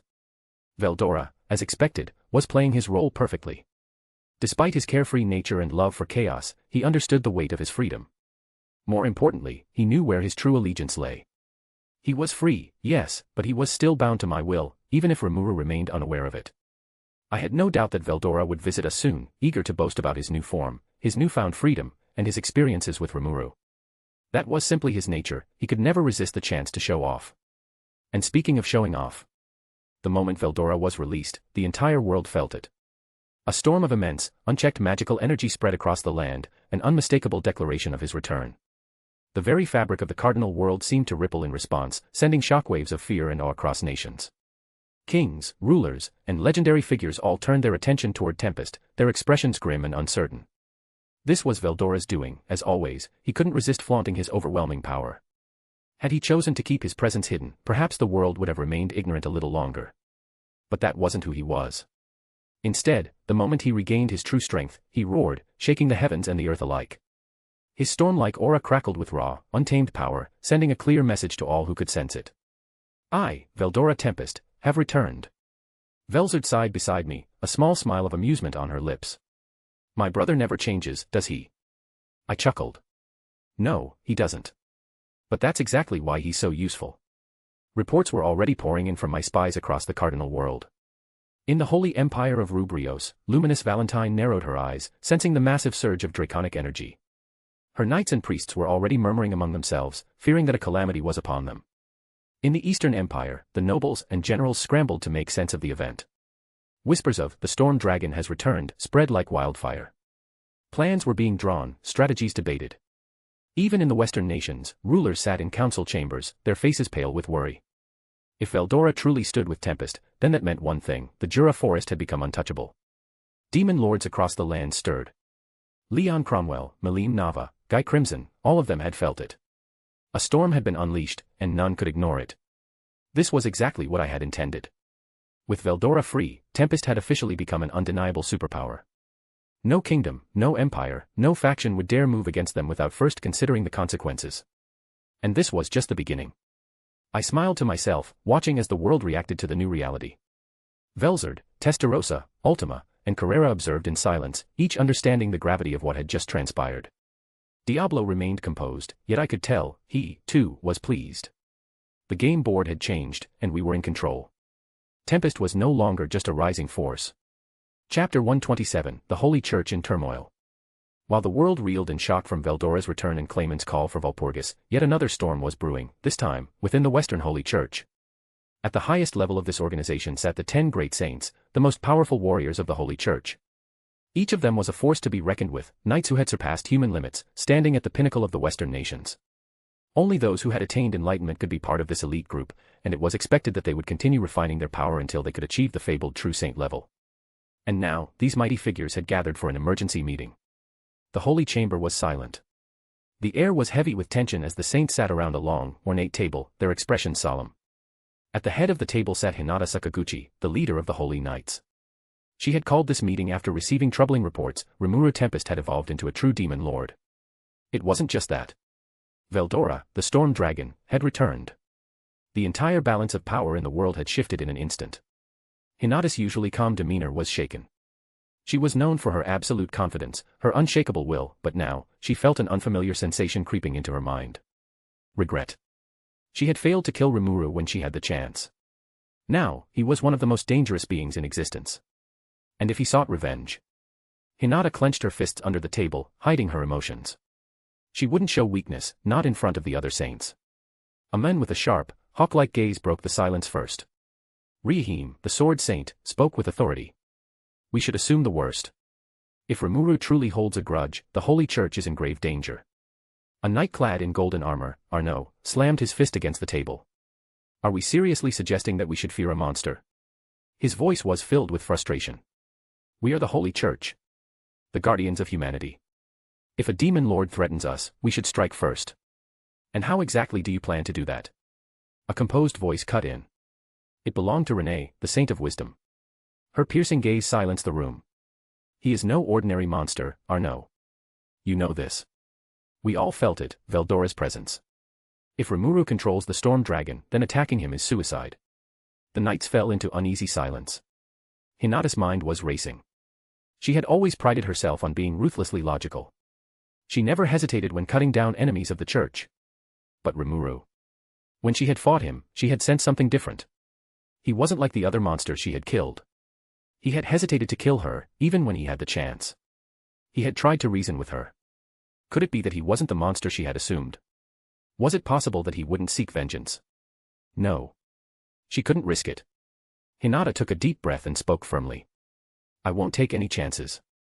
Until we know his true intentions, we must prepare for war. The Holy Church cannot afford to show weakness. The saints nodded in agreement. They didn't know what Remuru would do next. But if he came for them, they would be ready. Amidst the never-ending blizzards of the ice continent, within the heart of a frozen fortress, Guy Crimson, the oldest and most feared demon lord, sat upon his throne of crimson ice. Before him stood Leon Cromwell, the golden demon lord of El Dorado, his pristine white and gold armor gleaming against the cold light of the chamber. Though Leon rarely sought out conversations with other demon lords, today was an exception.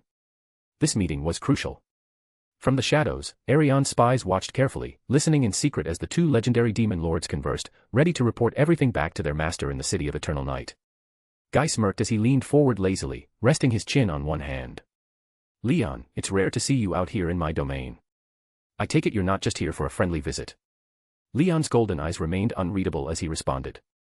You already know why I'm here. Walpurgis has been called. Clayman is making his move. Guy chuckled. Ah, yes. The clown finally decided to act. About time. But if he thinks calling us all together will help him, he's a fool. It's been too long since we've had a proper Walpurgis. I'm actually looking forward to it. Leon, however, wasn't amused. This isn't just about Clayman. The world is changing, Guy. Remuru Tempest has ascended to a true demon lord. At this, Guy's grin widened in genuine interest. Now that is impressive. And from what I hear, he did it in spectacular fashion, by massacring 20,000 Falmouth soldiers in a single attack. Leon nodded grimly. It wasn't just a battle. It was a complete slaughter. No hesitation, no mercy. He wiped them out in an instant. Guy laughed. Now that's how you make a statement. That wasn't just evolution, it was a declaration of power. Anyone who still thinks Tempest is weak will think twice now. Leon remained silent for a moment before speaking again. It doesn't end there. Remuru has also released Veldora. Guy raised an eyebrow, a mixture of amusement and curiosity flashing in his eyes. Oh. So the storm dragon is finally free. No wonder the whole world is in a panic. Leon sighed. The balance of power is shifting, and the repercussions will be immense. That's why I came to speak with you. Guy smirked. I take it that's not the only reason. You've stopped your summoning experiments, haven't you? At this, Leon's expression darkened slightly. It wasn't by choice. Guy tilted his head, intrigued. Oh. Now that's interesting. I figured you simply gave up. But something happened, didn't it? Leon's hand clenched into a fist. I was attacked. Guy's playful demeanor faded as he sat up straight. By who? Leon exhaled sharply. The Eminence in shadow. A silence fell between them. Even Arion's spies, hidden in the darkness, felt the shift in atmosphere. Guy narrowed his eyes. So, they finally made a move against you. Leon nodded. Not just any attack. I was completely outmatched. Their strength is on an entirely different level. Even with all my power, I couldn't win. If I had continued my summoning experiments, I would have been eliminated. Guy tapped his fingers against his throne, deep in thought. That's troublesome. Leon's gaze sharpened. You say that, but even you can't defeat them, can you? Guy let out a small chuckle, but there was no amusement in his tone. No, I can't. Leon's expression hardened. Then you understand why I had no choice but to stop. Guy sighed and ran a hand through his red hair. Yeah, I get it now. If they really wanted you dead, you wouldn't be standing here. That means they're not just eliminating threats, they're controlling them. Leon nodded. That's exactly what they're doing. They're manipulating events from the shadows, ensuring that no new powerful beings emerge beyond their control. Guy leaned back, a serious expression replacing his usual grin. This just got a lot more interesting. If even I can't take them on, that means they're far beyond anything this world has ever seen. Leon sighed. And that's why I stopped my summoning. I can't afford to make another move until I understand their true motives. Guy chuckled darkly. For once, I actually agree with you. The world is already in chaos, and with Remuru's ascension and Veldora's return, it's only going to get more unpredictable. And now we have the Eminence in shadow moving in the background. He smirked. This is going to be one hell of a show. Guy leaned back against his throne, his crimson eyes glowing with amusement. You know, Leon, if you really think about it, in a way, the Eminence in shadow is actually helping balance the world. Leon frowned. Helping? They forced me to stop my summoning experiments. They're manipulating events from behind the scenes, controlling the rise of powerful beings. How is that helping? Guy chuckled. Think about it. If they hadn't stopped you, what would have happened? More artificially summoned beings, more disruptions to the natural order. I may enjoy chaos, but even I know there's a limit before things spiral out of control. Leon remained silent, considering Guy's words. Guy smirked. In a way, they're doing part of my job for me. Keeping things in check, preventing unnecessary instability. I won't say they're my allies, but I also don't mind their existence. Leon narrowed his eyes. So you're just going to sit back and let them do as they please? Guy shrugged. For now, yes. As long as they don't interfere with me directly, I have no reason to pick a fight with them. Leon exhaled. It's unlike you to accept that something exists beyond your control. Guy laughed. Oh, don't misunderstand. If they ever do cross the line, I'll be the first to test just how powerful they really are.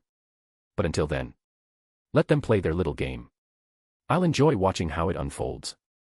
Leon shook his head, knowing that when Guy said something was interesting, it usually meant something big was about to happen. Meanwhile, Arion's spies listened intently. This conversation would be crucial intel for their master. The Eminence in shadow wasn't just feared, they were acknowledged even by Guy Crimson, the oldest and strongest demon lord. And that meant they were a force unlike any the world had ever seen. Chapter 128, Manipulations. Within the grand halls of the Western Holy Church, the clerics of the 7 luminaries gathered in secret, their expressions grim as they discussed their latest scheme. The rise of Demon Lord Remuru had shaken their foundation, and they feared that their divine authority would wane should Luminous Valentine shift her favor away from them. At the head of the group stood Granbel Rosso, their leader and the mastermind behind the unfolding deception. Hinata remains our most powerful tool. If we manipulate her properly, we can have her eliminate Remuru for us, Granbel stated coldly, his piercing gaze scanning the gathered members. Ars, the ever-scheming, smirked. We have already forged a message in Remuru's name, challenging her to a duel.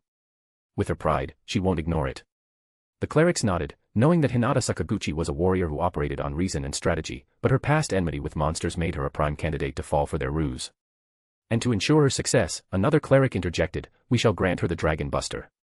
The Dragon Buster, a supposedly divine sword, was in truth a carefully rigged trap, its power formidable, but laced with hidden restrictions that would make Hinata vulnerable at a critical moment and they could control it.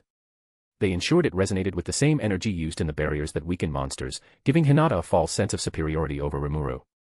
Granbelle's smile widened. With that blade in her hands and our false challenge in her mind, she will march straight to Tempest. But their plans extended beyond Hinata alone. They needed a direct military intervention. That was where the 10 great saints came in. Leonard Jester, one of the strongest among them, had been subtly influenced by the clerics, his fervor for the church's mission making him an easy pawn. He had been convinced that Tempest was a growing threat, one that had to be dealt with swiftly. However, the true masterstroke of their deception lay in R's cunning impersonation. He had assassinated Guard, a trusted member of the 10 great saints, and now wore his face flawlessly. From within, he would manipulate their decisions, ensuring that the Holy Knights would take arms against Tempest. With the saints marching and Hinata leading the charge, Remuru shall fall, one of the clerics declared confidently. Granbelle, watching the unfolding pieces of his grand game, nodded in satisfaction. And should she fail, well, she will have weakened him for us. Either way, our victory is assured. Unbeknownst to them, Arion's spies had seen and heard everything. Every whispered plot, every deception, it was all being relayed back to Arion in real time. And so, Hinata, unknowingly walking into a trap, decided to go to Tempest. As I sat on my throne, enjoying a moment of peace, my lovers tended to me with their delicate yet firm hands. Velzard, my icy dragon queen, massaged my shoulders, her touch both soothing and powerful. Testarossa, ever the perfectionist, worked on my right leg, her sharp crimson eyes focused with an almost surgical precision. Ultima, playful and passionate, attended to my left leg, occasionally flashing a mischievous grin. Meanwhile, Carrera, always the most aggressive yet affectionate, ran her fingers through my hair, caressing my scalp with a gentleness that contrasted her usual explosive nature. It was during this moment of bliss that a shadow flickered in the corner of my chamber. One of my spies had returned. He knelt before me, his voice steady but urgent. "My lord, I bring critical information." I closed my eyes for a moment, enjoying the last few seconds of my massage before nodding. "Speak." Hinata Sakaguchi and the 10 great saints are on their way to Tempest, intending to confront Demon Lord Remuru. However, their actions have been manipulated by the clerics of the 7 luminaries. They forged a challenge in Remuru's name and provided Hinata with a rigged weapon, Dragon Buster, to ensure her downfall. I let out a small sigh. How predictable. The Western Holy Church cannot accept change, so they resort to deception. Carrera clicked her tongue in irritation. Typical of those self-righteous fools. Should I just blow them up? Velzard chuckled at her impatience but didn't disagree. If they continue down this path, they may need to be dealt with. Ultima smirked. But before that, shouldn't we at least let Remuru know? It'd be a shame if something actually happened to him. He's amusing. Testarossa, always the strategist, nodded. I agree. We should send one of my demons from the Blanc Legion. Someone swift, skilled in espionage, and able to move unseen. I considered her words and nodded. Very well. Choose one of your best. She smiled knowingly. I already have the perfect candidate. A figure stepped from the shadows, a lean and swift demon who had been rigorously trained in covert operations. His scarlet eyes gleamed under the dim light, and his movements were precise, calculated. You have your mission. Deliver this information to Remuru Tempest. Do not reveal who sent you. The spy bowed deeply. Understood, my lord. Then, in a flash, he vanished. The journey to Tempest was swift, almost as if the wind itself carried the spy. Slipping past defenses undetected, he made his way to the heart of the city, where Sui, Remuru's most trusted intelligence officer, lurked in the shadows. But Sui did not trust unknown messengers. The moment the spy stepped forward, he felt an invisible pressure clamp down on him. Sui's sharp crimson eyes locked onto him, his aura radiating silent menace. Who are you? Sui's voice was calm, yet dangerous. The spy did not flinch. I bring urgent information for Demon Lord Remuru. Sui remained cautious. And why should I believe you? The spy met his gaze with unwavering confidence. Because the fate of Tempest depends on it. A tense silence filled the air. Then, after a brief consideration, Sui finally spoke. Follow me. With calculated steps, Sui led the spy through the halls of Remuru's domain. Upon reaching the main chamber, the spy found himself before Remuru Tempest, who sat in his chair with a relaxed, yet authoritative aura. Benimaru, Cheyenne, Shuna, Hakuro, and Ranga stood nearby, their expressions wary but attentive. Remuru tilted his head slightly. Who are you? The spy bowed but did not answer the question directly. I cannot disclose that. I am only here to deliver a message. Remuru's expression turned serious. All right, then let's hear it. The spy took a deep breath before relaying the critical information. Hinata Sakaguchi and the 10 great saints are marching towards Tempest under false pretenses. The Western Holy Church has manipulated them, forging a letter in your name to provoke Hinata. Furthermore, they have given her a cursed weapon, Dragon Buster, under the guise of aiding her in battle. A heavy silence followed. Benimaru clenched his fists. Cheyenne eyes burned with rage, while Shuna's face showed concern. Even Hakuro's normally calm demeanor hardened. Remuru narrowed his eyes. So, they're trying to get her to kill me. Benimaru exhaled sharply. This is a direct provocation. Should we prepare for war? Remuru tapped his fingers against the armrest of his chair, deep in thought. It's complicated. Hinata isn't the type to blindly follow orders. But if she's convinced that I'm a threat, she won't hesitate to strike. Cheyenne growled. Then let's take the fight to them first. Remuru shook his head. No. This isn't just about fighting. This is about politics, manipulation. Someone wants us to make the wrong move. Benimaru crossed his arms. So what do you suggest? Remuru leaned forward. We prepare. But we don't start a war unless there's no other choice. His gaze returned to the spy. Who sent you? The spy remained firm. I cannot disclose that. Remuru sighed, leaning back. I figured you'd say that. The spy gave a final bow. My mission is complete. Do with this information what you will. Then, as swiftly as he had arrived, he vanished. Remuru sat in silence for a moment before muttering, this just keeps getting more interesting. Chapter 129, Feldway's Silent Conquest. The war against Falmouth had ended, and Tempest had emerged victorious. However, the world was still in turmoil over the news that Remuru Tempest had ascended to the rank of a true demon lord. This was a significant shift in power, one that could not be ignored by the rulers of the surrounding nations. One such ruler was Gazel Dwargo, the indomitable king of Dwargon. As a seasoned warrior and ruler, he understood that maintaining relations with Tempest was not only beneficial but also necessary for the balance of power in the region. Thus, he decided to personally visit Remuru, seeking to reaffirm their alliance and gain insight into Tempest's future. When King Gazel arrived in Tempest, he was received with great respect. The meeting was set in one of Remuru's grand halls, where a large round table had been prepared. Seated around it were Remuru and his closest generals, including Benimaru, Cheyenne, Hakuro, Sui, and a few others. Also present was Yum, the former mercenary whom Remuru had taken under his wing. The atmosphere was relaxed yet filled with anticipation. As drinks were poured and small pleasantries exchanged, the conversation was about to begin, when suddenly, King Gazel's sharp instincts kicked in. His warrior's intuition picked up on something. His golden eyes flickered toward a particular spot outside, beyond the open windows of the hall. A slight rustling of leaves caught his attention. A normal person might have ignored it, but Gazel was not a normal person.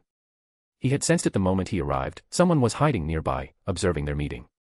Setting down his cup, he spoke, his voice carrying the weight of authority. So, Irald, why are you hiding behind the bushes? A tense silence followed his words. The people at the table turned their attention to where Gazel's gaze was directed. Then, after a brief pause, the figure stepped forward. Irald Grimwald, the Prime Minister of Dwargon, emerged from the shadows with a resigned sigh. His elegant robes rustled as he walked forward, his expression a mix of mild embarrassment and irritation. As expected of you, my king. Nothing gets past your eyes. Irald adjusted his glasses and gave a respectful bow before turning his sharp gaze toward Remuru. Apologies for my intrusion, Demon Lord Remuru. I had no ill intentions, I merely wished to observe the proceedings without interfering. Remuru blinked in mild surprise but quickly relaxed. Ah, no worries. But seriously, why the sneaky act? You could have just walked in with King Gazel. Irald pushed up his glasses, his sharp gaze unwavering. It is my duty to ensure my king's safety. Given your recent ascension, I had to see for myself whether you remained the same person we initially allied with. Gazel let out a deep chuckle. You always overthink things, Irald. Remuru grinned. So. What's your verdict? Irald studied him for a moment before sighing. You may have become a demon lord, but it appears you are still you. Cheyenne, who had been watching with amusement, crossed her arms. Of course he's still the same. Did you think our lord would suddenly become some tyrant? Irald gave her a knowing glance. One does not simply ignore the transformation of a person who has gained such immense power. I had to be sure. Benimaru smirked. Well, now that you're here, you might as well take a seat. Gazel nodded, gesturing toward an empty chair. Indeed, Irald. Since you were so interested, why not join the discussion officially? Irald let out another sigh but ultimately took the offered seat, resigning himself to the fact that he had been caught. Remuru chuckled. Alright then, let's get started. What brings you to Tempest, King Gazel? With that, the meeting between the leaders of Tempest and Dworgen began in earnest. While all of that was going on, a far greater danger lurked in the shadows, one that no one, not even the demon lords or true dragons, was fully aware of. Feldway, the former servant of Veldanava, had already infiltrated the heart of the Eastern Empire. Feldway had not only been working in the shadows for centuries but had embedded himself within the highest ranks of the Eastern Empire's military. As a top-ranking officer, he had access to the two most important figures in the empire. Rudranam ul Nazca, the Emperor of the Eastern Empire. Velgrind, the Scorching Dragon, and the Guardian of Rudra. Feldway's ultimate goal was to resurrect Veldanava, and for that, he needed the factors of the true dragons, the essences that embodied their divine existence. Velzard, Velgrind, and Veldora all carried a portion of Veldanava's power, and Feldway had already positioned himself close enough to two of them. To ensure his success, he began weaving layers of manipulation around Rudra. Using ancient angelic magic, Feldway was preparing an advanced spell that would give him full control over the Emperor's will. Once Rudra was fully under his influence, he could command the Empire's vast military and use it as his personal weapon, a tool to crush any opposition, especially Tempest. Feldway was not working alone. Among his most valuable assets was Dino, the fallen angel, a former celestial who had once served Veldanava but had since joined the Demon Lord Council, pretending to be a lazy and indifferent slacker. However, Dino was no fool. He sensed Feldway's ambitions, yet he continued playing along, knowing that refusing Feldway outright could mean death. He remained stationed in Dragel's domain, where he acted as a sleeper agent, waiting for the moment to strike. Feldway, of course, knew of Dino's hesitation, but it didn't matter, as long as Dino could still be useful. Unlike the others, I had already seen the signs. My network of spies, spread across the cardinal world, had gathered enough evidence to confirm my worst fears. Feldway had infiltrated the Eastern Empire at the highest levels. He was preparing Rudra to be a puppet ruler for his ultimate plan. He would inevitably target Tempest, especially now that Veldora was there. Veldora, as one of the true dragons, was an essential piece in Feldway's plan. Even if Veldora himself was unaware of it, his existence alone made him a prime target for Feldway's ambitions. With Rudra soon to fall under Feldway's control, it was only a matter of time before the Eastern Empire launched a full-scale invasion of Tempest. Feldway's plan was moving forward flawlessly, and unless something was done to counter him, the world would soon be caught in a war far greater than anything seen before. A war where the fate of existence itself hung in the balance. Chapter 130, Walpurgis, a Court of Kings and Executioners. The Grand Chamber of Walpurgis was cloaked in an eerie twilight, the very air thrumming with power. This was no mere meeting. This was a gathering of monsters, a council of absolute rulers, where whispers could shape nations and decisions could end civilizations. My spies, hidden in the unseen corners of the realm, watched as the demon lords assembled. The chamber's long table, hewn from obsidian, reflected the flickering candlelight as the demon lords took their seats. Guy Crimson, the primordial of wrath, sat at the head, legs crossed, his predatory gaze flickering with amusement.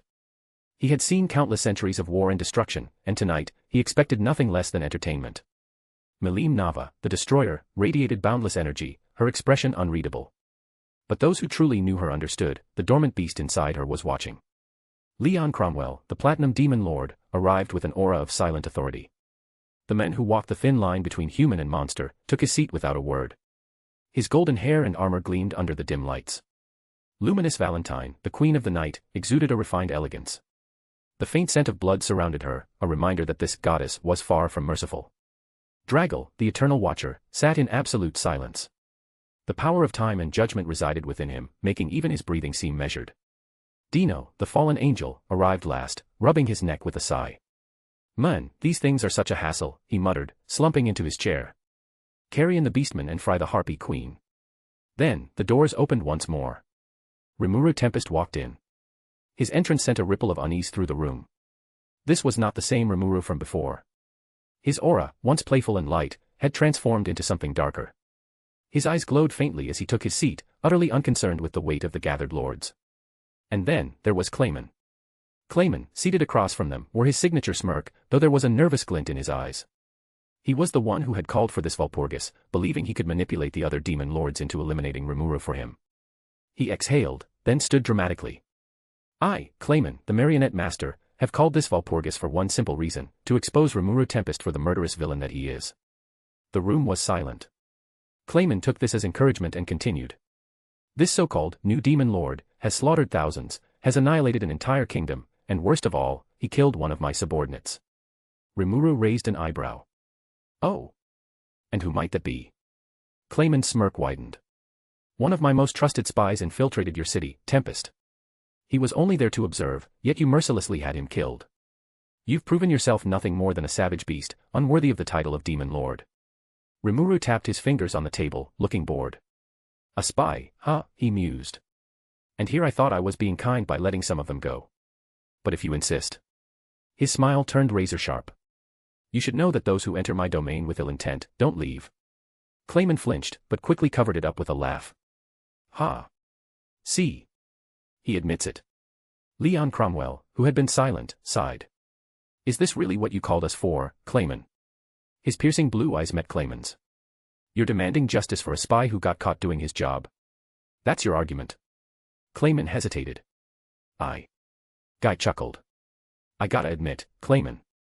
I expected a better performance from you. His crimson eyes gleamed as he leaned forward. What's your real game here? Melim, who had remained quiet, finally spoke. You're lying, aren't you? Her voice was soft, yet carried absolute weight. Clayman's face paled. Remuru watched him squirm, then sighed. All right. Enough of this nonsense. He stood up, the movement unsettlingly slow. Clayman, we all know you're full of shit. And honestly, I don't have time for this. His gaze darkened. If you want to settle things, then stand up and fight. Clayman let out a nervous laugh. Fight. Against you. He quickly glanced around the table, searching for support, but found none. Even Dino, the laziest of them all, shrugged. Yeah, man. You kinda brought this on yourself. Pathetic, Luminous scoffed. Clayman's smile cracked. No. This isn't how it was supposed to go. His voice became shrill as his composure crumbled. You were supposed to believe me. You were supposed to. Remuru moved. In an instant, he was in front of Clayman. A single hand on his chest. Clayman's eyes widened. Goodbye, Remuru whispered. A black hole of magic erupted from Remuru's palm. Clayman screamed as his body disintegrated, his very soul being erased from existence. His final cries were swallowed by the abyss. And then, silence. Remuru pulled back his hand, brushing off his sleeve. Now that that's over, he said, turning back towards the table, shall we continue? The remaining demon lords exchanged glances. Leon sighed, leaning back in his chair. Well, that was predictable. Melim grinned. I was kinda hoping for more of a fight, but I guess that works. Guy laughed, shaking his head. Remuru, you really don't waste time, do you? Remuru shrugged. I prefer efficiency. Luminous tapped her nails on the table, thinking. With Clayman gone, that means there's now an empty seat among the demon lords. Remuru smirked. Oh, don't worry. I'll be filling it. The tension in the air had eased, the heavy atmosphere of Walpurgis now giving way to something new, a shift in power, an evolution of the demon lords. With Clayman's body erased from existence, the remaining demon lords sat around the obsidian table, processing the new reality. Remuru, now an undeniable force, had cemented his place among them. Then, Arion, his expression serious but relieved, stood from his seat. I have something to say. All eyes turned toward him. Beside him, Fry gracefully adjusted her position, her golden wings shimmering faintly in the dim lighting. She gave him a small nod, signaling him to continue. Arion exhaled and met Guy Crimson's gaze. I've decided to step down as a demon lord. The words sent a ripple through the room. Melim's eyes widened, but there was no anger, only understanding. Guy leaned back, amusement flickering in his crimson eyes. Oh. Any particular reason? Arion nodded. Melim defeated me in battle. I lost fair and square. Rather than keep this title, I'd rather dedicate myself to serving her. She's strong, stronger than me. And I believe I can achieve more under her rule than I ever could alone.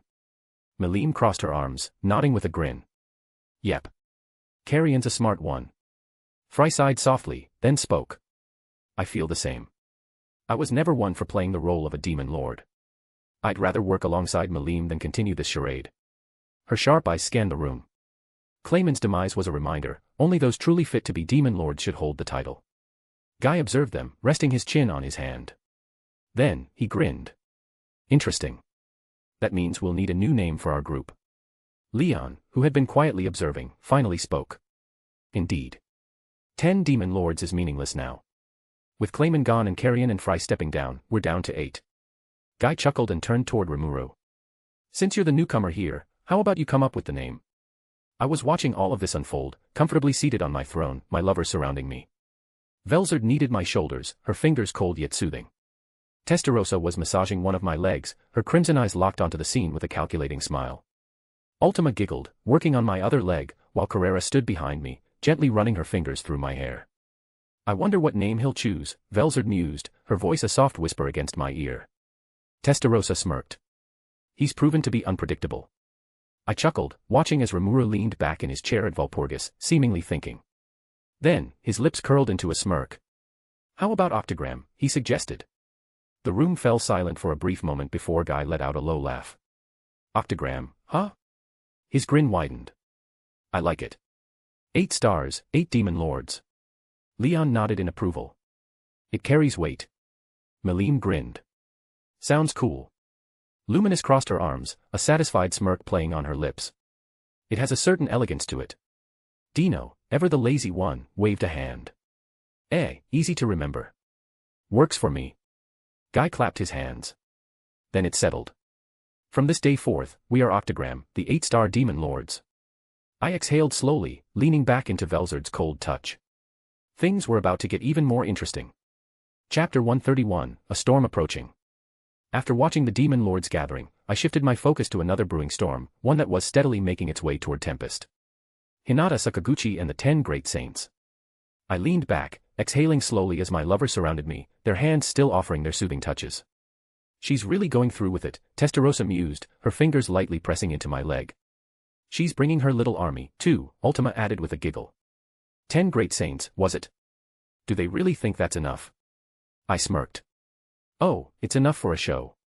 On the surface, it was easy to see why Hinata was marching toward Tempest. She believed Remuru was a dangerous enemy.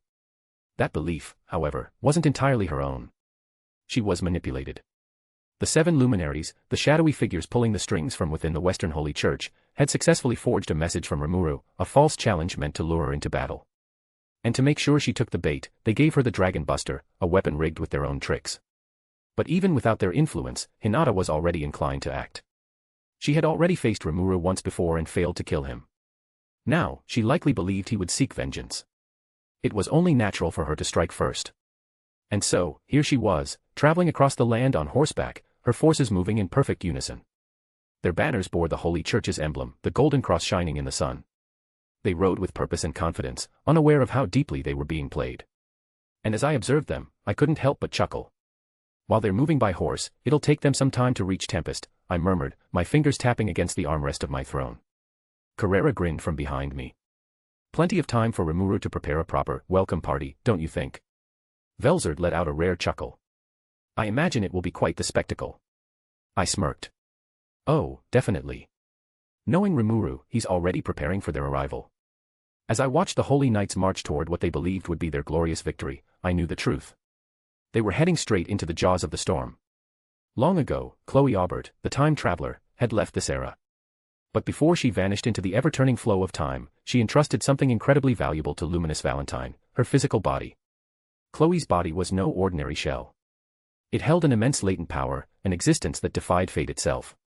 And so, knowing the dangers of leaving it unguarded, Luminous sealed it away in a hidden chamber within Rubrios, the heart of her kingdom.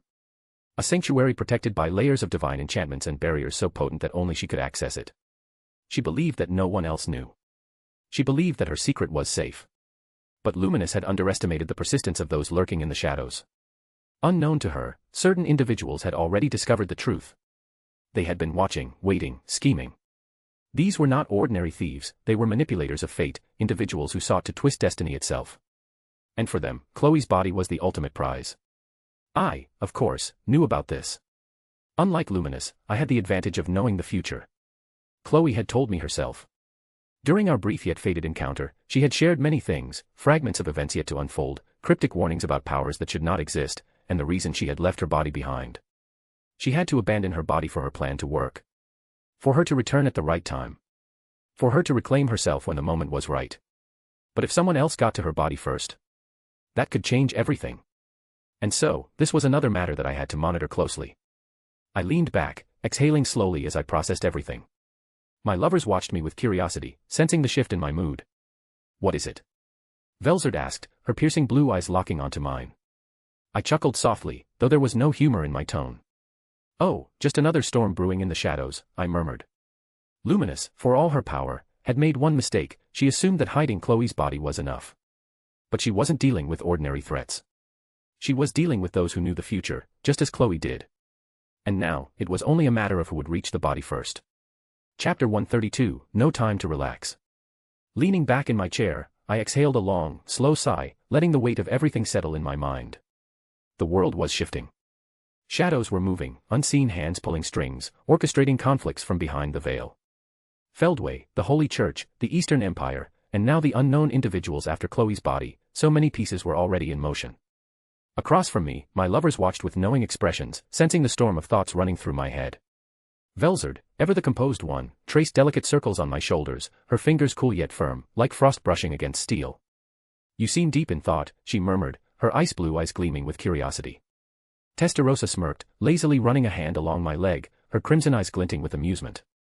Considering all that's happening, I'd say we won't have a moment of peace anytime soon.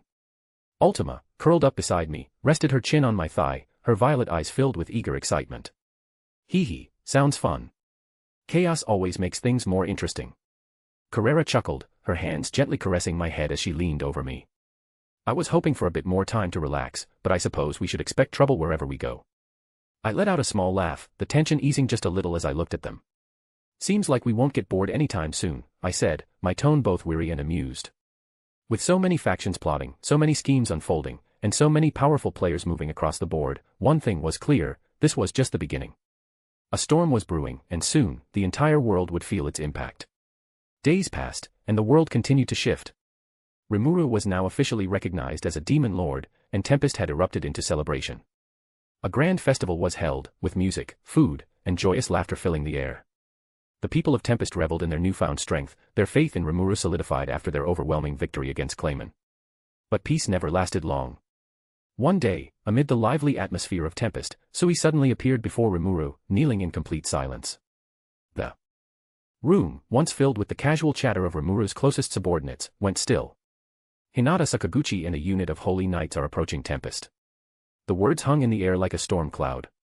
Remuru leaned back in his seat, his expression unreadable. Then, after a moment, he let out a small, amused chuckle. Oh. So it's time, huh? Benimaru folded his arms, his expression sharp. Looks like we'll have to greet them properly. Cheyenne cracked her knuckles, her golden eyes burning with excitement. I say we crush them the moment they step too close. Patience, Cheyenne. Hakuro, ever the calm strategist, gave a small smile. This will require a more delicate approach. Remuru waved a hand, silencing their murmurs. He wasted no time giving orders. Benimaru, you'll take command of the main force. Don't engage unless absolutely necessary. I want them to see our strength first. Understood, Benimaru said, already formulating strategies. Hakuro, you'll oversee our countermeasures in case they try anything unexpected. As you wish. Sui, Remuru continued, turning to his shadow, I want you and your men to keep an eye on their movements. If anything seems off, let me know immediately. Sui gave a slight nod. Consider it done. Cheyenne and Geld, you'll be on the front lines. No attacking unless I give the order, but I want them to feel your presence. Geld grinned, flexing his massive arms. They won't dare act recklessly. Ranga, Remuru called next. The great wolf, resting beside him, lifted his head. I want you nearby in case things go south. As you command, master. Gabble, Gobta, Remuru finished, looking at the lizardman and goblin warrior. I want you two leading the other forces stationed in Tempest. Keep the civilians away from the conflict. Gobta gulped but nodded quickly. Why yeah. We got this. Remuru then stood, stretching slightly. All right then, let's give them a proper welcome. Meanwhile, in my domain. I leaned back in my chair, watching the projection before me, a live image of Tempest preparing for war. Velzard was resting her head on my shoulder, her fingers lazily tracing patterns along my arm. So, Remuru's finally stepping up, huh? Testarossa smirked as she sipped from a glass of wine. He's learning. Watching him make these decisions is rather amusing. Ultima giggled, sitting cross-legged beside me. I still think it'd be fun if we dropped in and gave the Holy Knights a little scare. Carrera, lazily running her fingers through my hair, let out a small sigh. But wouldn't that ruin all the excitement? Let's just enjoy the show. I chuckled, keeping my eyes on the projection. Many would wonder why I let these events unfold instead of taking direct action. The truth? Remuru needs to handle these things on his own. If I kept stepping in and crushing every threat before him, he'd never grow. Strength wasn't just about raw power, it was about learning, adapting, and overcoming adversity. Besides, if I erased every threat before it even began, wouldn't that make the world unbearably boring? I barely engaged in fights anymore because, honestly, there wasn't a single being in the cardinal world who could match me. If I stepped onto the battlefield, the fight would be over before it even began. So instead, I watched. I observed. I let the pieces move across the board. Because the world was far more entertaining when events were left to unfold. Chapter 133, Tempest vs. the Great Saints. The air around Tempest was tense as the 10 Great Saints, led by Hinata Sakaguchi, finally arrived at the borders. Their presence alone sent ripples of anticipation through the land, but they were not met by Remuru directly. Instead, Benimaru, Cheyenne, and a few of Tempest's most powerful warriors stood at the front lines, ready for what was to come. The battlefield had become a chessboard, and the pieces were about to collide. As the holy knights of the 10 Great Saints moved forward, they were met with the fierce resistance of Tempest's finest. Benimaru's flames licked the air, cutting through the knights like hot knives through butter, while Cheyenne unleashed her full battle frenzy, her sword flashing in the light. The knights were struggling, Tempest's generals were just that strong. Ranga and Gata flanked the sides, supporting their allies and ensuring there was no escape for the holy knights. Despite the fierce resistance, the 10 Great Saints seemed to be focused on something, or someone, more important. Hinata had reached her destination, and her gaze locked onto Remuru as he made his entrance onto the battlefield. There was a calmness about him, his usual carefree attitude almost out of place amidst the chaos. As Remuru strolled forward, he didn't waste time addressing the skirmish. His focus was entirely on Hinata, and the tension between them was palpable. Hinata stepped forward, her expression solemn, the weight of the situation apparent in her every step. When she spoke, her voice was steady, yet her eyes held an almost hesitant quality. "Remuru," she began, "I've come to apologize." The words hung in the air, but Remuru didn't respond immediately. Instead, he observed her, coldly appraising her, the gears in his mind turning. There was no way he was going to buy such an easily delivered apology. His voice was measured when he spoke. "Oh," Remuru said, his gaze sweeping across the holy knights behind Hinata. "If that's true, then why bring all these knights with you?" His voice dripped with skepticism. "Seems like you came prepared for a fight, not for peace." Hinata stiffened. "They came by themselves," she said quickly, though her words were unconvincing. It was clear to everyone around that she was lying. Remuru wasn't fooled. His eyes narrowed, the familiar spark of suspicion flashing across his face. "If you really wanted to apologize, you wouldn't have brought an army to my doorstep." He stepped closer, his voice cold and unwavering. "I don't buy it, Hinata." The tension escalated as the air between them crackled with unspoken words. Remuru's every movement was calculated, his body language betraying his distrust of Hinata's true intentions. The knights behind her, still struggling against Benimaru's and Cheyenne's onslaught, seemed out of place here, standing as a silent testimony to Hinata's true purpose. Hinata, realizing she could no longer maintain the illusion, gripped her sword with renewed determination. She didn't back down, instead, she readied herself. The stance she took was one of regret, but also of resolve. She couldn't afford to waver now. Her gaze met Remuru's, and there was a flicker of something unspoken between them. She knew what had to come next. Before anything further could happen, I turned my attention elsewhere, a far more pressing matter requiring my focus. As Hinata and Remuru faced off, I had already set into motion plans of my own. It wasn't just about this clash, it was about the clerics of the 7 luminaries who had orchestrated this entire mess. They were the ones pulling the strings from behind the scenes, manipulating Hinata, and using her as a pawn. I had known for some time that there was more to this than met the eye. Hinata's actions were being influenced by someone, those scheming clerics who wanted to sow chaos and manipulate events for their own gain. Turning to the eminence in the shadow, I issued a quiet command, knowing full well the seriousness of the situation. "Get ready," I said, my voice low but carrying an air of finality. "I want the clerics of the 7 luminaries captured. Do whatever it takes to bring them to me. They will have valuable information on what's truly going on behind the scenes, and will need to know everything before we decide how to deal with them." They vanished into the shadows like a silent predator in the night, already on their way to track down the ones responsible for this mess. They would find them, and when they do, we would know the full extent of their schemes. Back on the battlefield, Remuru and Hinata began their duel. Their swords clashed in a flurry of movements, creating sparks that lit up the dimmed sky. Hinata was a master of swordsmanship, and her blade, the famed Dragon Buster, was a weapon forged with divine intent. Yet despite its power, Remuru was a force to be reckoned with, his movements fluid and precise as he countered each of her strikes. For Hinata, this wasn't just a duel of strength, it was a battle of ideals. She had come here believing she was doing what was right. But with every passing moment, her resolve was starting to crumble. Remuru, as always, was not just a foe of physical might, but of cunning and truth. Their swords met once more in a dramatic clash, and for a brief moment, everything was still. But as the fight continued, the full scope of the cleric's manipulations became clear to both Hinata and Remuru.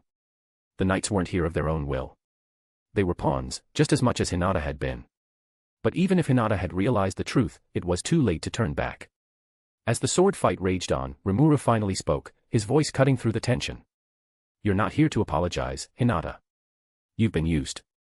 And I'm going to make sure everyone who's behind this pays the price." The clash between Remuru and Hinata had reached its climax. Both warriors stood in the eye of the storm, swords clashing, the world around them trembling with every strike. Hinata was fighting with everything she had, her divine sword, the Dragon Buster, flashing with overwhelming power. But Remuru had seen through her every move. His speed, reflexes, and adaptability were unmatched. Suddenly, Hinata stepped back, gathering her strength for one final strike. She raised her sword high, the air around her rippling with energy as she summoned her strongest attack. Dragon Slaughter, Thousand-Fold Slash. The air was thick with the force of her power. A massive wave of slashes, each one capable of slicing through even the hardest of materials, erupted from her blade. The ground trembled as the energy surged toward Remuru, a storm of divine power and fury. Remuru, though, stood his ground, his eyes sharp and calm. The attack came at him with overwhelming force, yet he effortlessly used his predator skill to absorb the energy, his body unfazed by the torrent. The very air itself seemed to bend around him as if acknowledging his dominion over this fight. But then, the sword, still vibrating with residual power, moved of its own accord. It twisted through the air like an extension of Hinata's will, its blade shimmering with malevolent intent. It darted toward Remuru at an unimaginable speed, aiming to stab him while he was still processing the aftermath of her attack. For a fleeting moment, Remuru didn't notice the sword's movement, caught in the shockwave of Hinata's final strike. But Hinata, realizing the consequences of her own blade's unpredictability, reacted too late. In a flash, Hinata leaped forward, her body crashing into the sword's path. The blade plunged deep into her side with a sickening sound, and she crumpled into Remuru's arms, her blood staining his hands. "Hinata." Remuru's eyes widened in shock and disbelief. His once carefree demeanor vanished, replaced by an intense desire to heal her.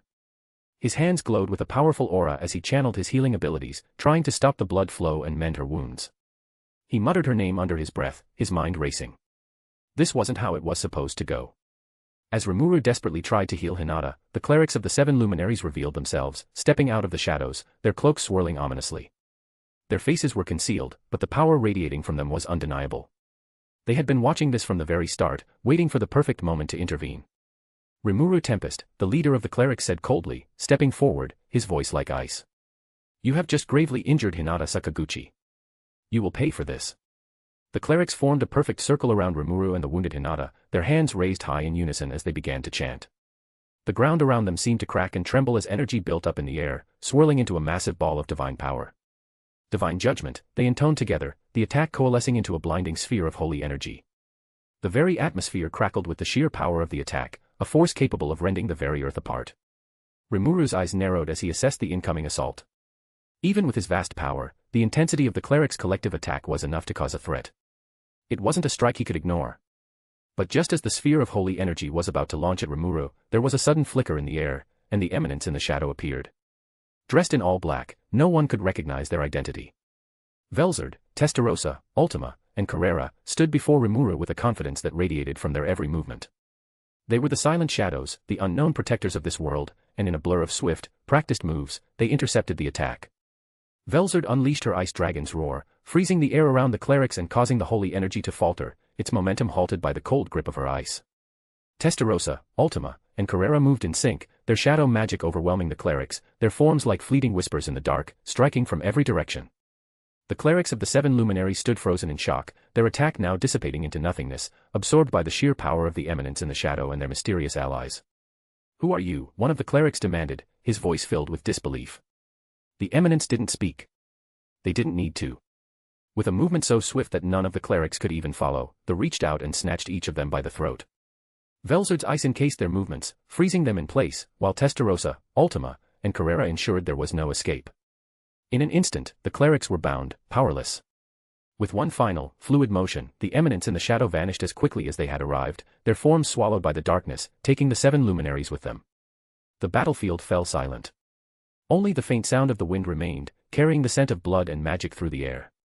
Then, a voice broke the silence. "I see my soldiers have caused you problems again." Remuru, Luminous Valentine appeared, her expression tinged with both regret and resolve. She stood in front of Hinata, her healing powers already manifesting. A holy healing spell radiated from her hands, enveloping Hinata's body as the bleeding began to stop, her wounds slowly healing.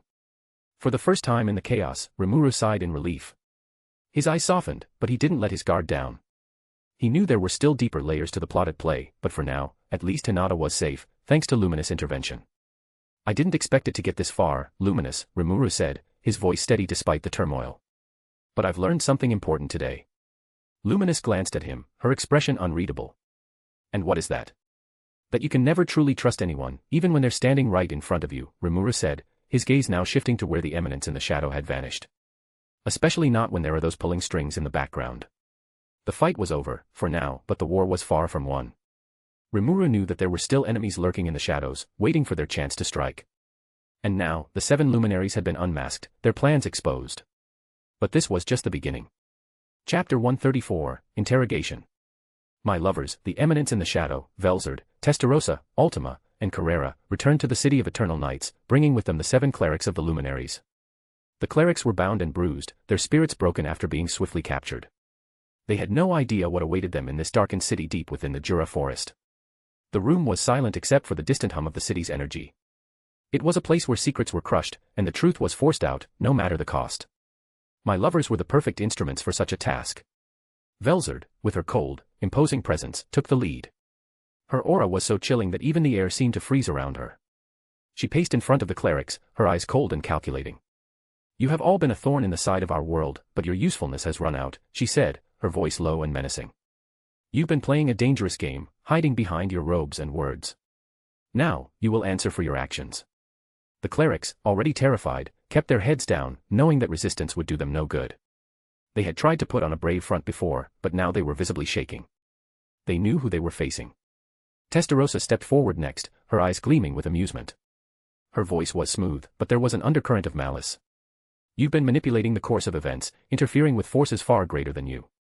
It's time you confessed," she said, her words sweet but filled with venom. "You will tell us everything. Starting with who is behind your little plot." Ultima remained silent, standing to the side. Her presence was a shadow that stretched across the room, quiet and still. It was the silence that made her so terrifying. And Carrera.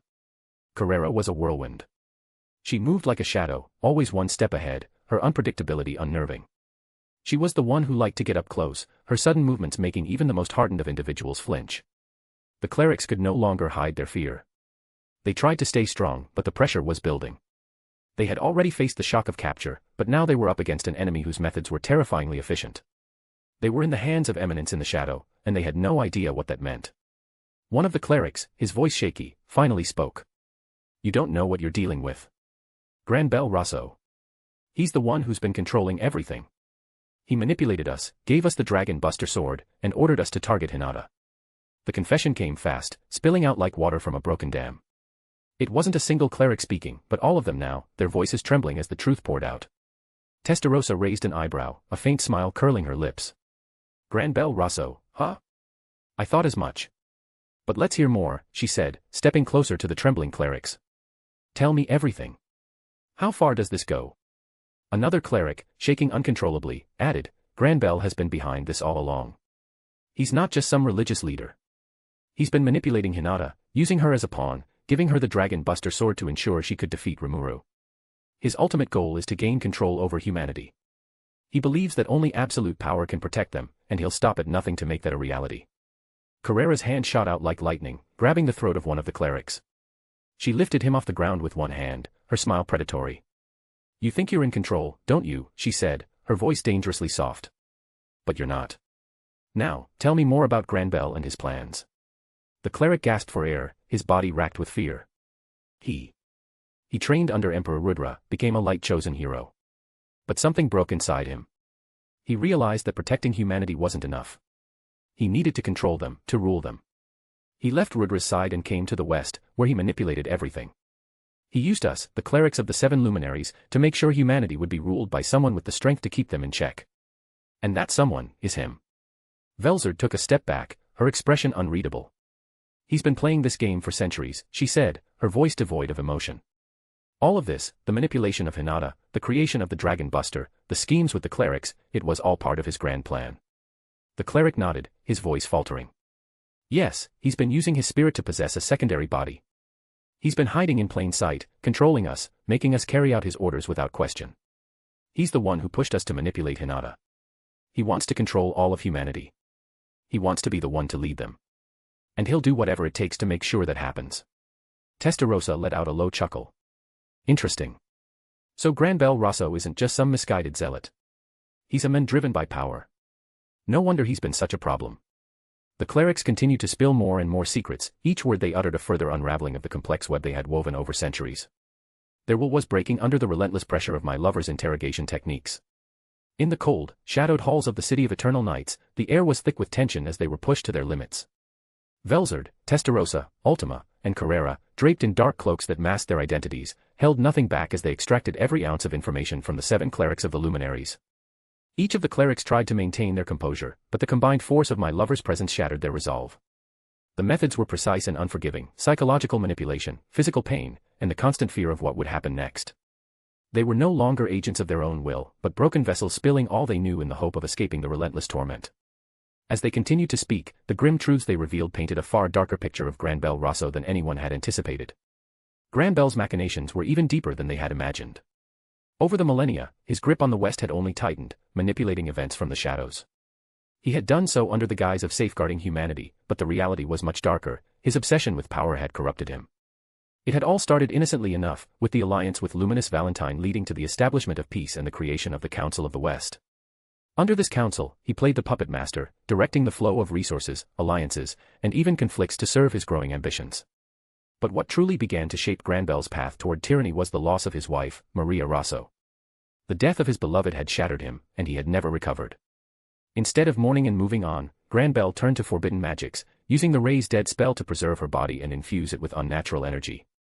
His obsession with reviving her became all-consuming, and it wasn't just any energy he sought. He used the love energy granted by Luminous over the years, and even harvested the power of otherworlders.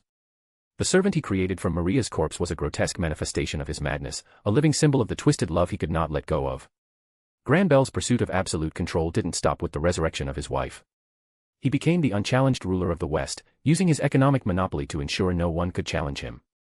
Through the 5 elders, a group of his descendants strategically placed in positions of power across the Western nations, Granbel manipulated the entire continent. He ruled in the shadows, never taking credit for his actions, but always ensuring that every move served his interests. Even his former mentor, Rudra, was discarded once Granbel realized the East's goals didn't align with his. He severed ties with Rudra and began plotting against the East's attempts to invade the West. The dwarves, merchants, and spies all became pawns in his scheme to ensure the West's safety, at least, that was what he claimed. To the rest of the world, he appeared as a benefactor, a protector. But beneath the surface, he was using his powers to manipulate, sabotage, and control. The final revelation came when Granbel discovered that his granddaughter, Mariabel Rosso, possessed immense latent power. Seeing her as the future of the Rosso family, he groomed her to be his successor. But it wasn't a kind gesture, it was another calculated move in his endless pursuit of power. He saw in her the potential to continue his reign, to take the Rosso family's ambitions into a new era, shaped and molded in his image. As the clerics revealed more, it became clear just how far Granbel's reach extended. He wasn't just manipulating the economy or politics, he had planted himself at the very heart of Western society, controlling everything from crime syndicates to the leaders of nations. He had created an empire in which he was the undisputed ruler, and even death itself was a tool in his arsenal. With each confession, the clerics began to break even further, their spirits crushed under the weight of the truth they had to reveal. They had served Granbel and Luminous without question, their loyalty never wavering, but now, under the relentless pressure of my lover's interrogation, the cracks in their resolve were evident.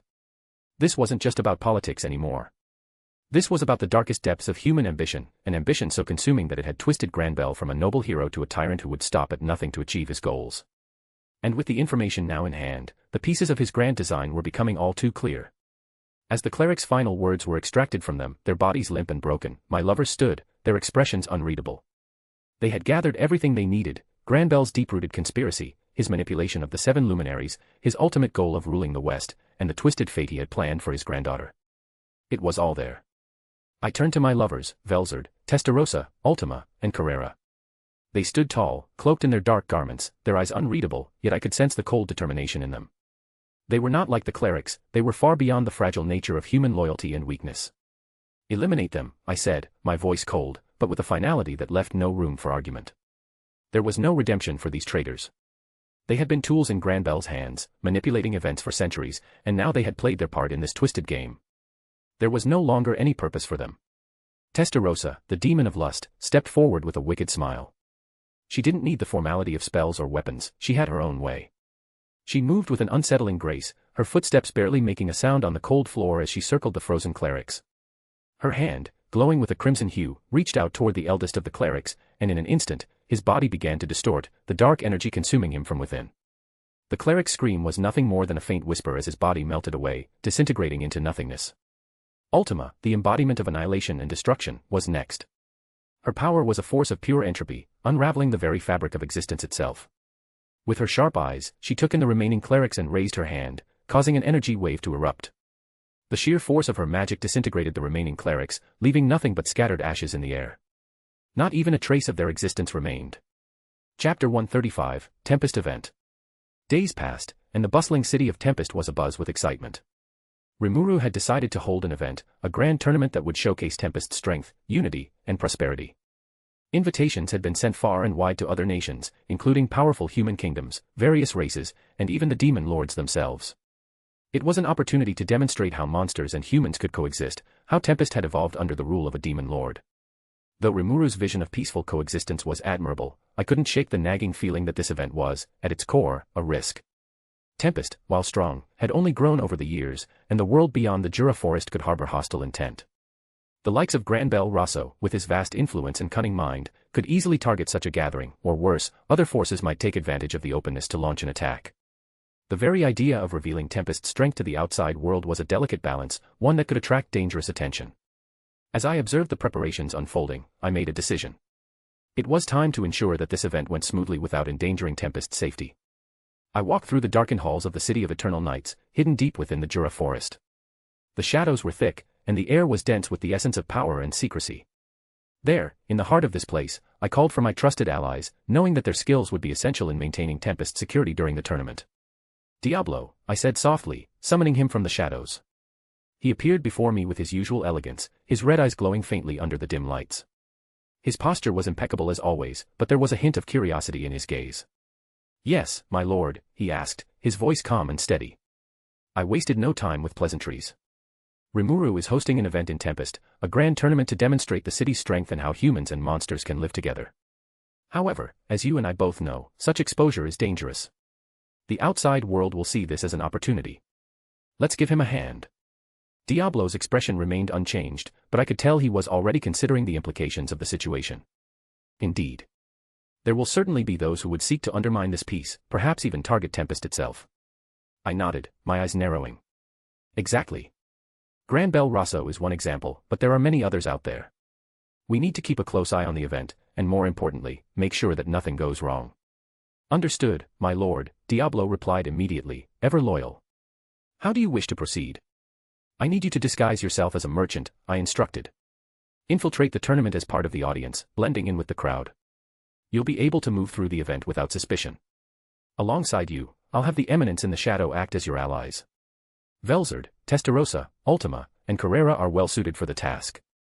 They'll need to keep watch, silently observing any suspicious activity. Diablo inclined his head. I understand. Disguising myself as a merchant will allow me to remain inconspicuous while I monitor the event. As for the Eminence in the Shadow, their presence will ensure that we have enough power to act should anything untoward arise. Exactly, I said, a dark smile tugging at my lips. I'll be watching as well, from a distance, but you'll be the one in the thick of things. You and your team are to be vigilant. Any sign of trouble, whether from the humans or other powerful entities, act swiftly. Neutralize the threat without hesitation. Diablo's eyes gleamed with understanding. I shall prepare for the task immediately. Days had passed since the tournament began, and I remained in the shadows, watching as Remuru's grand event unfolded through the projection. The Colosseum was alive with energy, filled with nobles, kings, queens, and influential leaders from across the cardinal world. The air buzzed with conversation, alliances forming and breaking in the span of a few words. The stadium was a masterpiece, towering over the city, a testament to Tempest's prosperity under Remuru's rule. Seated in the high-tier noble section, an elegantly dressed the king of Falmouth leaned toward a neighboring ruler, his voice laced with curiosity. Astonishing, isn't it? A city ruled by a demon lord, thriving beyond expectations. Who would have thought? Monsters and humans, living side by side like this. The Queen of Arion, a regal woman with piercing eyes, sipped her wine and chuckled. Queen of Arion, a clever ploy. Remuru isn't just showing us Tempest's strength, he's proving that a demon lord can govern better than some human rulers. Across from them, a noble from the western nation scoffed, adjusting his embroidered coat. If you call this prosperity? Don't be fooled, your majesty. The monsters merely put on a civilized mask, but at their core, they remain beasts. A demon lord is still a demon lord. A merchant, dressed in rich yet simple attire, interjected smoothly, his tone calm yet persuasive. Diablo, disguised as a well-traveled trader, had blended seamlessly with the crowd. Diablo, merchant disguise, and yet, it is these beasts who have built a trade empire that rivals even the wealthiest nations. You must admit, the craftsmanship, the economy, Tempest is no mere den of monsters. It is an economic powerhouse. A dwarven lord, his thick beard braided in golden rings, let out a deep laugh. Dwarven lord, aye. The quality of Tempest's goods is undeniable. The steel, the enchantments, the innovations, I've seen weapons here that would put the Empire's finest to shame. Holy Empire representative, coolly, and yet, this very power could become a threat. A demon lord amassing strength, drawing in nations, what happens when Remuru decides coexistence is no longer enough? Queen of Arion, raising an eyebrow, and what happens when a human king decides the same? Should we not judge by actions rather than fear? A ripple of murmurs spread through the section. The debate was thinly veiled, many saw Tempest as a rising superpower, while others feared it as a threat to the balance of the world. Meanwhile, seated quietly among them, Velzard, posing as an aristocratic noblewoman, listened with an amused smile. Beside her, Testarossa played her role as a diplomat flawlessly, charming the merchants and nobles alike, while Ultima and Carrera blended into the crowd, their sharp eyes scanning for potential threats. The tournament raged on in the arena below, the warriors of Tempest showcasing their might. The nobles watched with fascination, some with admiration, others with suspicion. And unseen by all, I continued to observe through the projection, waiting for the moment when someone made a move. Chapter 136, Chaos Unleashed in Tempest. The grand spectacle of the tournament had been unfolding smoothly, until it wasn't. A sudden, deafening explosion erupted in the heart of Tempest, sending shockwaves across the entire city. The festival atmosphere shattered instantly, replaced by the sounds of screams, crumbling buildings, and the clash of steel. Panic spread like wildfire as people, both humans and monsters, ran in all directions, seeking shelter. I watched through the projection, my eyes narrowing as the scene unfolded. Flames licked the sky, thick smoke rising from multiple points across the city. The once organized streets of Tempest had turned into a battlefield. Down in the Colosseum, Remuru had already moved. His calm yet sharp voice rang through the chaos, commanding his generals into action. Remuru, Benimaru. Cheyenne. Control the damage. Protect the civilians first. Benimaru, standing amidst the panicked crowd, gave a swift nod, his sharp eyes scanning the battlefield. Benimaru, understood, Remuru-sama. All right, spread out. Prioritize evacuation and put out those fires before they spread further. Cheyenne, already gripping her greatsword, looked absolutely furious. Cheyenne, who dares attack Tempest during our festival? They must have a death wish. She leaped forward, cutting through falling debris with a single swing as she rushed toward the attackers. All around the city, shadowy figures emerged, some clad in dark robes, others in high-ranking military gear from unknown factions. Their movements were precise, their attacks coordinated. This wasn't a mere act of terrorism, it was an orchestrated assault on Tempest itself. The attackers were well prepared. Their strategy was precise, striking multiple locations across Tempest at the same time to create confusion and divert Tempest's forces. Explosions erupted across the city, sending civilians into a frenzy of panic. The once lively streets were now filled with smoke, fire, and screams. Inside the grand arena, where Remuru's tournament and event had gathered leaders, nobles, and royals from across the cardinal world, the chaos was instantaneous. One of the leaders slammed his fist against the table, his voice laced with panic. What is the meaning of this? I thought Tempest was the safest city in the world. Another one can be heard, stay together. The enemy wants us scattered. An attack of this scale, someone has been planning this for a long time. Amidst the confusion, Tempest's defenders sprang into action. Benimaru's voice boomed over the battlefield as he issued commands. Cheyenne, clear the marketplace. Sui, find out where they came from. Hakuro, secure the foreign leaders. Cheyenne cracked her knuckles, a manic grin on her face. Finally, some action. I was getting bored. She vanished in a blur, her greatsword carving through the enemy ranks like a tempest. Sui's shadowy form disappeared into the smoke, his scouts swiftly relaying information. Hakuro stood firm, his blade gleaming under the firelit sky, shepherding the VIPs to safety. Meanwhile, I reached out to Diablo through thought communication. Me, Diablo, get all civilians out of here. Teleport them to Tempest's underground shelter. Diablo's voice came back, eerily calm despite the chaos. Diablo, my lord, I was just about to act. I do love when you give me permission to indulge. A dark mist spread throughout the city, engulfing thousands of civilians in an instant. Their terrified screams turned into gasps of shock as they suddenly found themselves teleported into a massive underground sanctuary. In the shelter, leaders and nobles stood in stunned silence. Teleportation of this scale? Impossible. Remuru, no, this nation, it's far beyond our understanding. A calm, authoritative voice echoed through the chamber, filling the air with an almost divine presence. Mysterious voice, me, concealing my identity. You are safe. The threat has been neutralized. Now, I will return each of you to your respective nations. Remain calm, and do not be afraid. A hushed silence filled the massive underground shelter. The gathered kings, queens, nobles, and leaders exchanged uncertain glances, their expressions shifting from fear to awe. King Gazel Dwargo narrowed his eyes, stroking his beard. Teleportation of this magnitude. Even for a demon lord, this is beyond comprehension. Elmesia, the Empress of Sarion, smirked, crossing her arms. Impressive. Whoever you are, you just proved that Tempest isn't just strong, it's untouchable. If Tempest can protect this many people instantly, this nation may be the safest place in the world. Duke Grenwald muttered under his breath, his face pale. This level of magic, no human nation can match this power. The merchants and nobles who had been skeptical of Tempest now stood speechless, their fear replaced with admiration and even reverence. I let the silence linger for a moment before continuing. Mysterious voice, me. Now, I will return each of you to your respective nations. Stand still. A golden glow filled the chamber, and one by one, the rulers and dignitaries vanished in brilliant flashes of light. King Gazel Dwargo disappeared first, returning to the dwarven kingdom of Dworgen. Empress Elmesia followed, sent back to Sarion. The Bloomin nobles were next, blinking out of sight as they were transported home. The leaders of the Western Council, one by one, were teleported back to their respective nations. Even the skeptical nobles of Siltrasa were sent home, still in shock at what they had just witnessed. The once crowded shelter gradually emptied, leaving only silence in its wake. I leaned back, observing the final teleportation with a smirk. None of them knew the truth. They all believed Remuru was responsible for this act of salvation. And that was exactly how I wanted it. The air in Tempest was still heavy with tension. The smoke from the explosions lingered, and the remains of the attackers were being cleared by Remuru's generals.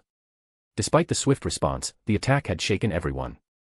Remuru stood at the center, his arms crossed, deep in thought. His eyes scanned the surroundings, ensuring no other threats remained.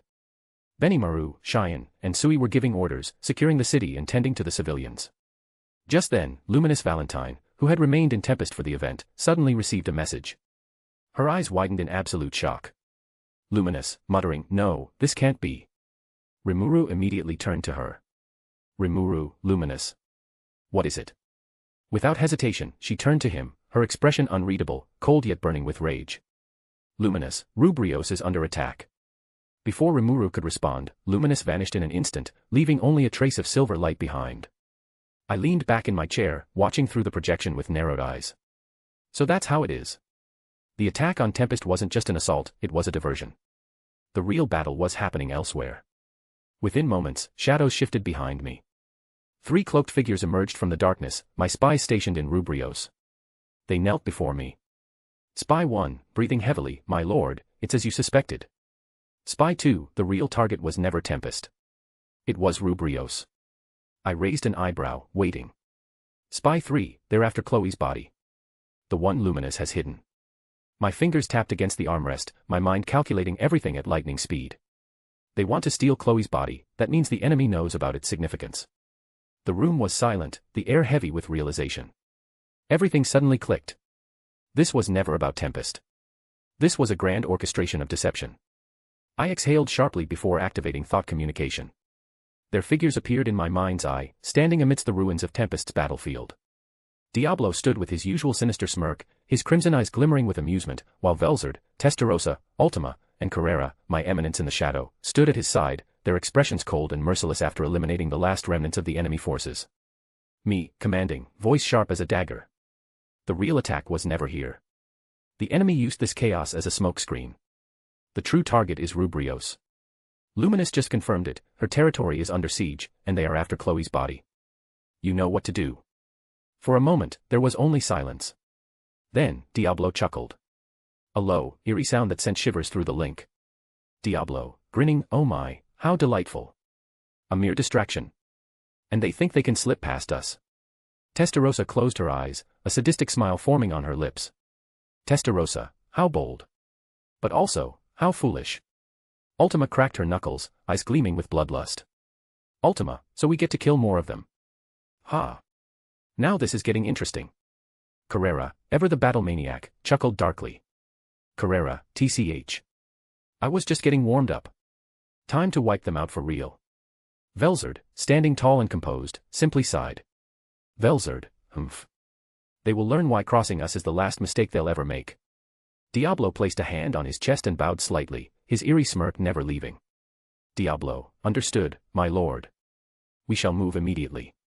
And rest assured, none of them will leave Rubrios alive. With that, the thought communication link severed. In an instant, Diablo and the Eminence in the shadow vanished into the darkness, their presence disappearing completely. The hunt had begun. And Rubrio's attackers had no idea that death was already upon them. Chapter 137, The Battle in Rubrios, The Unfolding Chaos. The projection shifted, the flickering image now displaying Rubrios, a city engulfed in turmoil. Sacred buildings stood shattered, divine energy clashing violently against foreign magic. At the center of the chaos, Grand Bell Rosso stood, his once noble demeanor twisted into something sinister. He fought fiercely against Hinata Sakaguchi, their swords clashing with a ferocity that sent shockwaves through the cathedral. But Grand Bell wasn't alone. A small elite force of warriors had accompanied him, wreaking havoc within the grand halls of the Church of Luminous. Among them, standing tall and emanating an overwhelming aura of power, was Razzle, Grand Bell's right-hand man. I narrowed my eyes. This isn't right. Based on Chloe's warnings, Mariable should have made her move first, with Grand Bell following later. Yet, the timeline had shifted. Something had changed. Still, it didn't matter. She would be dealt with soon enough. A streak of silver light shot across the battlefield. Luminous Valentine had arrived. Her presence alone shifted the tides, her very aura freezing the chaos for a moment as all combatants felt an overwhelming pressure. But she ignored the battle. With unparalleled speed, she rushed underground, descending into the hidden sanctum beneath the cathedral. The place where Chloe's body was supposed to be. The moment she reached the hidden chamber, she stopped. Her crimson eyes widened in shock. The body was gone. For a second, the underground chamber was eerily silent. Then, a cold, murderous aura erupted from Luminous, shaking the very foundations of Rubrios. Above ground, the chaos continued. Hinata fought desperately against Granbell, but he was stronger than expected. Despite her immense skill, she was struggling. Just as I was about to give the order for the Eminence in the shadow to intervene, Remuru appeared. A ripple in space, and there he was, floating above the battlefield, his usual carefree demeanor replaced by a cold, calculating expression. And he wasn't alone. Diablo and the Eminence in the shadow have arrived too. The balance of power had shifted. I immediately sent a thought communication to Diablo. Me, coldly. Diablo. Razzle is yours. Diablo, who had been watching the chaos unfold with his signature unsettling grin, bowed his head slightly, eyes gleaming. Diablo, chuckling, ah, how delightful. A new toy to break. Very well, my lord. Consider it done. With a snap of his fingers, Diablo vanished in a flash of black flames, reappearing in front of Razzle. The two locked eyes. Razzle, calmly, humph. Another insect. Diablo, smirking, oh, I assure you, this insect is about to give you a lesson in despair. Hinata's breath was ragged, her holy sword trembling in her grasp. Granbell's relentless onslaught had left her battered, bruised, and pushed to her limits. His movements were precise, every attack landing with terrifying efficiency. But it wasn't just him anymore. From the shadows, more of Granbell's elite warriors emerged, surrounding Remuru. The demon lord barely had time to react before he was forced into battle, facing three powerful foes at once. I watched the chaos unfold through my projection, my gaze sharpening. Without hesitation, I sent a thought communication to the Eminence in the shadow. Me, firmly, leave the battle. Protect the civilians. Evacuate them to safety. Now. The Eminence in the shadow, hidden amongst the chaos, responded immediately. Understood. It will be done before they even realize we were here. In an instant, they vanished into the darkness, their presence fading completely. They had their mission, and now, I turned my focus back to the battle. Granbel's lips curled into a smirk as he effortlessly parried another of Hinata's attacks. Granbel, mocking, this is pathetic, Hinata. Still clinging to your ideals. You've always been weak. Hinata gritted her teeth, refusing to fall. Hinata, growling, shut up. I am a holy knight of Luminous. I will not. Granbel, interrupting, scoffing, a holy knight. Please. You were supposed to be so much more. He dodged her next strike with a casual sidestep, his golden eyes gleaming with cruel amusement. Granbel, mockingly, you could have been a true hero, Hinata. A real one. If you had only let me train you, perhaps you wouldn't be struggling like this. Hinata's grip on her sword tightened, her rage burning. Without hesitation, she channeled every ounce of magic into her blade, the air crackling with pure holy energy. Hinata, roaring, shut up and die. She swung with everything she had, unleashing her ultimate attack. Disintegration, true holy blade. A massive golden arc of divine energy erupted from her sword, cutting through the very air, aiming straight for Granbel. The attack ripped through the battlefield, its radiance blinding everyone for a moment. But then. A loud, deafening crash. Granbel stood untouched. With a single hand, he had deflected the attack. Effortlessly. Granbel, smirking, oh, that attack. Please. Hinata's eyes widened in horror. Granbel, grinning, I mastered that technique long before you were even born. And then, in an instant, Granbel vanished. Before Hinata could react, a sharp burst of energy erupted behind her. She whirled around. Too late. Granbel's blade pierced straight through her chest. Time seemed to stop. Hinata's body tensed, her sword slipping from her fingers. Remuru, shouting, eyes wide, Hinata. But he couldn't help her. 3 warriors surrounded him, forcing him to fight tooth and nail. He gritted his teeth, trying to push through. But he was too far. Hinata gasped, blood spilling from her lips. Granbel twisted the blade, making her let out a strangled cry. Granbel, whispering in her ear, you were never strong enough to begin with. And then. The ground shook violently. A terrifying pressure spread across the battlefield, making even the strongest warriors freeze in place. A suffocating aura of pure, unrelenting fury. And then. A voice rang out. Luminous, cold, enraged. Granbel. Granbel slowly turned his head. From the ruins of the underground sanctum, a glowing figure emerged. Her crimson eyes burned with fury, her presence shaking the heavens themselves. This was not the usual Luminous Valentine. This was a goddess of absolute wrath. Luminous, voice trembling with rage, how dare you? Granbel slowly pulled his sword from Hinata's body, letting her collapse to the ground. And then. Luminous moved. Faster than anyone could see. Boom. A shockwave erupted as Luminous slammed into Granbel, their clash sending debris flying in all directions. Granbel barely managed to block her first strike, but the sheer force sent him skidding backward, his feet tearing into the stone. Luminous was relentless. She rained down a flurry of devastating attacks, each one faster, heavier, and more precise than the last. Granbel struggled to parry, his smirk replaced with a grimace. Granbel, gritting his teeth, TCH. You're actually serious. Luminous, snarling, you stabbed Hinata. You will suffer. She clenched her fist, the air around her twisting into a vortex of crimson energy. With a single motion, she unleashed a point-blank explosion of pure divine magic. Crimson Judgment. Boom. The impact sent Granbel flying, smashing through 3 buildings before crashing into the cathedral wall. He coughed, dust rising around him. And grinned. Granbel, chuckling, wiping blood from his lip, now we're talking. He stood up, magic surging around him. Granbel, grinning wildly, show me more, goddess of night. Show me your true power. And then. They charged at each other again. The battle had just begun. Chapter 138, Luminous vs. Granbel. The battle between Luminous and Granbel raged on, the very earth beneath them trembling with each strike they exchanged. Luminous rage burned like an uncontrollable wildfire, and every attack she launched was fueled by her determination to avenge her fallen protégé, Hinata, whose life hung by a thread. Granbel, standing tall in his golden aura, sneered as he blocked Luminous' relentless onslaught. His eyes were cold, calculating, as though every movement was part of a greater plan. But despite his unshakable confidence, the force of Luminous' attacks began to overwhelm him, each blow striking with the weight of divine retribution.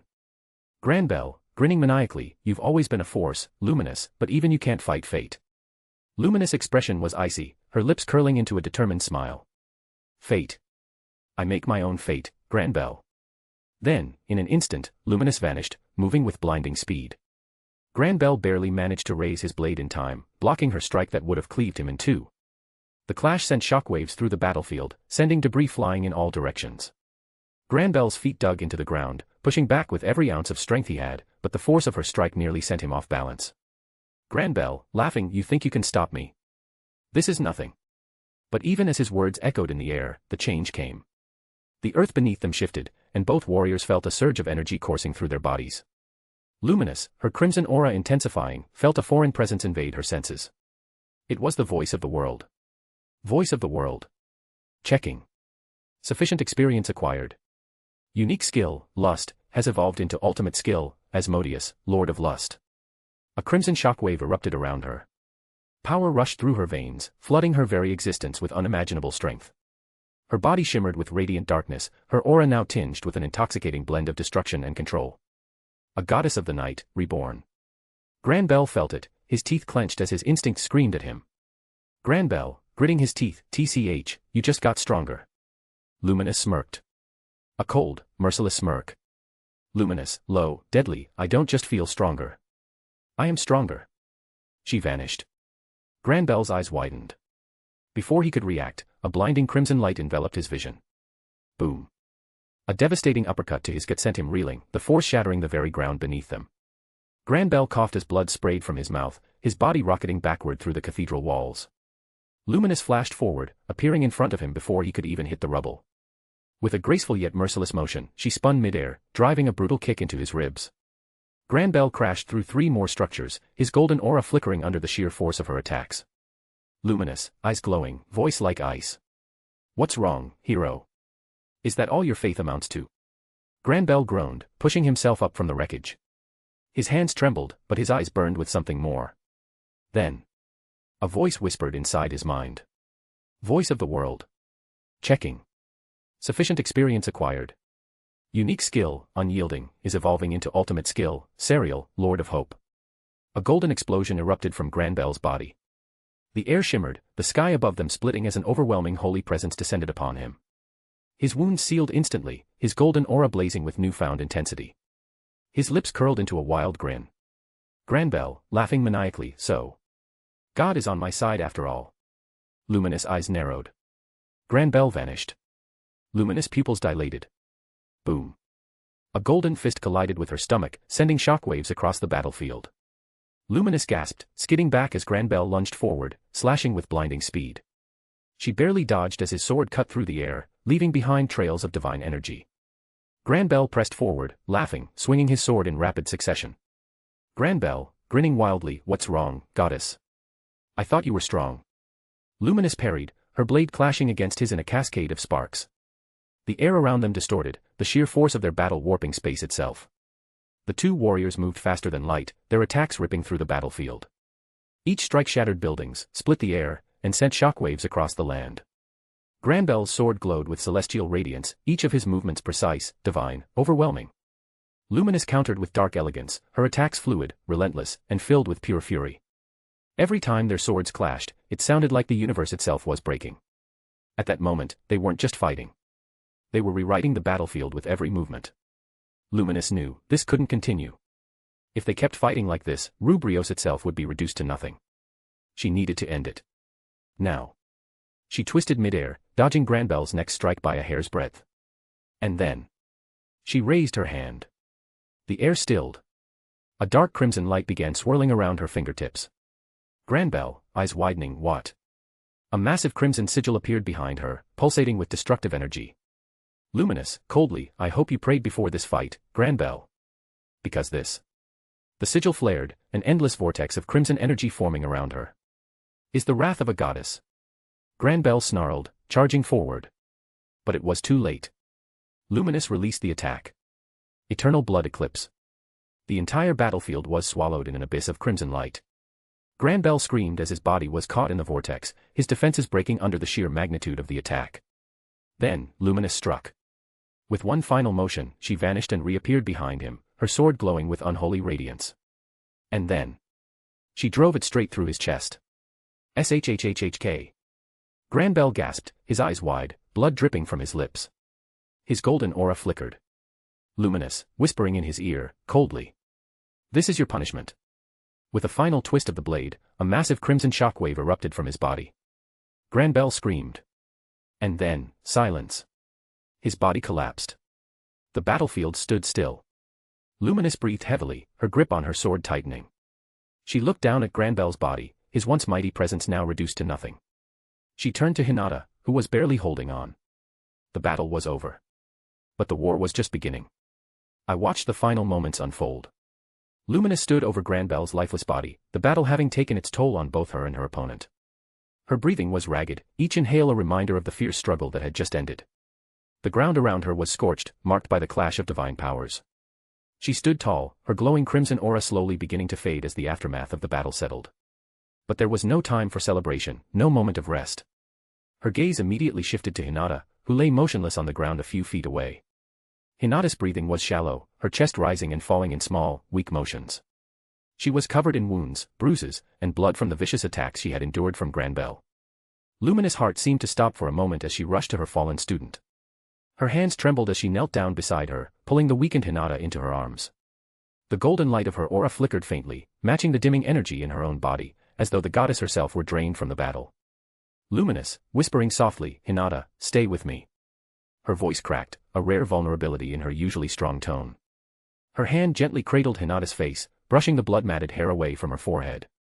Hinata's eyes fluttered open, her once vibrant gaze now dulled by pain. She struggled to smile, her lips cracked from the effort. "Hinata," weakly, I couldn't protect you." "Luminous. I'm sorry." Luminous' heart ached as she held Hinata closer, her arms tightening around her student, trying desperately to warm the girl with the fading energy that was left in her. Luminous, choking back her emotions, "You did everything you could, Hinata.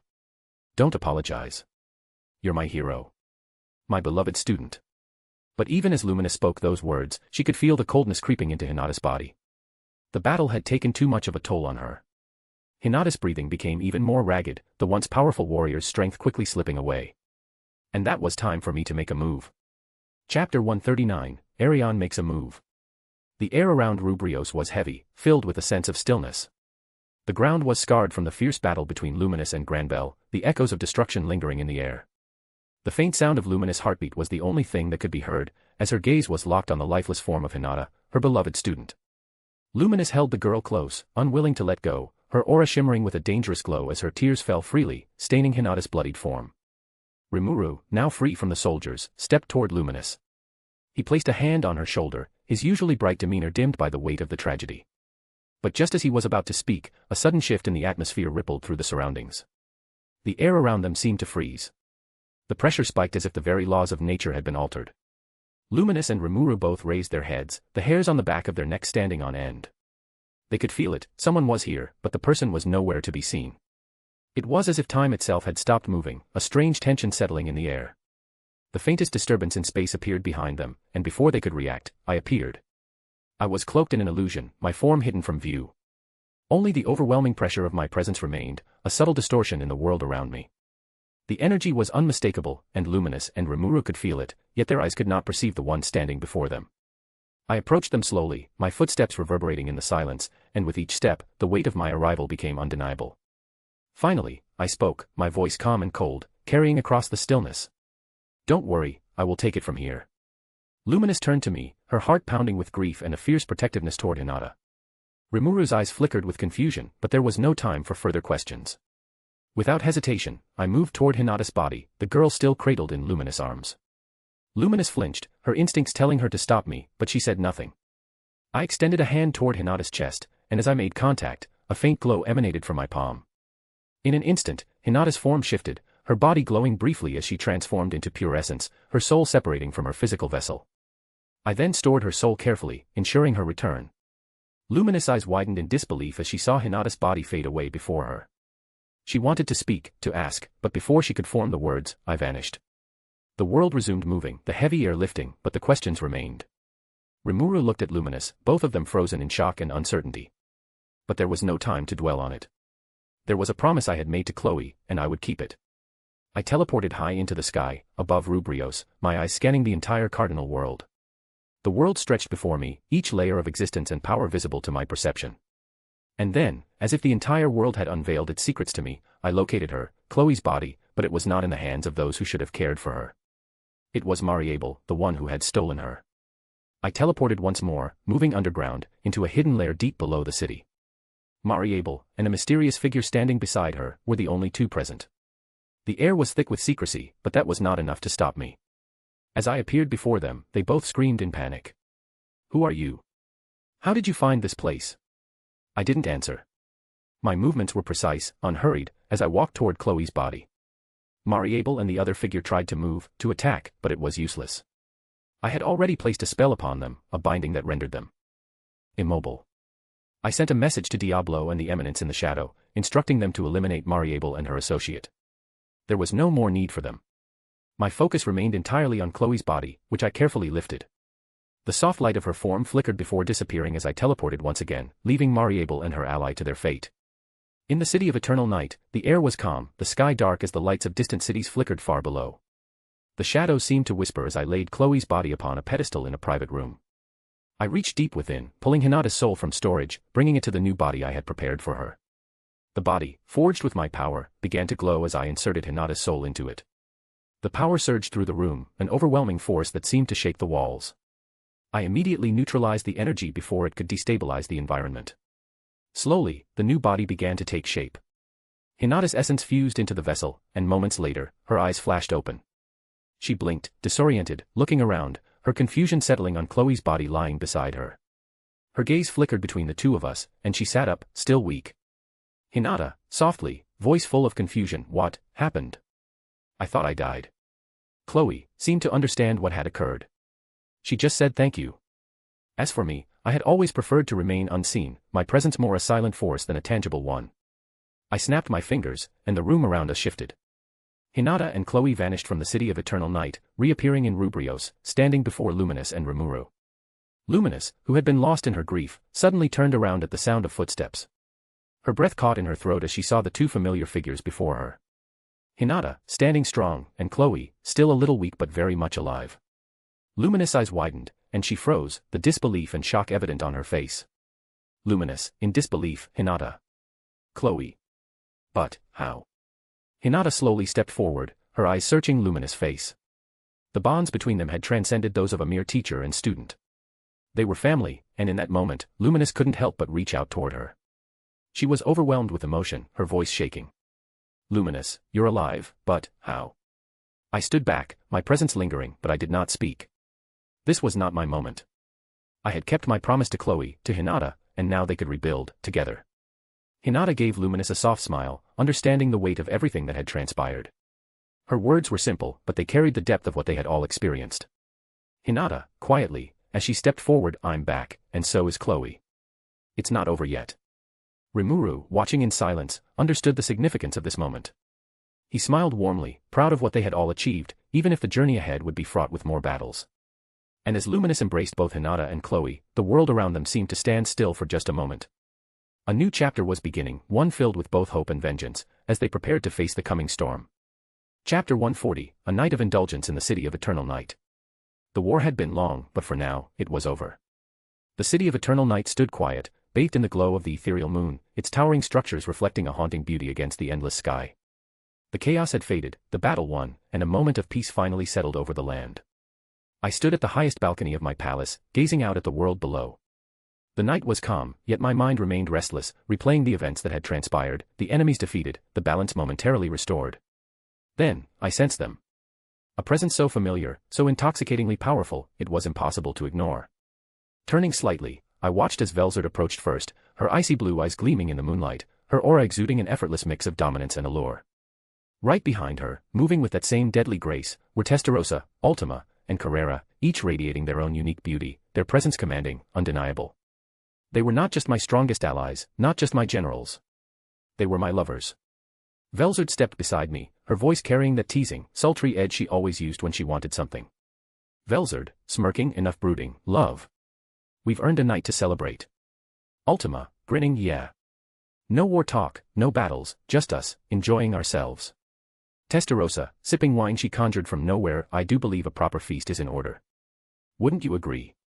Carrera, laughing as she draped an arm around my shoulder, and after that, the bath. You're not getting out of this one, got it? I exhaled a small chuckle, shaking my head. They knew I couldn't refuse them. The dining hall was lavish, extravagant, and filled with the finest delicacies from across dimensions. A massive banquet table stretched before us, filled with rare meats, divine wines, enchanted desserts, everything tailored to perfection. We took our seats, and the night erupted into laughter, teasing, and playful banter. Ultima, leaning forward, grinning, you saw how Mariable reacted when she realized she was completely doomed. Testarossa, chuckling as she sipped her wine, nothing quite as satisfying as the fall of an arrogant fool. Carrera, grinning, resting her chin in her palm, I almost feel bad for not torturing her more. Velzard, who had been enjoying her drink quietly, finally turned to me with a knowing smile. Velzard, you do realize this means we deserve a proper reward, don't you? I raised a brow, feigning innocence. Me, and what exactly do you have in mind? Velzard leaned in closer, her cold fingers tracing lightly over my hand, her voice dropping to a near whisper. Velzard, the bath, of course. They had made me build this place, an opulent hot spring, modeled after the famous ones in Tempest, but infused with ancient, rejuvenating magic. Steam rose from the crystal-clear waters, illuminated by the soft glow of enchanted lanterns. Waterfalls cascaded gently into the pools, the scent of rare, celestial herbs filling the air. I stepped into the warm embrace of the water, feeling the tension in my body slowly fade. Velzard was the first to slide in beside me, her usual icy demeanor melting into something softer, more relaxed. Then came Testarossa, Ultima, and Carrera, each claiming their spots around me with a level of familiarity that was almost dangerous. And finally, the Eminence in shadow, moving through the mist with that same enigmatic presence, settling effortlessly into his place. For a moment, there was only silence, the warm water lapping against our skin, the distant hum of magic woven into the atmosphere. Then, as always, the teasing began. Carrera, grinning, stretching her arms behind her head, you know, we really should do this more often. Ultima, leaning her head back, sighing in pleasure, I could get used to this after every battle. Testarossa, smirking at me, a refined idea. A moment of indulgence, before we inevitably return to war. Velzard tilted her head toward me, her gaze expectant, knowing. Velzard, well. What do you think? A post-battle tradition. I let my head fall back, staring at the endless sky, the warmth of the bath, the feel of their presence all around me. For a moment, there was no war, no enemies, no weight of power or responsibility. Just this, a night of indulgence, a moment of peace. I smirked. Me, fine. But only because I can never say no to any of you. Laughter echoed through the bathhouse, and for one night, the world beyond didn't matter. Tonight, we lived. Chapter 141, The Fate of Yuki/Feldway's Web of Control. With Granbell annihilated, Mariable erased, and Chloe restored to her full strength, the world had momentarily entered a fragile peace. But peace was never meant to last, not while schemers still lurked in the shadows, pulling unseen strings, shaping the fate of nations from behind closed doors. And at the center of it all stood Yuki Kagarazaka. I had already suspected him for some time, but mere suspicion wasn't enough, I needed proof, absolute certainty, before deciding how to handle him. That's why I had dug deep into his soul, peering into the very essence of his being. My spies had worked relentlessly, infiltrating his network, gathering intelligence, piecing together his ambitions. The truth was now clear. Yuki wasn't simply playing hero or acting as the benevolent leader of the Freedom Academy. He was orchestrating a silent coup, carefully maneuvering himself to rule the world from the shadows. For now, he wasn't trying to kill everyone. But power corrupts. If left unchecked, he would eventually become an even greater threat. I had seen it before, the hunger for control, the slow descent into tyranny. I refused to allow such a future to exist. So, I decided. The moderate Harlequin alliance had always been Yuki's greatest tool. Clowns, jesters, manipulators, each of them dangerous in their own way, yet all bound to his grand design. Clayman had already fallen, but the others. They still played their twisted games, following Yuki's orders without question. Unlike my previous targets, this would not be a war of brute strength. Yuki was not a mindless warlord like some of the others I had dealt with, he was a master manipulator, a man who thrived in deception. If I were to simply confront him, he would have prepared contingencies, escape plans, hidden allies waiting to interfere. No, this required precision. The dimly lit office of Yuki Kagarazaka was tense with barely restrained fury. Shadows danced on the walls as flickering candlelight illuminated the faces of the Harlequin Alliance, Laplace, Tear, Footman, and Kigali, Yuki's ever-watchful secretary. The recent upheavals in the world had thrown them into chaos. The rise of Remuru Tempest, the fall of powerful figures like Granbell, Russo, and Mariable, and, most personal to them, the annihilation of Clayman. Laplace sat slouched in his chair, his usual carefree grin missing. He rolled a coin between his fingers, his red eyes flickering with something dark. Man. Clayman really got done dirty, huh? His voice was low, almost bitter. All that plannin', all that schemin', only to get crushed like an ant under Remuru's boot. Footman clenched his fists, the sound of leather tightening filling the room. He was one of us, he said in a dangerously low tone. We might have called him a fool, but he was our fool. And that slime took him from us. Tyr chuckled, but there was no amusement in her voice. Yeah, Clayman wasn't perfect, but he didn't deserve to be erased like that. She leaned forward, her crimson eyes gleaming. And you know what's funny? Nobody even cares. The world moved on like he never existed. Kigali adjusted her glasses, her sharp gaze locking onto Yuki. And that, she said, voice cold and firm, is something I cannot accept. Yuki, who had been listening quietly, finally spoke. Neither can I. Yuki placed his hands on the desk, his golden eyes gleaming with a dangerous calculation. Remuru is no ordinary demon lord. He isn't just powerful, he rewrites the rules of the game. He let the words sink in, watching as the realization settled among his allies. Laplace sighed, tapping his fingers against the wooden surface. Ain't that the truth? That guy doesn't just win, he crushes. Mariable, Granbell, Russo, they all thought they could play the game, but they were the ones being played. Tyr snorted. And now he's practically untouchable. Who the hell's gonna stop him? Footman growled. Then we make sure he pays. Kigali nodded. The world is bowing to him, but we will never bow. She glanced at Yuki. So tell us, leader. What's the plan? Yuki chuckled, his voice smooth yet filled with underlying menace. Oh, we'll make him pay. He turned, staring out at the moonlit sky. But not the way everyone expects. Laplace smirked. Let me guess. We ain't gonna be dumb like Clayman and just charge in, right? Yuki turned back, his expression sharp. Exactly. We won't fight him head on. His gaze swept across his subordinates. We'll break him from within. Tyr leaned forward, intrigued. Now that sounds interesting. Yuki's smirk deepened. The world loves him.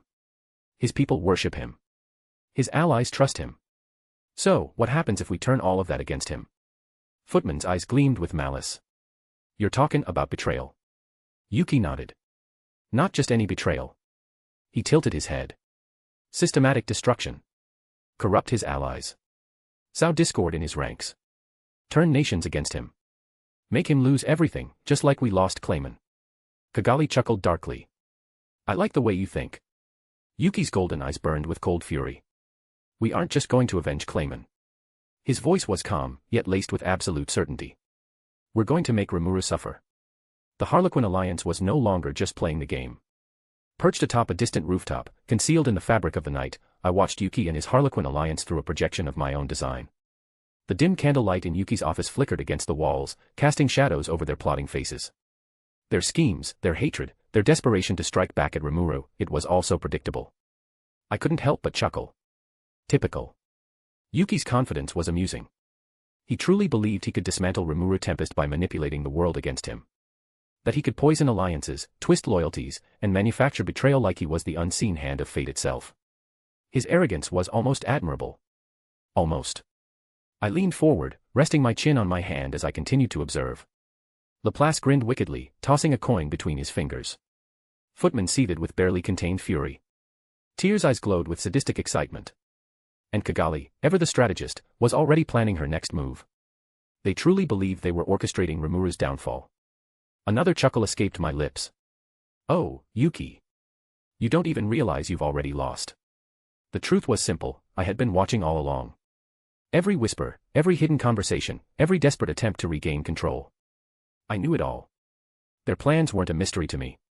In fact, they had already become a part of my own game. They thought they were rewriting the rules. But the game had always belonged to me. __. In the depths of the celestial realm, where time flowed differently, Feldway observed his progress with an eerie satisfaction. The spell he had cast upon Rudra was slow, methodical, and insidious, a creeping parasite burrowing deeper into the soul of the once proud emperor. At first, Rudra's thoughts remained his own. But gradually, his will was being rewritten. Decisions he would have once made with absolute clarity now carried the faintest shadow of hesitation. His once unwavering convictions wavered, subtle yet undeniable. And the most dangerous part. Not even Velgrind had noticed. Patience, Feldway mused, watching the unseen chains tighten around Rudra's mind. Even a god can fall with the right push. But his ambitions didn't stop there. He needed allies. Loyalists. Soldiers. And that's when he turned to Damrata. The leader of Cerberus was not an easy man to manipulate. Cold. Ruthless. Pragmatic. Damrata did not serve ideologies or kings. He served only one master, profit. He had built Cerberus into a vast network of crime, espionage, and underworld dealings. His wealth was limitless, and his influence stretched across empires, kingdoms, and the underbelly of society. And yet, for all his power, he had no loyalty, not to Yuki, not to the Empire, not to any cause. That was what made him perfect. Feldway never tried to deceive Damrata. Instead, he made him an offer. Join me, and I will grant you access to wealth beyond even your comprehension. I will make Cerberus more than a mere empire of shadows. I will turn it into the very foundation of the new world I shall create. Damrata, ever the calculating businessman, listened. And what happens if I refuse? He asked, smirking. Feldway smiled. You won't. Because he knew, Damrata did not fear death, but he feared irrelevance. He feared being nothing in a world that would eventually leave him behind. And just like that, the Merchant of Death became another piece on Feldway's board. If Damrata was an opportunist, Tatsuya Kondo was a different kind of beast. A man who served only the Emperor, his devotion was absolute. But his loyalty was not to Rudra the man, but to the idea of the Empire. A master swordsman of unparalleled skill, Kondo was known as the blade that cut down all who opposed the Empire. But now, unknowingly, he was also serving a master who had begun to change. Feldway didn't need to control Kondo. He only needed to control Rudra. Because Kondo was a man who did not question orders. If the Emperor commanded, he obeyed. And once Rudra was fully under Feldway's control, Kondo would become his most loyal enforcer. The pieces were moving. The Empire was already falling under his grasp. And no one had even realized it yet. Chapter 142, A Time of Peace, A Time of Growth. The Cardinal world had entered a rare era of peace. Conflicts had settled, empires had reorganized, and rulers had solidified their power. In Tempest, Remuru continued his unrelenting expansion, turning his nation into a utopia of progress, technology, and power. With his ascension to a higher existence, he now stood as a force that few could challenge. But even so, he never grew complacent. Veldora, on the other hand, was different. Unlike Remuru, he had no empire to govern, no grand ambitions beyond his love for battle. And that's why he always came back. Back to the city of eternal night. Back to me. The skies darkened as a massive golden dragon streaked across the heavens, tearing through the sky like a comet. A split second later, he landed on the outskirts of the city, a shock wave erupting from the impact, sending a tremor through the land. The citizens of the eternal night barely flinched. They were used to it. With a burst of energy, Veldora shifted back into his humanoid form, his long golden hair flowing, his sharp, draconic eyes gleaming with excitement. His grin was wide, full of anticipation. Arion, he bellowed, his voice shaking the air. Get out here. It's been too long. We need to fight. From the highest tower, I stepped out onto the balcony, looking down at him. You couldn't at least use the front gate like a normal visitor? I said, smirking. Veldora crossed his arms. Normal. Please. I'm a dragon, not some common noble. Besides, you know why I'm here. I chuckled. Yeah. You want to go all out, right? His eyes gleamed. Damn right. There's no one else I can fight at full power except you. I stretched, rolling my shoulders. Fine. Let's go, then. With a snap of my fingers, the space around us twisted and shattered, and in an instant, we were both transported into my personal dimension. The sky in my dimension was endless, shifting between deep blues and shimmering purples. Floating islands hovered in the distance, and an ocean of energy churned below, raw creation and destruction intertwined. This was a realm where no rules applied. A realm where we could fight without restraint. Veldora didn't waste a second. He roared, his body exploding with golden lightning, his aura distorting space itself. His draconic energy surged, causing massive storms to form above us. I smirked, raising my hand, and with a simple flick of my fingers, the entire storm was erased. Veldora's eyes twitched. Show off. And then, he attacked. A single punch, one that could have shattered entire worlds, came hurtling toward me. I blocked it with a single hand. The shockwave ripped apart mountains. But I didn't move. Veldora grinned. I love this. We clashed. Again. Each strike shook reality itself. Time lost meaning. Only the fight mattered. And in the end, as always, I won. Veldora lay on his back, laughing despite the bruises and burns. One of these days, I'll win, you know. I sat next to him, smirking. Sure you will, buddy. After the battle, we returned to the City of Eternal Night. My lovers, Velzard, Testarossa, Ultima, and Carrera, were waiting, as stunning as ever. They had been on a mission as the Eminence in the shadows, handling an underground plot that had surfaced in a distant kingdom. Testarossa, elegant as always, smirked as she crossed her arms. Did you two destroy another dimension again? Ultima giggled, resting her chin on her hands. Let me guess, Veldora lost. Veldora groaned. Do you have to say it like that? Carrera yawned. It's predictable at this point. Anyway, are we eating or what? Velzard smiled, her voice carrying a mix of warmth and mischief. I made sure Arion built us a proper bathhouse for nights like these. We deserve to relax. Veldora's eyes widened. Bathhouse? You mean like the ones in Tempest? I sighed. Yes, Veldora, just like in Tempest. His grin returned. You're the best, Arion.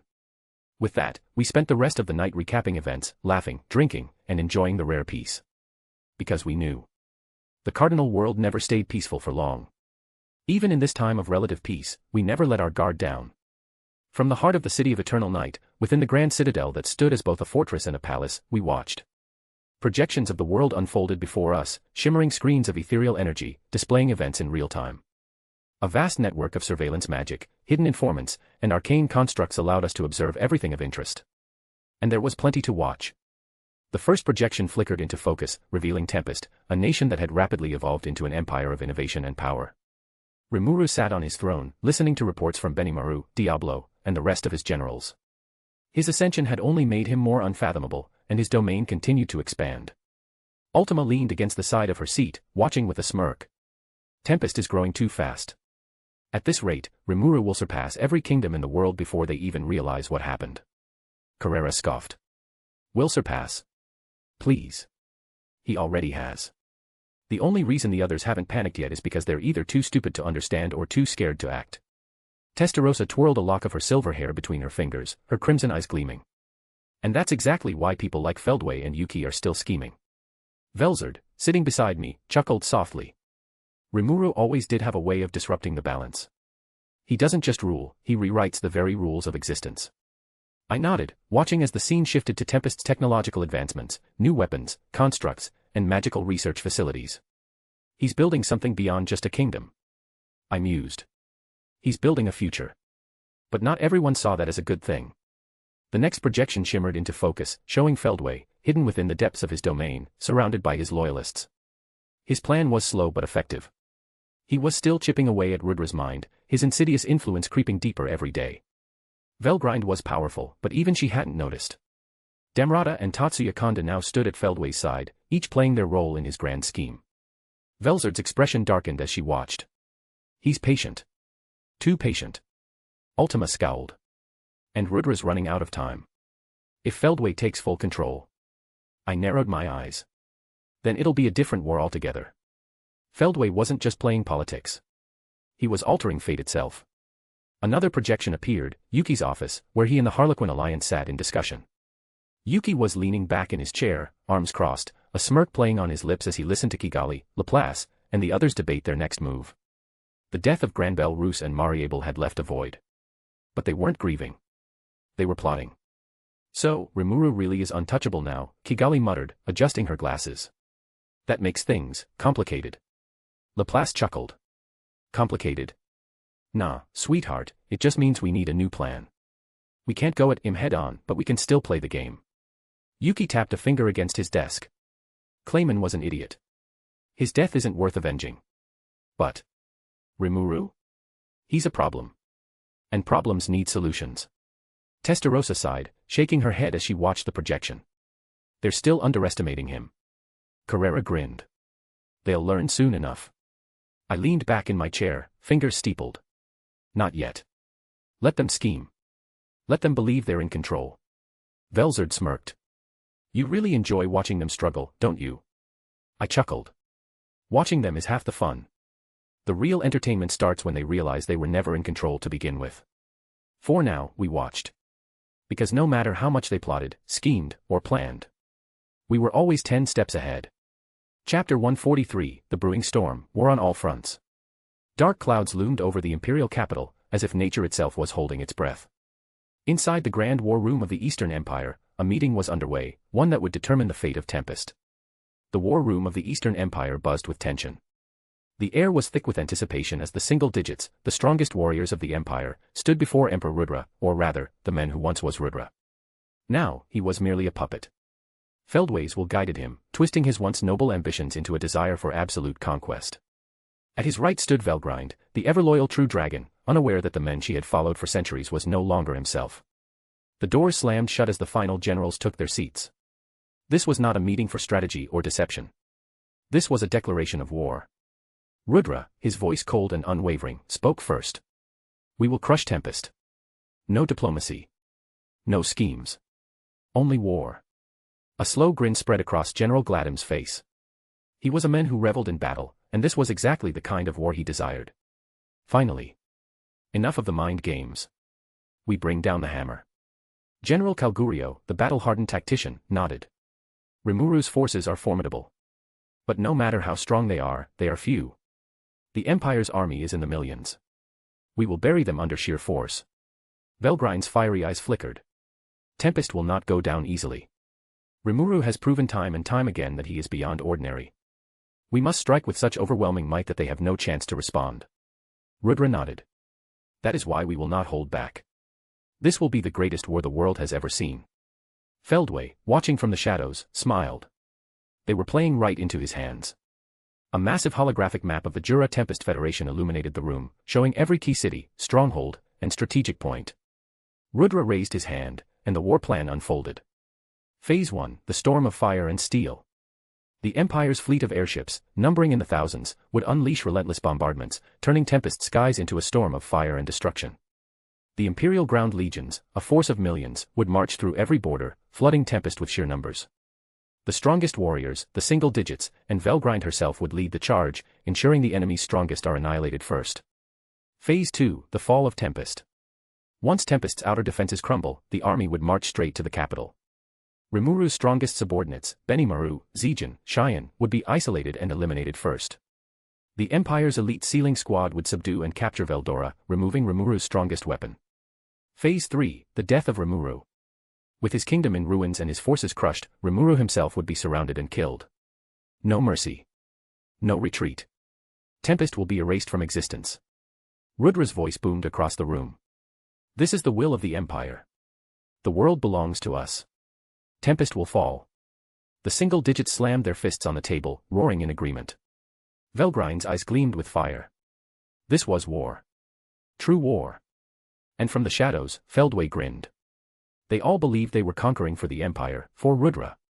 But in truth, they were all just playing into his hands. The attack on Tempest had begun. The skies would burn. And the world would tremble. Feldway's ambitions burned brighter than ever. The Eastern Empire's invasion was just the beginning. If their attack failed, he had an even greater force waiting in the shadows. In the depths of the celestial realm, a monstrous force was gathering. Feldway stood at the highest peak of the sacred domain, gazing upon an army of radiant warriors. The Seraphs. Pure beings of destruction, their only purpose was to enforce divine will, or, in this case, Feldway's will. Behind him, a towering figure loomed, Zelenus, the Insect King. Zelenus, ruler of the Insectors, was a creature of absolute instinct and conquest. His army of insect-like warriors had wiped out civilizations in the past, and now, they were aligned with Feldway's vision. Feldway turned to his forces, his voice cold and resolute. If the Empire falls, we will bring down the heavens upon Tempest. Zelenus chittered, his mandibles clicking in excitement. The demon lords will not be able to resist a war of this scale. The cardinal world will drown in blood. Velgrind remained silent, her gaze lingering on Rudra. She still believed in the Emperor, unaware of the puppet strings controlling him. The plan was set. One way or another, Tempest would burn. Meanwhile, in a dimly lit room within the Harlequin Alliance's headquarters, Yuki and his closest allies convened. At the head of the table, Yuki leaned back in his chair, his ever-present smirk in place. His spies had reported everything. The Eastern Empire was preparing to invade Tempest. Feldway was moving his own forces in the shadows. This was perfect. Kigali, standing at his side, crossed her arms. So, what do we do? Do we move against Tempest? Or do we wait for them to weaken each other? Yuki chuckled, his eyes glinting with amusement. We do nothing. The room fell silent. Laplace tilted his head, an amused grin stretching across his face. Boss, you sure? I mean, if Tempest falls, ain't that just Remuru gone? But if the Empire falls, that's one less pain in the ass too. Yuki's smirk widened. Exactly. This is a war where no matter who wins, we win. The logic was simple. If Tempest was destroyed, that meant the demon lords would be in disarray. The balance of power in the world would crumble. If the Empire was wiped out, that would mean the strongest military force in the world was gone. Either way, once the dust settled, Yuki would swoop in and take control. We just sit back and enjoy the fireworks, Yuki mused. And when the time is right, we make our move. Kigali smirked. You're as ruthless as ever. Yuki laughed. That's how you win. My lovers, Velzard, Testarossa, Ultima, and Carrera, sat around me, each absorbed in the projections before us. Tempest was preparing for war. The Empire was mobilizing its forces. Feldway's angels and insectors loomed in the background. Yuki schemed from the sidelines. It was a game of gods and kings, demons and mortals. A perfect storm of destruction. I took a sip of my wine, my lips curling into a smile. This time, we let the demon lords take center stage. Velzard leaned against me, her voice amused.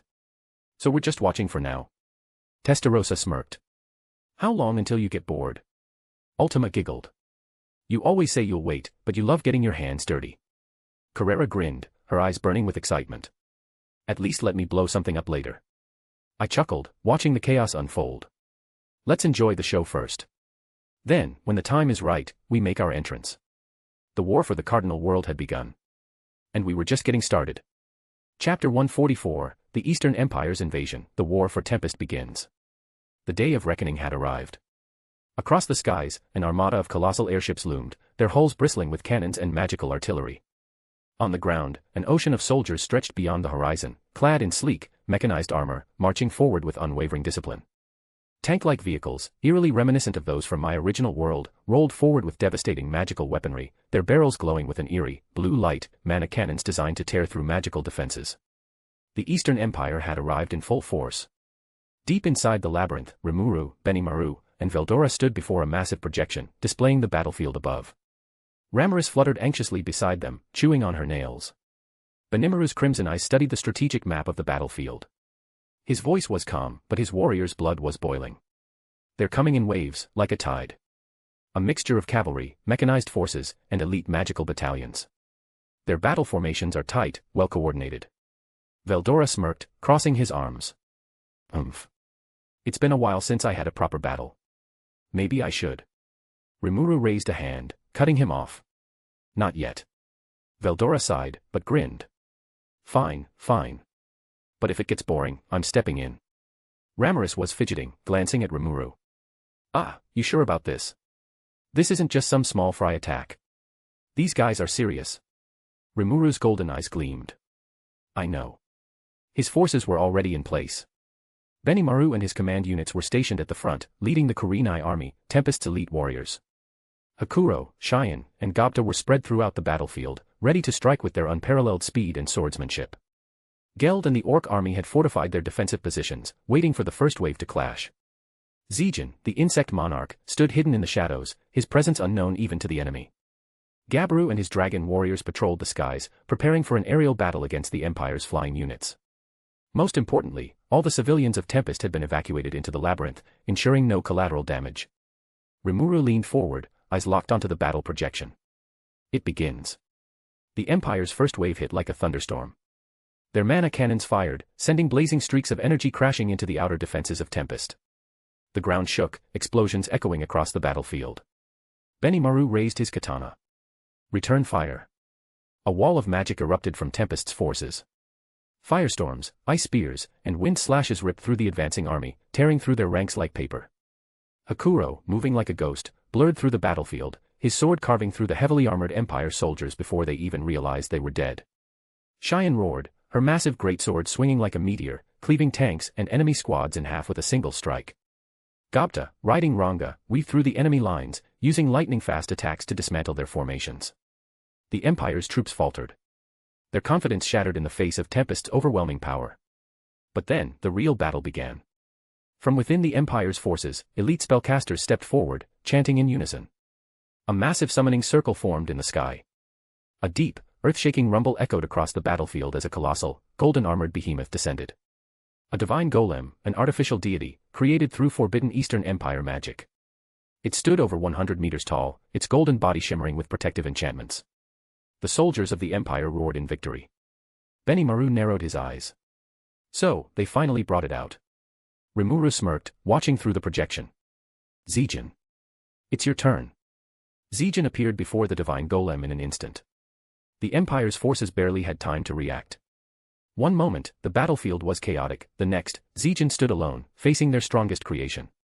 The divine golem swung its massive arm down, the sheer force tearing apart the ground beneath it. Zijin didn't move. The moment the golem's arm was about to hit him, he disappeared. Slash. A single cut. A golden-armored arm spiraled into the air, severed cleanly. The battlefield fell into stunned silence. Zijin, his face impassive, stood atop the golem's shoulder. Pathetic. Then, in a flash of light, he struck again. The colossal divine golem split into pieces, collapsing to the ground, utterly annihilated. The Empire's forces recoiled in horror. Their ultimate weapon had been dismantled in seconds. But the Empire wasn't done yet. Deep within their ranks, a platoon of elite mages unveiled their true trump card. A spell designed specifically for one target. A spell meant to take control of Veldora. In a flash of light, the spell activated. A massive rune circle stretched across the battlefield, locking onto Veldora's energy signature. Remuru's eyes widened. They're trying to take control of Veldora. Veldora scowled, feeling the magic press against his soul. The Empire's forces had prepared well. But they had made one crucial mistake. Veldora was no longer the same dragon from before. A storm of lightning erupted around Veldora, his golden eyes glowing with uncontained fury. You dare try to control me? He flexed his will, shattering the magic circle instantly. The entire battlefield trembled. The skies darkened. Thunder roared. Veldora grinned, his aura flaring. Let me show you what happens when you try to chain a storm. And with that, he disappeared in a burst of lightning, reappearing above the Empire's main forces. A deep breath. A low growl. Then, a cataclysmic roar. Veldora's storm breath tore through the battlefield. A hurricane of destruction engulfed the Empire's forces, their tanks, soldiers, and artillery reduced to nothing but dust in an instant. The first wave of the Eastern Empire was annihilated. Remuru leaned back, watching the devastation unfold. Benimaru smirked. That was easier than expected. Ramiris sighed. This is only the beginning. Remuru nodded, eyes gleaming. Yeah, the real battle starts now. From the shadows, Feldway watched, unfazed. Time for the second wave. And deep in the heavens, the Seraph stirred. The war for Tempest had only just begun. The world stood on edge. From the grand halls of the demon lords to the fortified citadels of the eastern nations, every ruler, general, and strategist had their eyes on the war in Tempest. In the frozen throne room of the Ice Continent, Guy Crimson reclined lazily on his throne, swirling a goblet of wine, eyes gleaming with amusement. Beside him, his new aides, Misery and Rain, stood stiffly, watching the war unfold through magical projections. Rain scoffed, her arms crossed. I expected nothing less from Remuru, but even I have to admit, that dragon of his is a monster. Misery analyzed the battle, her mechanical mind calculating. The Empire underestimated Tempest. Their strategy was solid, but their intel was outdated. Veldora's current strength was far beyond their comprehension. Guy chuckled. They'll learn soon enough. I'd step in myself, but this is too damn entertaining. Inside the magnificent cathedral of Rubrios, bathed in golden light, luminous Valentine leaned against her throne, an unreadable expression on her face. Across from her, Hinata Sakaguchi stood in full battle regalia, one hand on her sword's hilt. Hinata's sharp eyes studied the battlefield projection. The Eastern Empire isn't just attacking blindly. They're adapting. This isn't over. Luminous exhaled slowly, tapping her fingers against her throne's armrest. Let them try. Remuru isn't someone who can be overwhelmed with brute force. She paused, glancing at Hinata.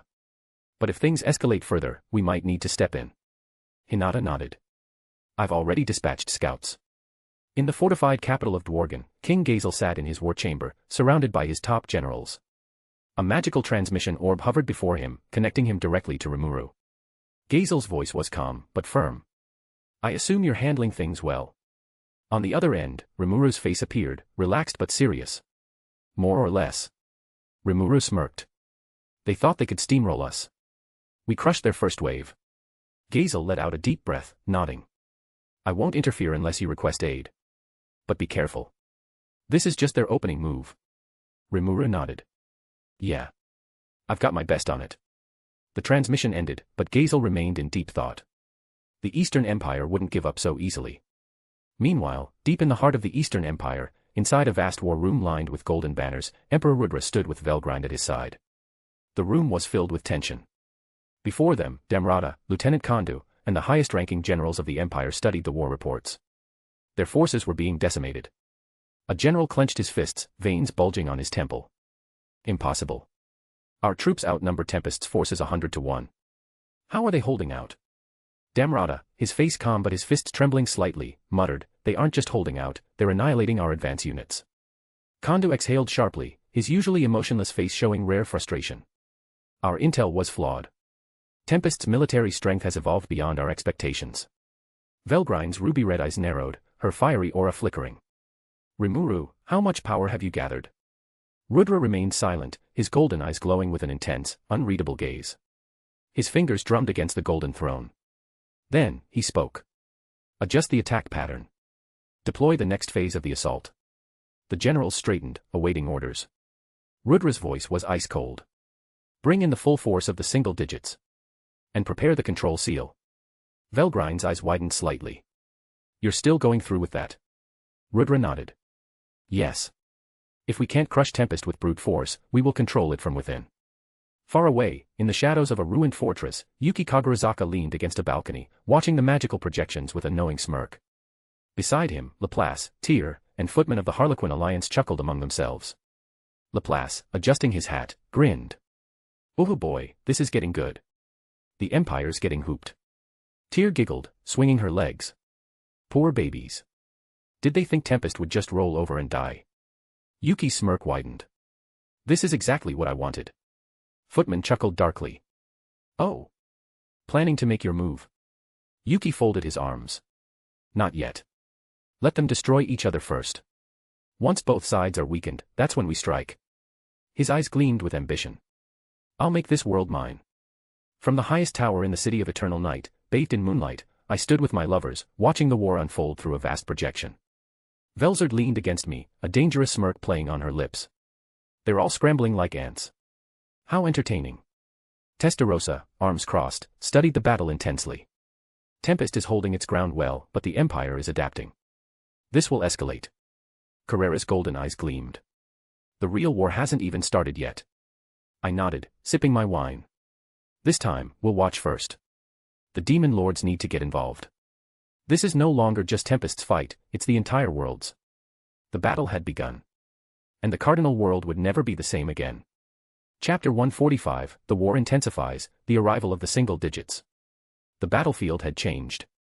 The first wave of the Eastern Empire's forces had been obliterated, tank-like vehicles crushed under the raw might of Tempest's warriors, soldiers reduced to ashes by devastating magic.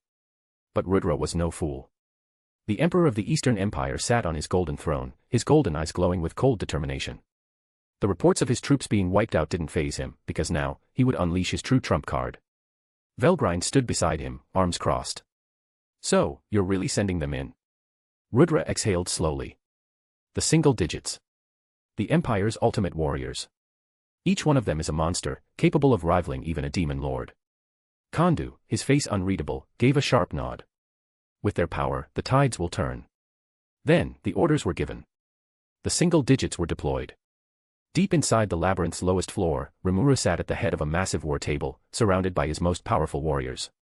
The magical projections displayed the battlefield. The first wave of the Empire had been torn apart, but now, they were coming. 100 warriors. Each radiating an aura so powerful that it felt like a storm was descending on Tempest. Benimaru's sharp red eyes glowed, his hand gripping the hilt of his katana. So, these are the single digits. Zijin, standing at his side, merely tilted his head, exuding an aura of supreme calm. They seem adequate. Cheyenne cracked her knuckles, a savage grin on her face. More meat for the grinder. Hakuro, ever the composed warrior, studied the enemy's movement through the projection. They are not to be underestimated. Each one moves with precision. They aren't mere soldiers, they're seasoned killers. Veldora, leaning back, folded his arms. Heh. It's been a while since I've had a good warm-up. Remuru sighed, rubbing his temples. All right, listen up. These guys are strong. We aren't going to brute force this. We hit them smart, we hit them fast, and we don't let them control the battlefield. He pointed at each of his warriors. Benimaru, you lead the front. Zijin, take care of anyone who gets too close to the city. Hakuro, you'll be our counteroffensive. Cheyenne, Geld, Ranga, Gobda, you're in charge of flanking and disrupting their formations. He turned to Veldora. You. Just go wild. The storm dragon grinned. With that, the warriors of Tempest moved out. The skies above Tempest darkened as the single digits arrived. 100 figures descended like meteors, landing with explosive force. The earth trembled beneath them. Each warrior radiated power comparable to a demon lord. Their leader stepped forward. A man clad in obsidian armor, his silver hair flowing in the wind. His presence alone made the air heavy. So, this is Tempest, he said, voice like a whisper, yet carrying through the battlefield. Behind him, his warriors spread out, each exuding overwhelming bloodlust. Benimaru stepped forward, his crimson eyes locking onto the enemy leader. Took you long enough. The leader smirked. It was only polite to give you a head start. Now, shall we begin? The battle erupted. In a flash of crimson light, Benimaru vanished. The leader barely had time to react, Benimaru's blade was already slashing toward his neck. Clang. A shockwave exploded outward as the leader blocked with his own blade. The ground beneath them shattered from the force. Benimaru grinned. Not bad. The leader smirked. I was about to say the same thing. Then, they vanished, only streaks of light clashing at supersonic speeds, blades colliding in a dance of fire and death. 3 of the single digits surrounded Zijin. They moved with perfect synchronization, like ghosts, their speed making them appear in multiple places at once. But Zijin didn't move. He didn't need to. A single swipe of his claw, faster than light, ripped through the air. The 3 warriors dodged, barely. One of them was too slow. In an instant, his body was severed, cut so cleanly that he didn't even realize he was dead until he collapsed. Zijin's cold voice echoed. You're too slow. Cheyenne faced off against a towering behemoth of a warrior, easily 10 feet tall, his muscles pulsing with raw power. The giant laughed. You think you can fight me, little girl? Cheyenne grinned. Oh, I don't think. I know. The giant swung his massive warhammer, the shockwave alone cracking the air. Cheyenne didn't move. Then, she caught the hammer. The entire battlefield went silent. The giant's eyes widened in horror. What? Cheyenne smirked. Too slow. With one hand, she lifted the warhammer, ripped it from his grasp, and swung it back, hitting him with his own weapon. Boom. The giant's body was sent flying, crashing through mountains, leaving a trail of destruction. Cheyenne sighed. That was disappointing. On another front, Veldora was having fun. The single digits had made a grave mistake. They thought they could fight a storm dragon. Lightning ripped through the battlefield, turning entire squads to ash. Veldora laughed wildly, his draconic aura shaking the heavens. Come on. Is this all you've got? A single-digit warrior charged at him, blade glowing with divine energy. Veldora caught it with his fingers. The warrior's eyes widened. Impossible. Crack. Veldora snapped the sword in half and breathed a column of pure destruction, vaporizing the warrior instantly. Pathetic. The war was now in full swing. Explosions of magic lit up the battlefield. Swords clashed, spells erupted, the earth quaked under the sheer force of the battles. Tempest's warriors, despite being outnumbered, held their ground. No, they were winning. The single digits, warriors once thought to be unstoppable, were being cut down one by one. From the distance, Remuru watched through his projection, nodding to himself. So far, so good. But then, a chilling energy filled the air. The seal for Veldora had been activated. Remuru's eyes sharpened. TCH. So that's their play. The real battle was just beginning. Far above the battlefield, a massive floating warship hovered in the sky, an awe-inspiring construct built purely for war, its presence alone casting a shadow over the land below. From within its heavily fortified command center, Emperor Rudra, flanked by Velgrind, Kondu, and Damrata, stared at the live projections of the war. Rudra's golden eyes gleamed with cold calculation as he watched Veldora rampage across the battlefield. Even his strongest warriors, the single digits, were being annihilated by Tempest's forces. It was time to activate their trump card. Velgrind folded her arms, her fiery red hair cascading behind her. Are you sure about this, Rudra? Rudra's gaze remained fixed on the projection of the storm dragon. If we don't act now, this war is already lost.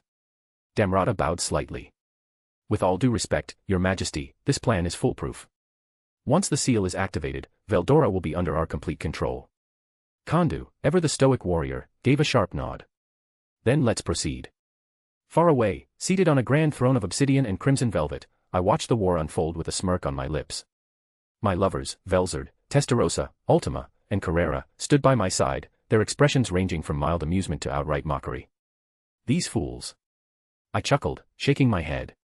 They think they can control Veldora with that. Velzard leaned against the armrest of my throne, a sly smile on her lips. They have no idea. Testarossa, elegant as ever, sighed with a look of disinterest. It's almost disappointing. I expected more from Rudra. Ultima giggled, her eyes gleaming with mischief. I almost want to let them hit him just to see their faces when it doesn't work. Carrera stretched her arms and yawned. Meh. It's a waste of a good spell. I smirked, eyes fixed on the scene. Let's see how this plays out. In another part of the world, inside the Dragon Kingdom, Melim Nava was pacing restlessly inside her castle. The pink-haired demon lord, known as the Destroyer, was growing impatient. Her best friend, Remuru, was in battle.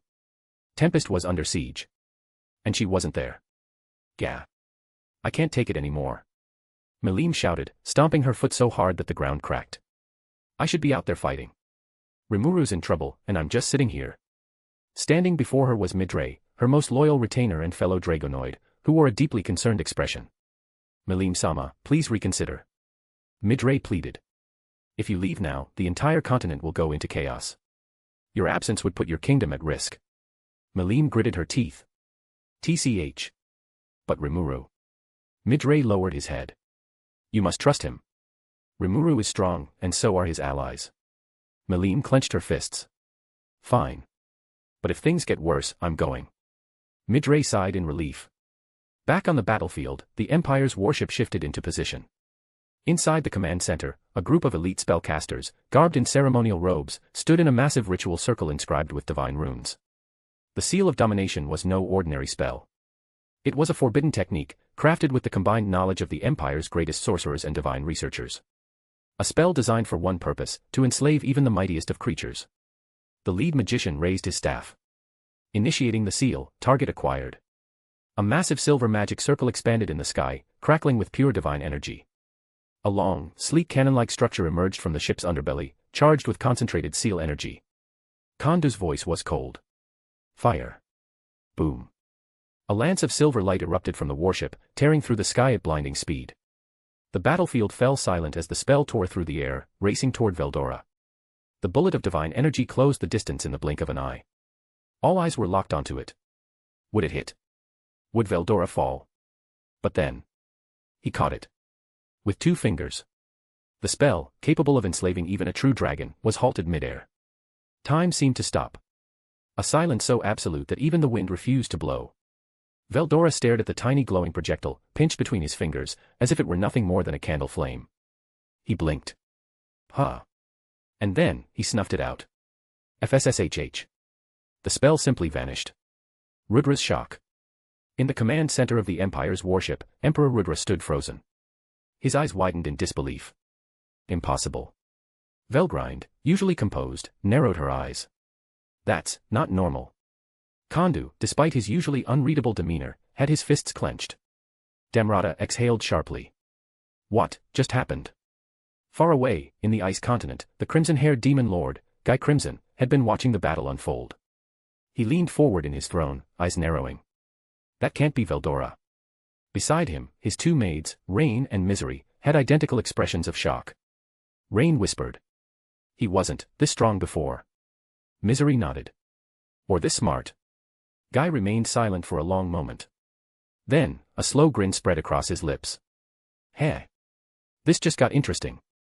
Back in Tempest's war room, Remuru was watching through the magical projection. The moment Veldora caught the spell, Remuru's face twisted in utter disbelief. What? Benimaru, standing beside him, was equally stunned. He just caught it. Cheyenne, mouth agape, stammered.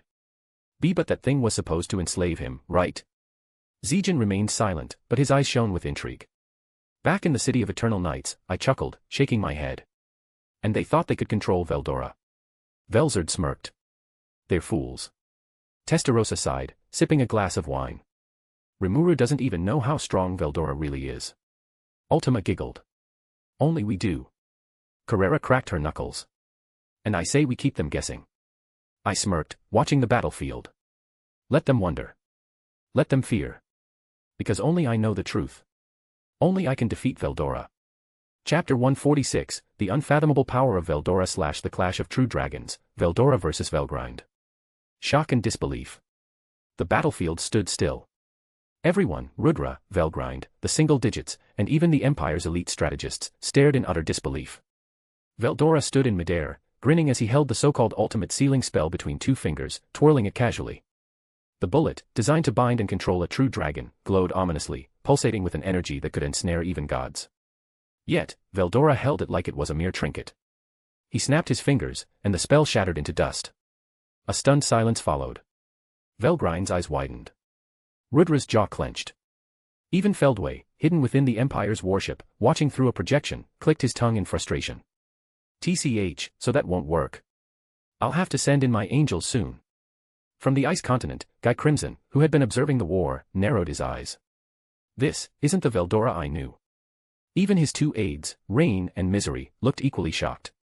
Has he always been this strong? Misery murmured. Guy remained silent, watching with newfound intrigue. From the Empire's command post, Rudra turned to Velgrind, his face dark with concern. Velgrind, you're the only one who can face him. Velgrind nodded firmly. I'll take him down. With a single flap of her wings, she ascended into the sky, her entire body glowing like a living sun. Far away, in another kingdom, Melim sat on her throne, impatiently tapping her fingers against the armrest. Midray stood before her, pleading. Melim, I know you want to fight, but please, Tempest has this under control. Melim pouted, crossing her arms. Booing. I want to go punch someone. Midray sighed, knowing he wouldn't be able to keep her still for long. A massive crimson aura erupted above Tempest as Velgrind entered her true dragon form. Her body stretched for miles, her flaming scales radiating an unbearable heat that warped the air itself. The sky turned a deep scarlet, as if the sun itself had descended upon the battlefield. Remuru, watching from the labyrinth, clenched his fists. This is bad. Beside him, Ramiris flapped her wings anxiously.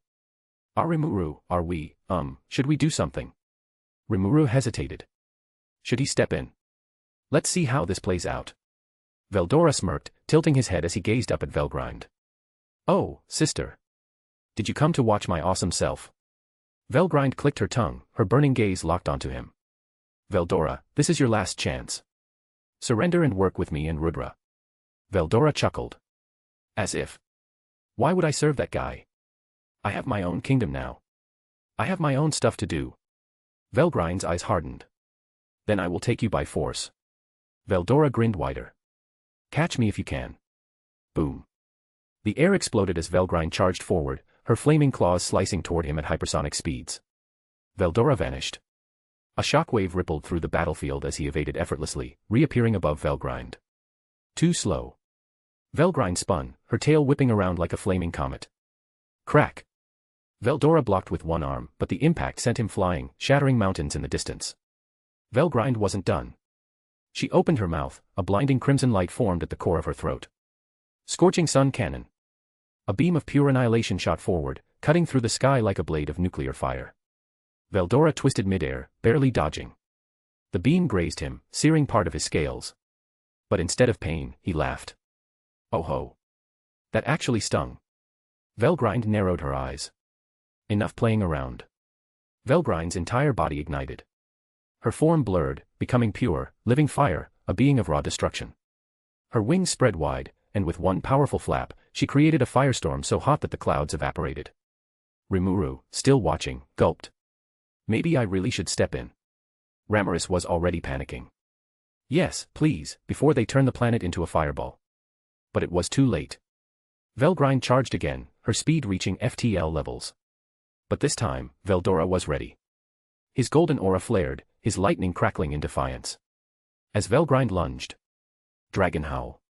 Boom. A thunderous shockwave burst from Veldora's mouth, colliding with Velgrind's flaming charge. The impact shattered the sky, sending a cosmic explosion across the battlefield. Velgrind gritted her teeth, pushing forward. But Veldora suddenly vanished. And then. He reappeared above her. My turn. He swung his claw downward. Dragon roar, celestial thunderstrike. Crack. A bolt of golden lightning the size of a mountain struck Velgrind directly, sending her plummeting toward the ground at supersonic speed. Inside the labyrinth, Remuru sighed deeply.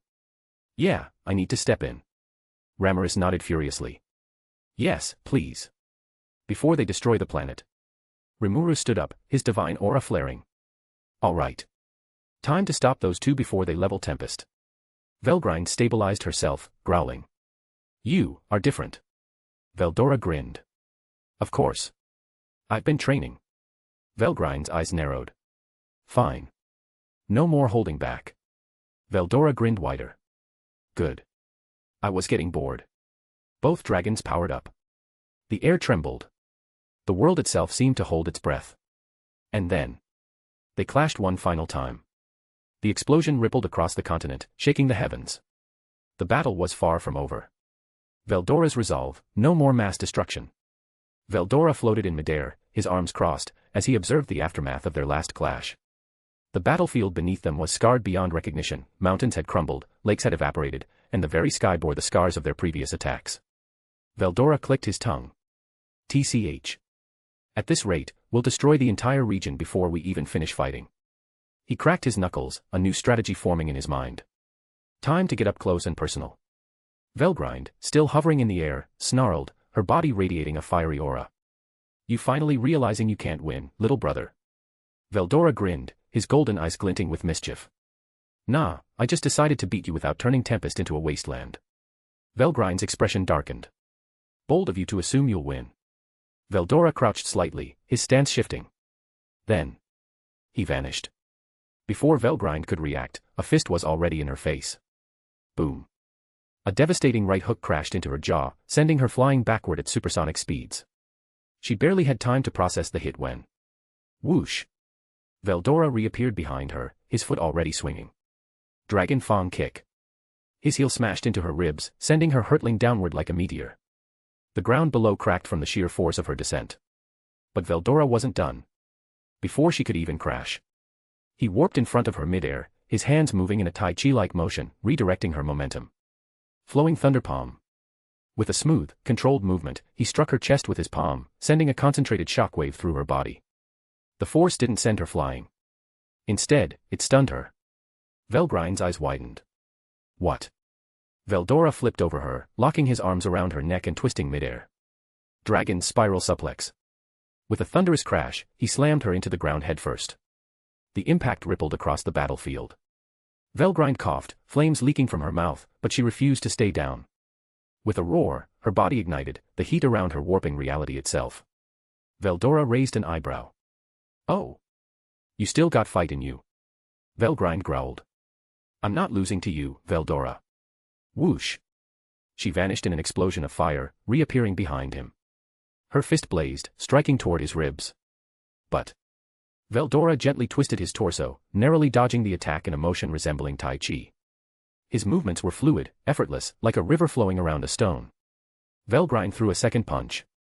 Again, he shifted, dodging by mere inches. A third punch. A fourth. A fifth. Every single strike missed.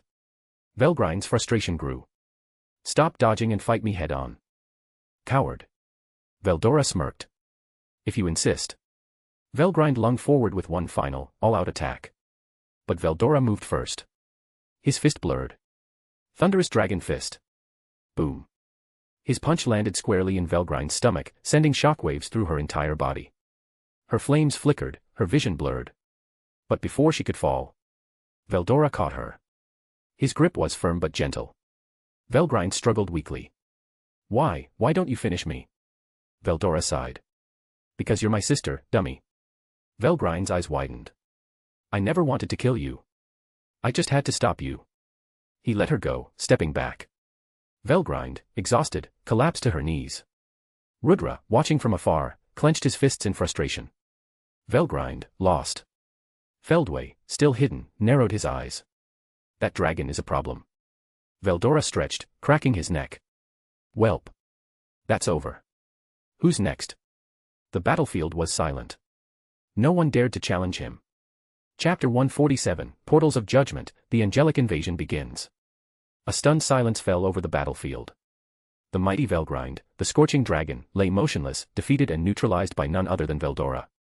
The air crackled with residual energy from their fierce battle, but now, all eyes were locked onto the outcome, on the unthinkable. No one, not Rudra, not Feldway, not even Remuru, had ever imagined Velgrind being overpowered in such a way. Rudra, standing at the heart of the Eastern Empire's command, clenched his fists, his face twisted in disbelief. Impossible. He muttered under his breath. Even Feldway, hidden in the shadows, observing from a distant vantage point, clicked his tongue in frustration. TCH. So, even Velgrind wasn't enough. His cold, calculating eyes narrowed. He knew that the Empire had now played their last hand. That means, it's time to send them. A chilling smile spread across his lips. The angels. Suddenly. Rip. Rip. Rip. The sky above Tempest was torn asunder. Then, another tear above Rubrios. Another over the Dragon Kingdom. Then the Ice Continent. Then El Dorado. Everywhere. The fabric of space itself ruptured, as golden portals burned through reality, and through them, a new army descended.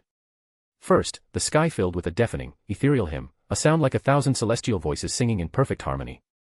Then. They came. Angels. Millions of them. Each clad in shimmering, blinding armor. Each carrying divine weapons, some with blazing spears, others with holy swords, and some wielding terrifying lances that pulsed with divine destruction. They were not mere warriors. They were the executors of divine will.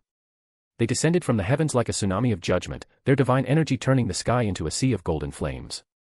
And their first order, extermination. In his frozen domain, Guy Crimson's crimson eyes glowed as he watched the celestial invasion. His throne of ice pulsed with his energy. Misery and Rain, standing at his sides, gasped in astonishment. Rain scoffed. Ha! Millions of them. They must really be desperate. Misery frowned. Guy. Should we? Guy grinned.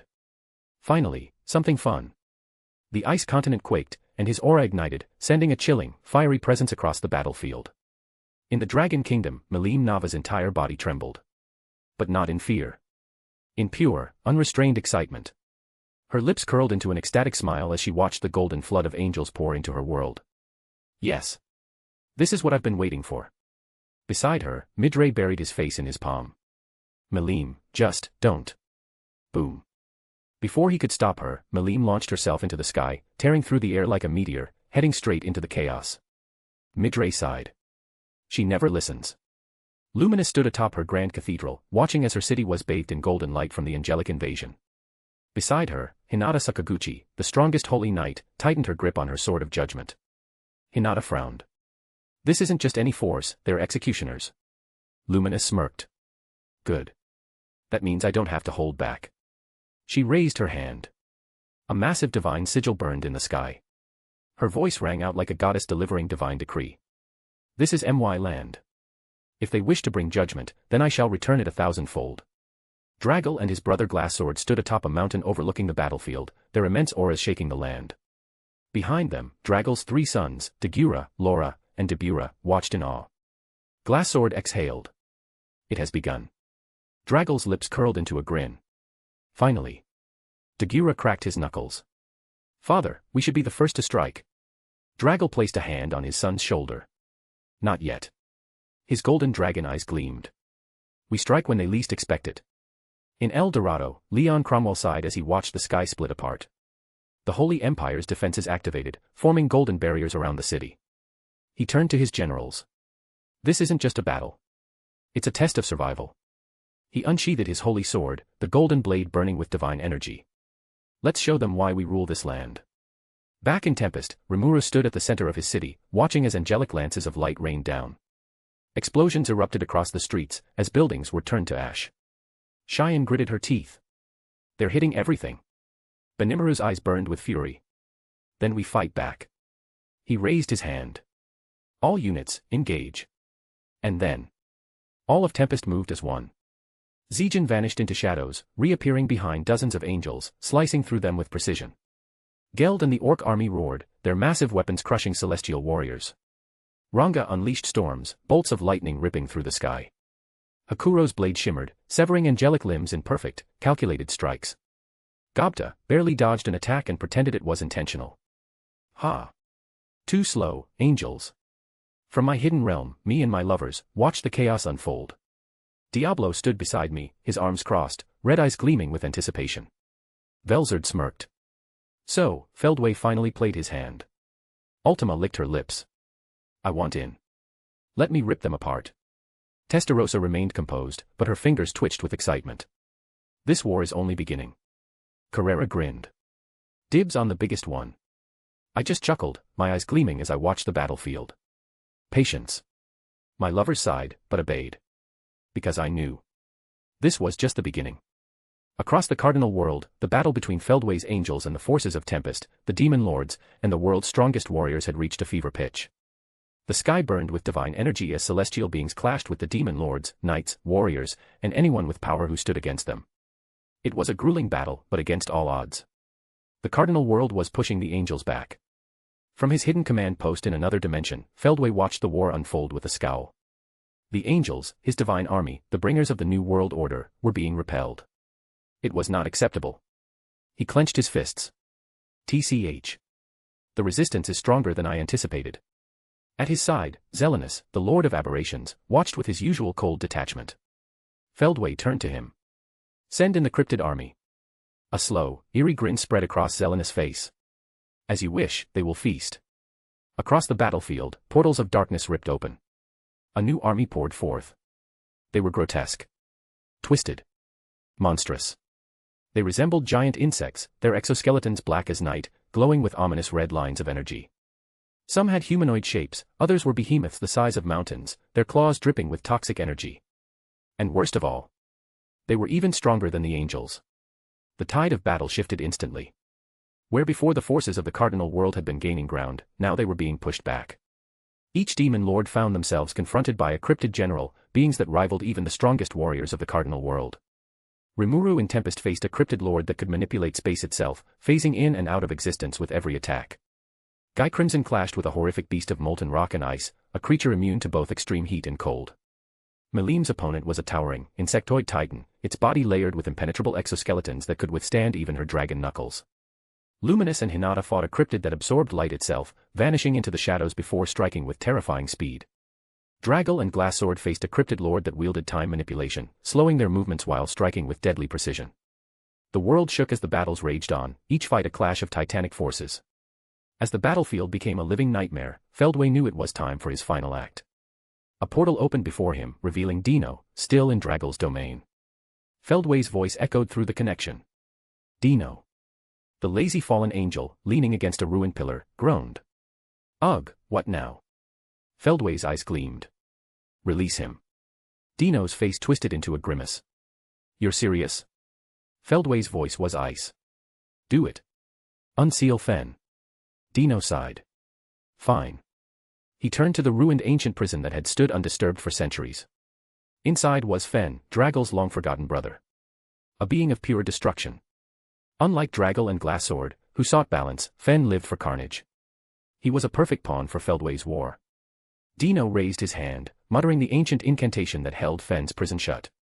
The moment the final word left his lips. Boom. The entire continent trembled. A horrific roar erupted from within the prison. A voice, deep and raw, filled with centuries of hatred, echoed across the land. Who dares? Free me. The seals shattered. The air itself vibrated with terror. Dino smirked bitterly. Yeah, this was a bad idea. The war had just reached a whole new level of chaos. Chapter 148, The War Escalates, The Rise of Chaos. The battlefield had already been chaotic, but with the cryptids and Fen unleashed, the war had taken an even more terrifying turn. The sky was alight with explosions, the air filled with clashes of magic, steel, and monstrous roars. From my vantage point, I watched the demon lords, their allies, and the Cardinal world warriors struggle against the cryptid generals and the endless horde of angels. Despite their overwhelming power, Guy, Malim, Luminous, Leon, Remuru, Carrion, Fry, Veldora, and the others were facing enemies that were designed to counter them. I let out a small sigh, then turned to Diablo. Diablo, take the Black Legion and go assist them. It's time we remind them why the demons are feared. A slow, sinister smile crept across Diablo's face. As you command, my lord. I will ensure they understand true despair. With a wave of his hand, a massive portal of darkness opened behind him. From the abyss stepped the Black Legion, an army of elite demons clad in obsidian armor, each wielding immense power. With Diablo leading them, they vanished into the battlefield, their presence sending a ripple of fear through the enemy forces. In the distant ruins of the prison, Draggle stood face to face with his long-lost brother, Fen. Fen was a towering behemoth, his body radiating raw destruction, his very presence warping the ground beneath him. His red eyes locked onto Draggle, and a twisted grin formed on his face. "Brother, so you've come to stop me." Draggle's eyes narrowed, his stance firm. "You've lost yourself to destruction, Fen. I cannot let you roam free." Fen laughed, his voice like rolling thunder. "You think you can stop me? After all these years, you're still clinging to balance." He lunged forward, his fist, the size of a mountain, crashing down toward Draggle. But Draggle was faster. He sidestepped with blinding speed, his fist slamming into Fen's side with enough force to shatter mountains. Boom. Fen was sent skidding back, but he grinned. Not bad. But not enough. The ground shattered as Fen unleashed a shockwave of raw destruction, forcing Draggle to leap back. Their fight was not just a battle, it was a cataclysm. Every punch, every collision, reshaped the landscape. Their clashes sent shockwaves that tore through mountains, creating craters the size of cities. The world itself trembled under their battle. As the demon lords struggled against the cryptid generals, the sky tore open once more. But this time, it was not an enemy. Diablo and the Black Legion arrived. "Well, well," Diablo's voice rang across the battlefield, "it seems you all could use some assistance."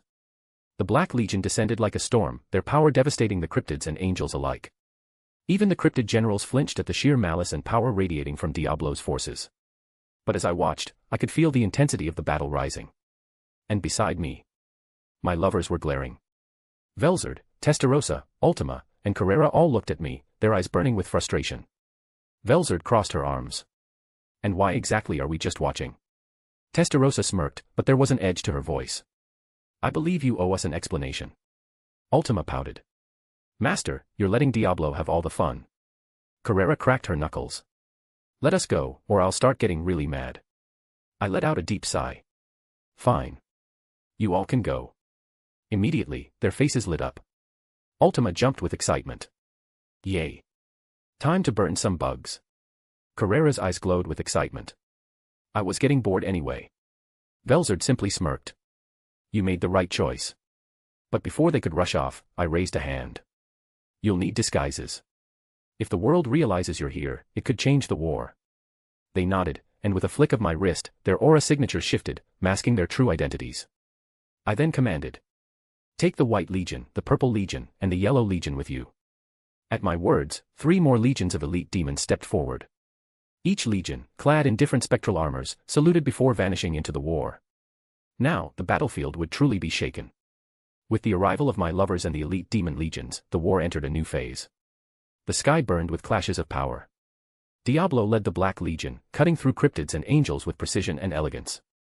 Velzard's ice storm ravaged the battlefield, freezing entire legions of angels in an instant. Testarossa moved like a phantom, her death magic erasing enemies with a mere touch. Ultima laughed as she unleashed chaos, sending destructive blasts that tore through the enemy ranks. Carrera enjoyed herself the most, her nuclear-level explosions turning entire battlefields to ash. Far away, Feldway watched in shock. His divine army, his cryptids, his ultimate plan. Everything was falling apart. His hands clenched. No. No, this isn't how it's supposed to go. He turned to Zelenus, his expression dark. "Prepare the final wave." Zelenus, who had been watching with intrigue, nodded. "So, we're playing our last card." Feldway's eyes burned with fury. "I won't let them win." The war was far from over. The war had reached a fever pitch. The battlefield stretched across the entire Cardinal world, with Tempest, Rubrios, the Dragon Kingdom, the Ice Continent, and El Dorado all engulfed in battle. Demon lords, ancient warriors, legendary beings, all fought against the endless horde of angels and cryptids. Dragrul clashed with his berserk brother Fen, their battle shaking the very foundations of the world. Veldora rampaged through angelic generals, his strikes like thunder, obliterating entire legions.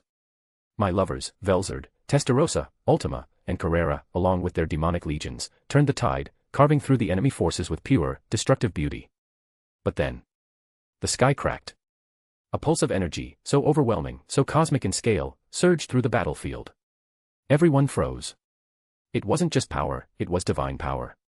A force that demanded to be acknowledged. And then they descended. The air itself seemed to twist and fracture as Zelenus appeared. One moment, he wasn't there. The next, he stood in the center of the battlefield. A mocking smirk on his face. His presence was alien, as if reality itself was struggling to contain his existence. His dark robes billowed unnaturally, the fabric seeming to be made of shadows that refused to obey the laws of physics. His red eyes gleamed with amusement as he gazed upon the battlefield. Ah, what a glorious mess. I must say, I do love chaos. Guy Crimson, who had been crushing a cryptid general's skull, looked up and smirked. Well, well, now things are getting interesting. Melim cracked her knuckles, grinning like a maniac. Finally. A worthy fight. Leon tightened his grip on his sword, his golden eyes burning with focus. Luminous narrowed her gaze, standing beside Hinata and the Holy Knights. This one is different, far too confident. And Remuru. Remuru didn't speak, but his eyes were locked onto Zelenus, analyzing every inch of him. Then, before anyone could react, Zelenus moved. Boom.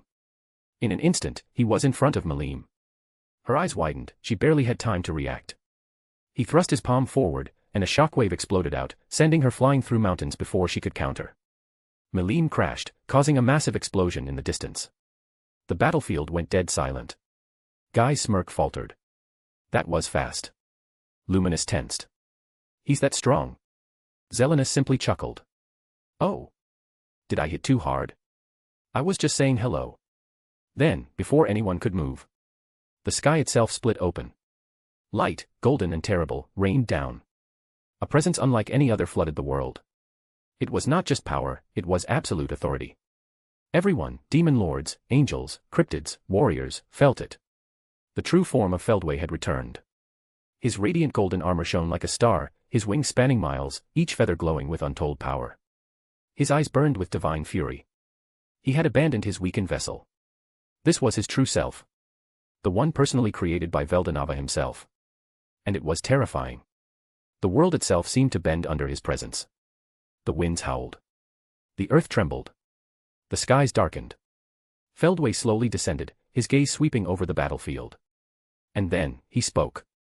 His voice echoed across the entire cardinal world. Kneel.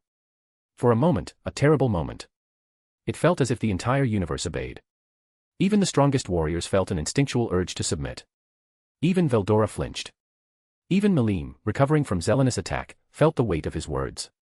Even Guy Crimson clenched his fists, his smirk gone. This was not a normal enemy. The battlefield stood still for only a moment. Then, Guy laughed. A dark, amused chuckle.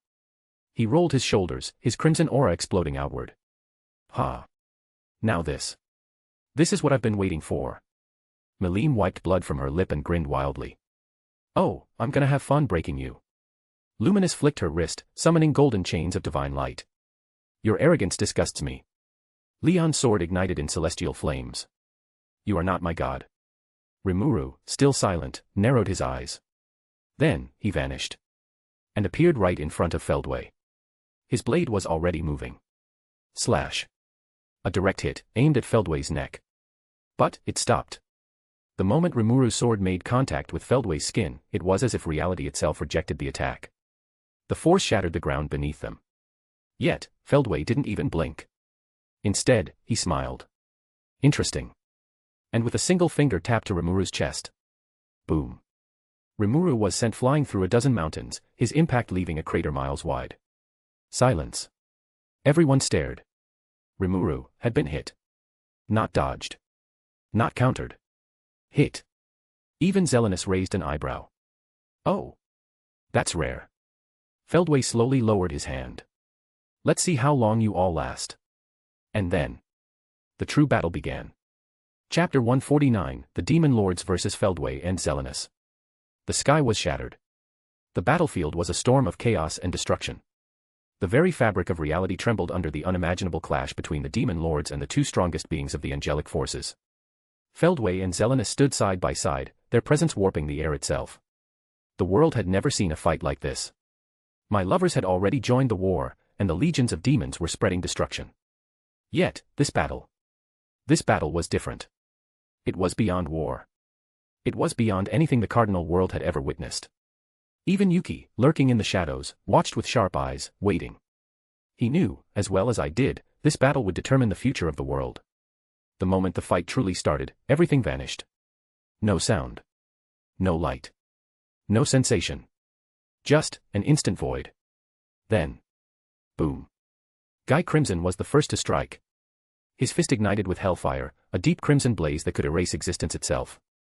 With a single step, he crossed the battlefield and drove his fist straight toward Feldway's face. A direct hit. Or so he thought. Feldway didn't move. Instead, the moment Guy's fist made contact, the air distorted. An invisible barrier, no, a force of absolute control, stopped Guy's punch. The shockwave that followed was enough to send mountains crumbling, tearing the land apart. Yet Feldway remained untouched. He smirked. Is that all? Before Guy could react, Feldway countered. A golden flash, his palm struck Guy's chest, and a divine explosion erupted. Guy was blasted through the battlefield, his body tearing through entire continents before crashing into the ice continent where Gord ruled. Meline didn't hesitate. Her aura erupted, her eyes glowing with primal rage. With an earth-shattering roar, she unleashed her Dragon Nova, a compressed sphere of pure annihilation. She hurled it at Feldway with enough force to wipe out an entire plane of existence. The air turned to void. The ground disintegrated. And yet. Feldway raised a single finger. The Dragon Nova stopped. Then. With a flick, it reversed back toward Meline. Meline's eyes widened. What? The very attack she unleashed was now consuming her. Before she could react, Remuru moved. Faster than light. He materialized in front of Meline, his hand glowing with infinite possibilities. Azathoth, devour. Remuru's body expanded, swallowing the attack whole. Meline was panting, but she grinned. Ha! Thanks, Remuru.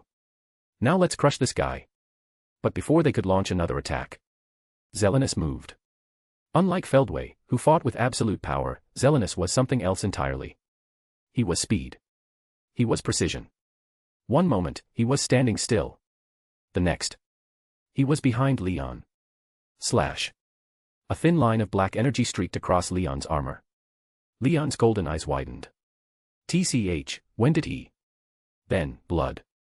A deep cut appeared on Leon's cheek, his divine armor failing to fully block the attack. Leon gritted his teeth. He's faster than anything I've ever fought. Zelenus smirked. Oh. You actually blocked that. Impressive. Before Leon could counter, Zelenus flickered again. This time, he was above Luminous. With an elegant twist, he descended with a heel kick, aimed straight at her head. Luminous barely managed to dodge, her body vanishing in a mist of holy energy. But, too slow. Zelenus anticipated it. His hand reached into the mist. And ripped Luminous out of her teleportation. Gah. Luminous coughed, surprised. He slammed her into the ground with earth-shattering force. The ground exploded, sending shockwaves across the battlefield. Hinata, watching from the distance, clenched her sword. Damn it. They're too strong. Guy returned. Blood dripping from his mouth, but his eyes burned with fire. You bastard, that actually hurt. He wiped his mouth and smiled. Meline snapped her fingers, her body glowing with boundless power. Remuru. We go all out. Remuru nodded, his ultimate skills activating simultaneously. Leon's sword blazed with celestial energy. Luminous rose, wiping her lips, golden chains forming around her. The demon lords, despite the odds, stood their ground. Feldway and Zelenus simply smiled. Come, then, Feldway whispered. And the battle resumed, fiercer than ever. I could see Yuki, lurking, analyzing everything. He was waiting. Waiting for the perfect moment to strike. And I knew, when that moment came, it would be catastrophic. Because he wasn't here to help. He was here to claim everything for himself. And so, I continued to watch, waiting. The battlefield was in absolute chaos. The demon lords, despite their overwhelming strength, were barely holding their ground against Feldway and Zelenus. Each attack from the two archangels was like a divine storm, relentless, calculated, and terrifying. Guy, Meline, Remuru, Leon, and Luminous were bleeding, panting, their once unshakable dominance now being tested to the limits. And it was clear, they needed help. Watching from above, I knew that this wasn't just a test of strength. This was a battle of survival. Feldway and Zelenus weren't simply fighting to win. They were fighting to end everything. Diablo, standing beside me, clenched his fists. They won't last much longer at this rate, my lord. I sighed, watching as the battlefield burned. Then, with a simple thought, I sent a message. Velzard. Testarossa. Ultima. Carrera. Across the battlefield, my lovers paused mid-fight, sensing my voice resonate in their minds. Velzard, who had been ripping through legions of angels, narrowed her icy blue eyes. "Yes, my love," she replied, a seductive smirk forming. Testarossa, Ultima, and Carrera, the three primordial fiends of destruction, stopped, waiting for my command. I spoke with absolute certainty. "Leave the battlefield. Go assist the demon lords. Zelenus and Feldway are too strong for them alone." For a brief second, they didn't move. Then, a wave of excitement surged through them. Testarossa licked her lips. Finally, a real challenge. Ultima grinned wildly. "Oh, this is going to be fun." Carrera let out a loud laugh. "I was getting bored anyway. Let's go blow them up." Velzard, however, simply chuckled, her icy aura surging as she glanced at me through the battlefield. "If that is what my beloved commands, then we shall bring ruin to your enemies." With a single step, the four vanished. Their arrival would shift the balance of power. But there was another problem.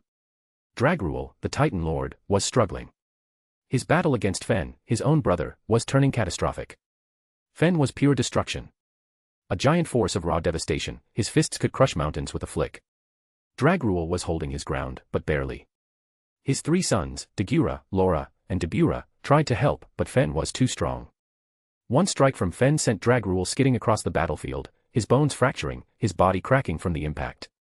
"Damn it. I have to stop you, brother." Dragruel growled, his fists shaking. But Fen only laughed. "Stop me? Ha ha ha. You think you can stop me, Dragruel?" His voice thundered, his presence making the world tremble. This wasn't a battle. This was a nightmare. I watched closely, my mind calculating. Then, I sent another message. Veldora. Across the battlefield, Veldora was obliterating legions of angelic forces, his thunderous roars shaking the world. His golden eyes snapped open at my voice. "Ha! What is it, brother? Go help Dragruel." There was a pause, then a deep laugh. "Oh ho. Now that sounds fun." With a thunderous flap of his wings, Veldora vanished in an instant. Now, the pieces were set. The demon lords, exhausted and on the verge of collapse, suddenly felt a shift in the battlefield. They sensed the incoming forces. Feldway and Zelenus, in contrast, narrowed their eyes. They could feel it too. Something was coming.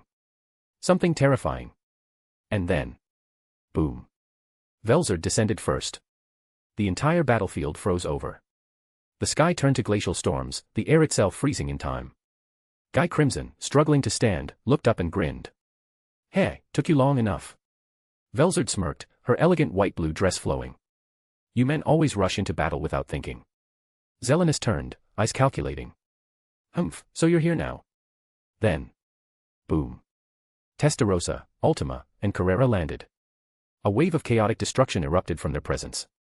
Ultima giggled sadistically. "I hope you two are strong enough to handle us. Carrera cracked her knuckles. "I've been waiting to fight something worthwhile." Testarossa smirked darkly. "Shall we begin?" Feldway frowned, realizing that the battle had just shifted. And then, boom. Across the battlefield, Veldora arrived at Dragruel's side. The moment he landed, a massive bolt of thunder incinerated Fen's arm. Fen roared in fury, turning to see Veldora smirking. "Yo. I heard you needed some help, Dragruel." Dragruel coughed, grinning. "Hey, took you long enough, Storm Dragon." Fen, despite the wound, grinned madly. "A dragon. Ha ha ha ha. Good. More to destroy." Veldora's smirk widened as his lightning aura surged. "Oh. Then let's see if you can handle the true storm." And with that, the war escalated to a new level. Chapter 150, The True Battle Begins, Power Unleashed. The battlefield was a ruin of broken lands and shattered skies. Fires burned, ice coated the ground, and lightning crackled through the air. The demon lords, battered and exhausted, retreated to recover after their brutal battle against Feldway and Zelenus. Now, standing in their place, my lovers stood tall, disguised under a spell so strong that even Guy Crimson, the oldest demon lord, couldn't recognize them. Feldway and Zelenus, arrogant in their power, barely paid them any mind at first. That changed the moment my lovers released their energy. A wave of pure destruction erupted from Velzard, Testarossa, Ultima, and Carrera. The air collapsed inward, space itself cracked from the sheer force of their auras. The sky, once darkened by war, trembled. The ground beneath them shattered, creating deep fissures that spread for miles. Feldway's eyes widened, his once smug demeanor vanishing. What? His voice was quiet, yet laced with disbelief. Zelenus, always calculating, instinctively stepped back. That was all the proof needed. For the first time in this battle, he hesitated. Even the resting demon lords, despite their exhaustion, felt the shift. Guy Crimson, wiping blood from his lips, narrowed his eyes. Who the hell are they? Melim, always eager for a good fight, shivered. This energy, it's different, it's terrifying. Leon, usually composed, clenched his fists. Just where did they come from? Luminous, despite herself, couldn't help but smirk. Whoever they are, they're monstrous. Feldway and Zelenus had faced countless powerful beings. But never had they been hit like this. It happened in an instant. One moment, Feldway stood with confidence, the next, Testarossa was in front of him. Her fist buried into his stomach. Boom. The sound of impact was deafening. Feldway's eyes bulged, his body bending unnaturally as he vomited blood on the spot. He flew backward, his body tumbling through the battlefield, carving a deep trench through the earth before crashing into a mountain, which collapsed on top of him. The entire battlefield froze. Zelenus, who had been watching, didn't even have time to react before Ultima appeared behind him. Her grinning face was the last thing he saw before. Crack. A spinning heel kick to his skull.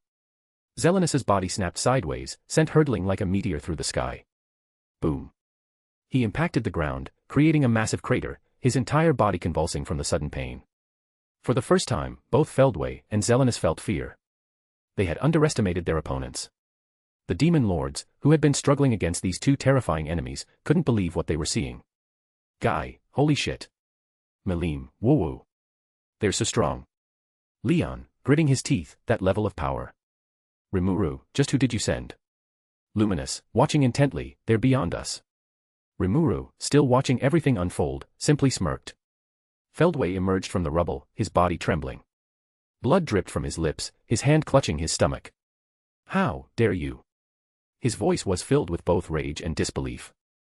Zelenus, still recovering from the kick, wiped blood from his mouth. His usual smug arrogance was gone. This isn't normal. He muttered, his eyes analyzing them. They were holding back before, no, they're still holding back.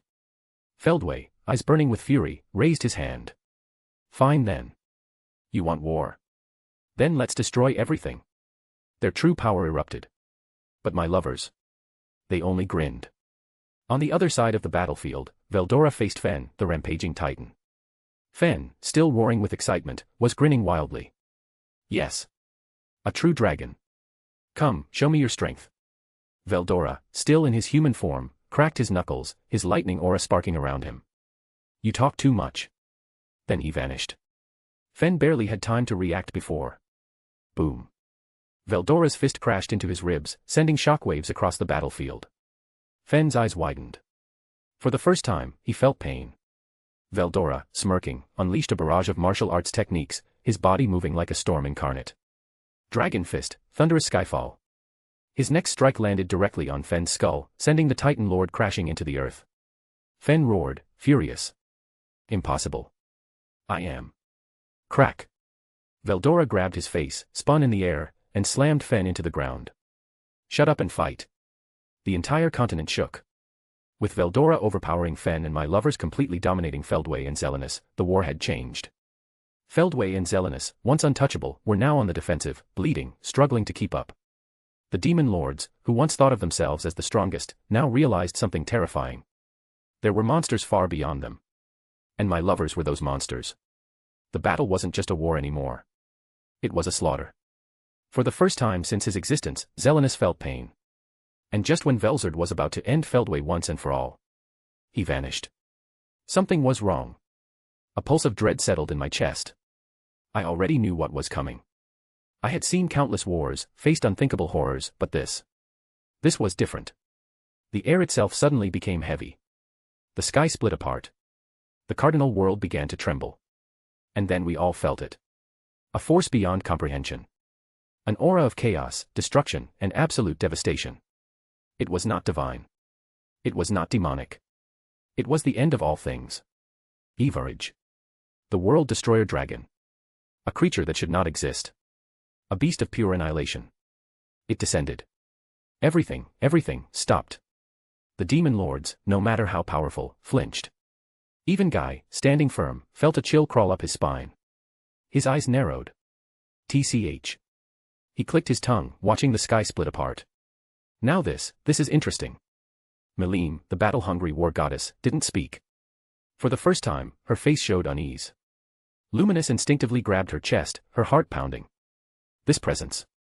She barely muttered. Leon's hands tightened into fists. This is bad. Even Veldora, the wild, untamed storm dragon, hesitated. He wasn't afraid.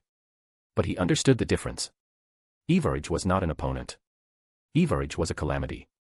A force of nature given form. And now, that force was here to destroy everything. Boom. Everage roared. The sound was not just noise. It was a force. Mountains disintegrated. The ground fractured. Entire forests ceased to exist. A single wave of dark energy erupted from its maw. The oceans parted.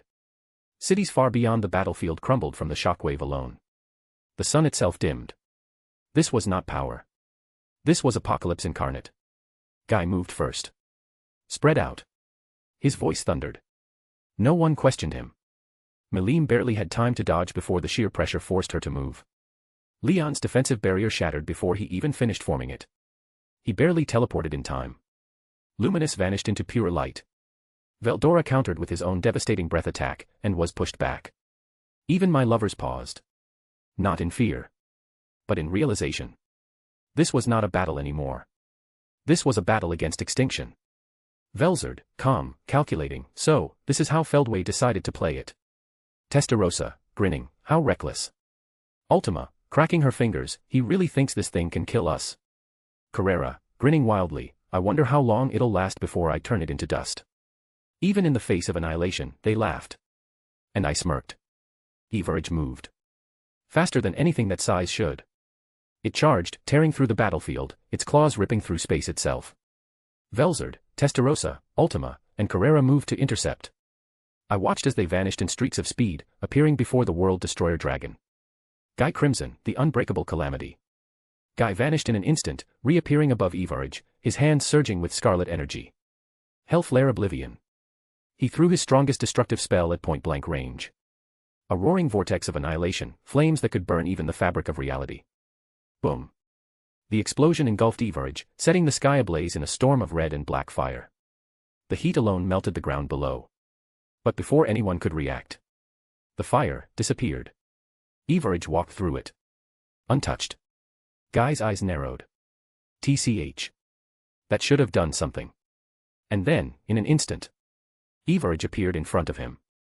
A claw the size of a mountain swung toward Guy. He barely had time to react. He crossed his arms, reinforcing his body with pure energy.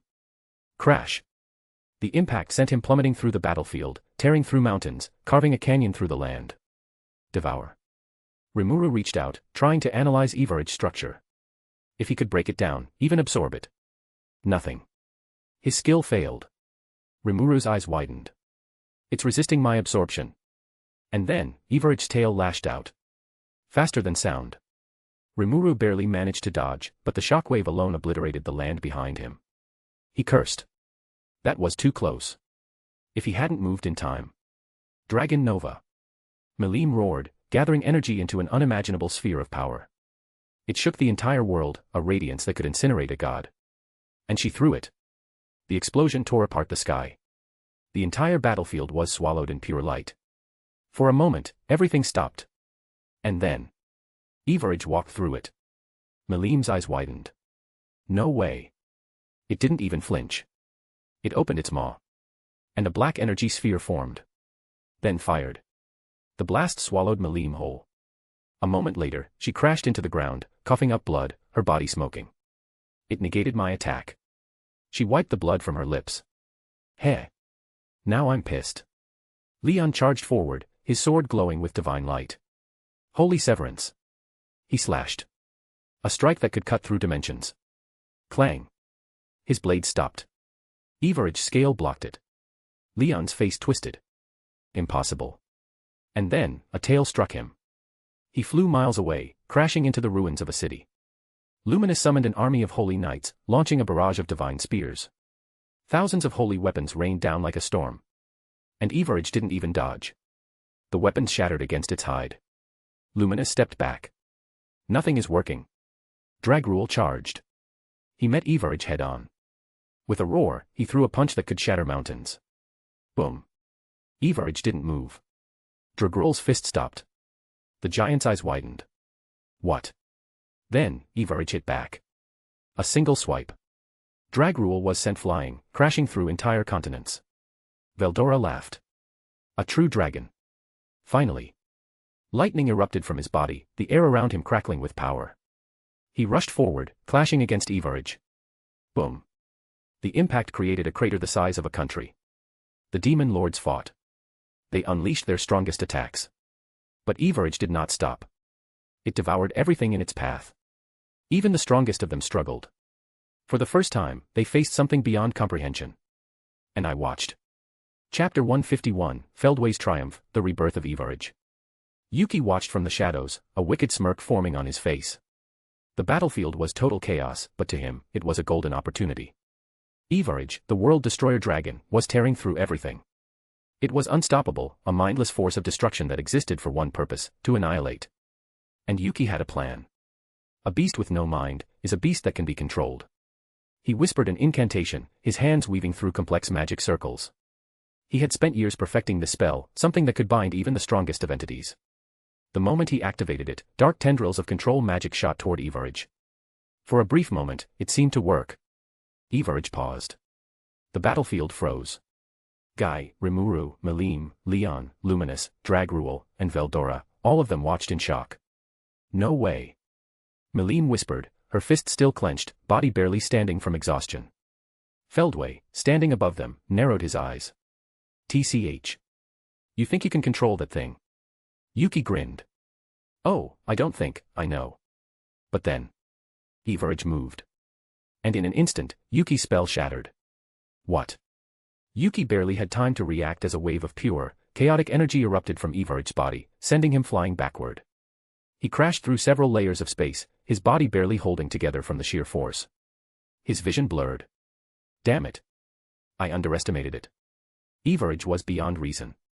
Beyond control. His chaotic instincts flared. He had no mind, no reasoning, but he had instinct. And his instincts screamed that Yuki's spell was dangerous. With unmatched speed, Everage lunged. Yuki, watch out. Remuru shouted. But it was too late. The beast's massive claw struck Yuki head-on, crushing him with enough force to send shockwaves across the battlefield. The impact alone shattered the ground beneath them. Yuki's body crashed into the ruins of what was once a city, his limbs twitching from the sheer damage. And then, he stopped moving. Unconscious. Everage sniffed the air, then slowly approached the fallen Yuki. A hushed silence fell over the battlefield. No way. Leon whispered. He's not going to, Luminous began, eyes widening in horror. And then, with no hesitation, Everage opened his massive jaws and devoured Yuki whole. The sound of crunching bones echoed through the battlefield. Everyone watched in disgust. Even Feldway raised an eyebrow. How fitting. But then. Something changed. Suddenly, Everage's power spiked. His aura, already overwhelming, exploded outward, a force so monstrous that the entire cardinal world trembled. The skies tore apart. The earth cracked beneath them. A blinding light engulfed the battlefield, brighter than any sun, swallowing everything in pure, chaotic energy. Guy raised a hand to shield his eyes. What the hell is happening? The dragon was changing. Everage's massive, bestial form began to shrink. His scales melted away into flowing energy. His wings collapsed inward as his body restructured itself. The monstrous form of the mindless dragon was vanishing. And in its place, a young man emerged. The light slowly faded, revealing a tall, imposing figure. Everage was now in a human form. His body radiated pure destruction, his eyes gleaming with intelligence for the first time. His once irrational instincts had now been refined into something far more dangerous, conscious thought. For the first time, Everage could think. For the first time, he had a mind. And he was stronger than ever. The realization sank in. They hadn't just failed to stop him. They had made him unstoppable. Ah. Everage exhaled, flexing his fingers. His voice was deep, smooth, unnervingly calm. So this is thought. He looked around at the battlefield, at the warriors who had tried to fight him. Then, he smiled. A chilling, predatory smile. This will be interesting. The demon lords felt their blood run cold.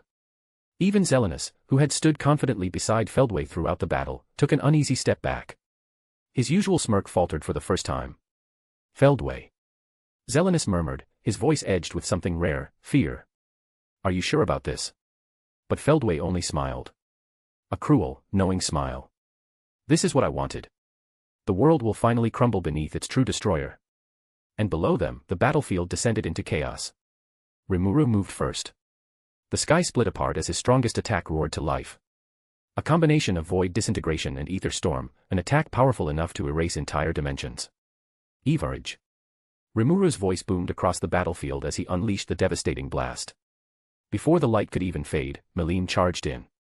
Her super dragon nova condensed all of her raw, explosive power, a force greater than an entire supernova compressed into a single, devastating strike.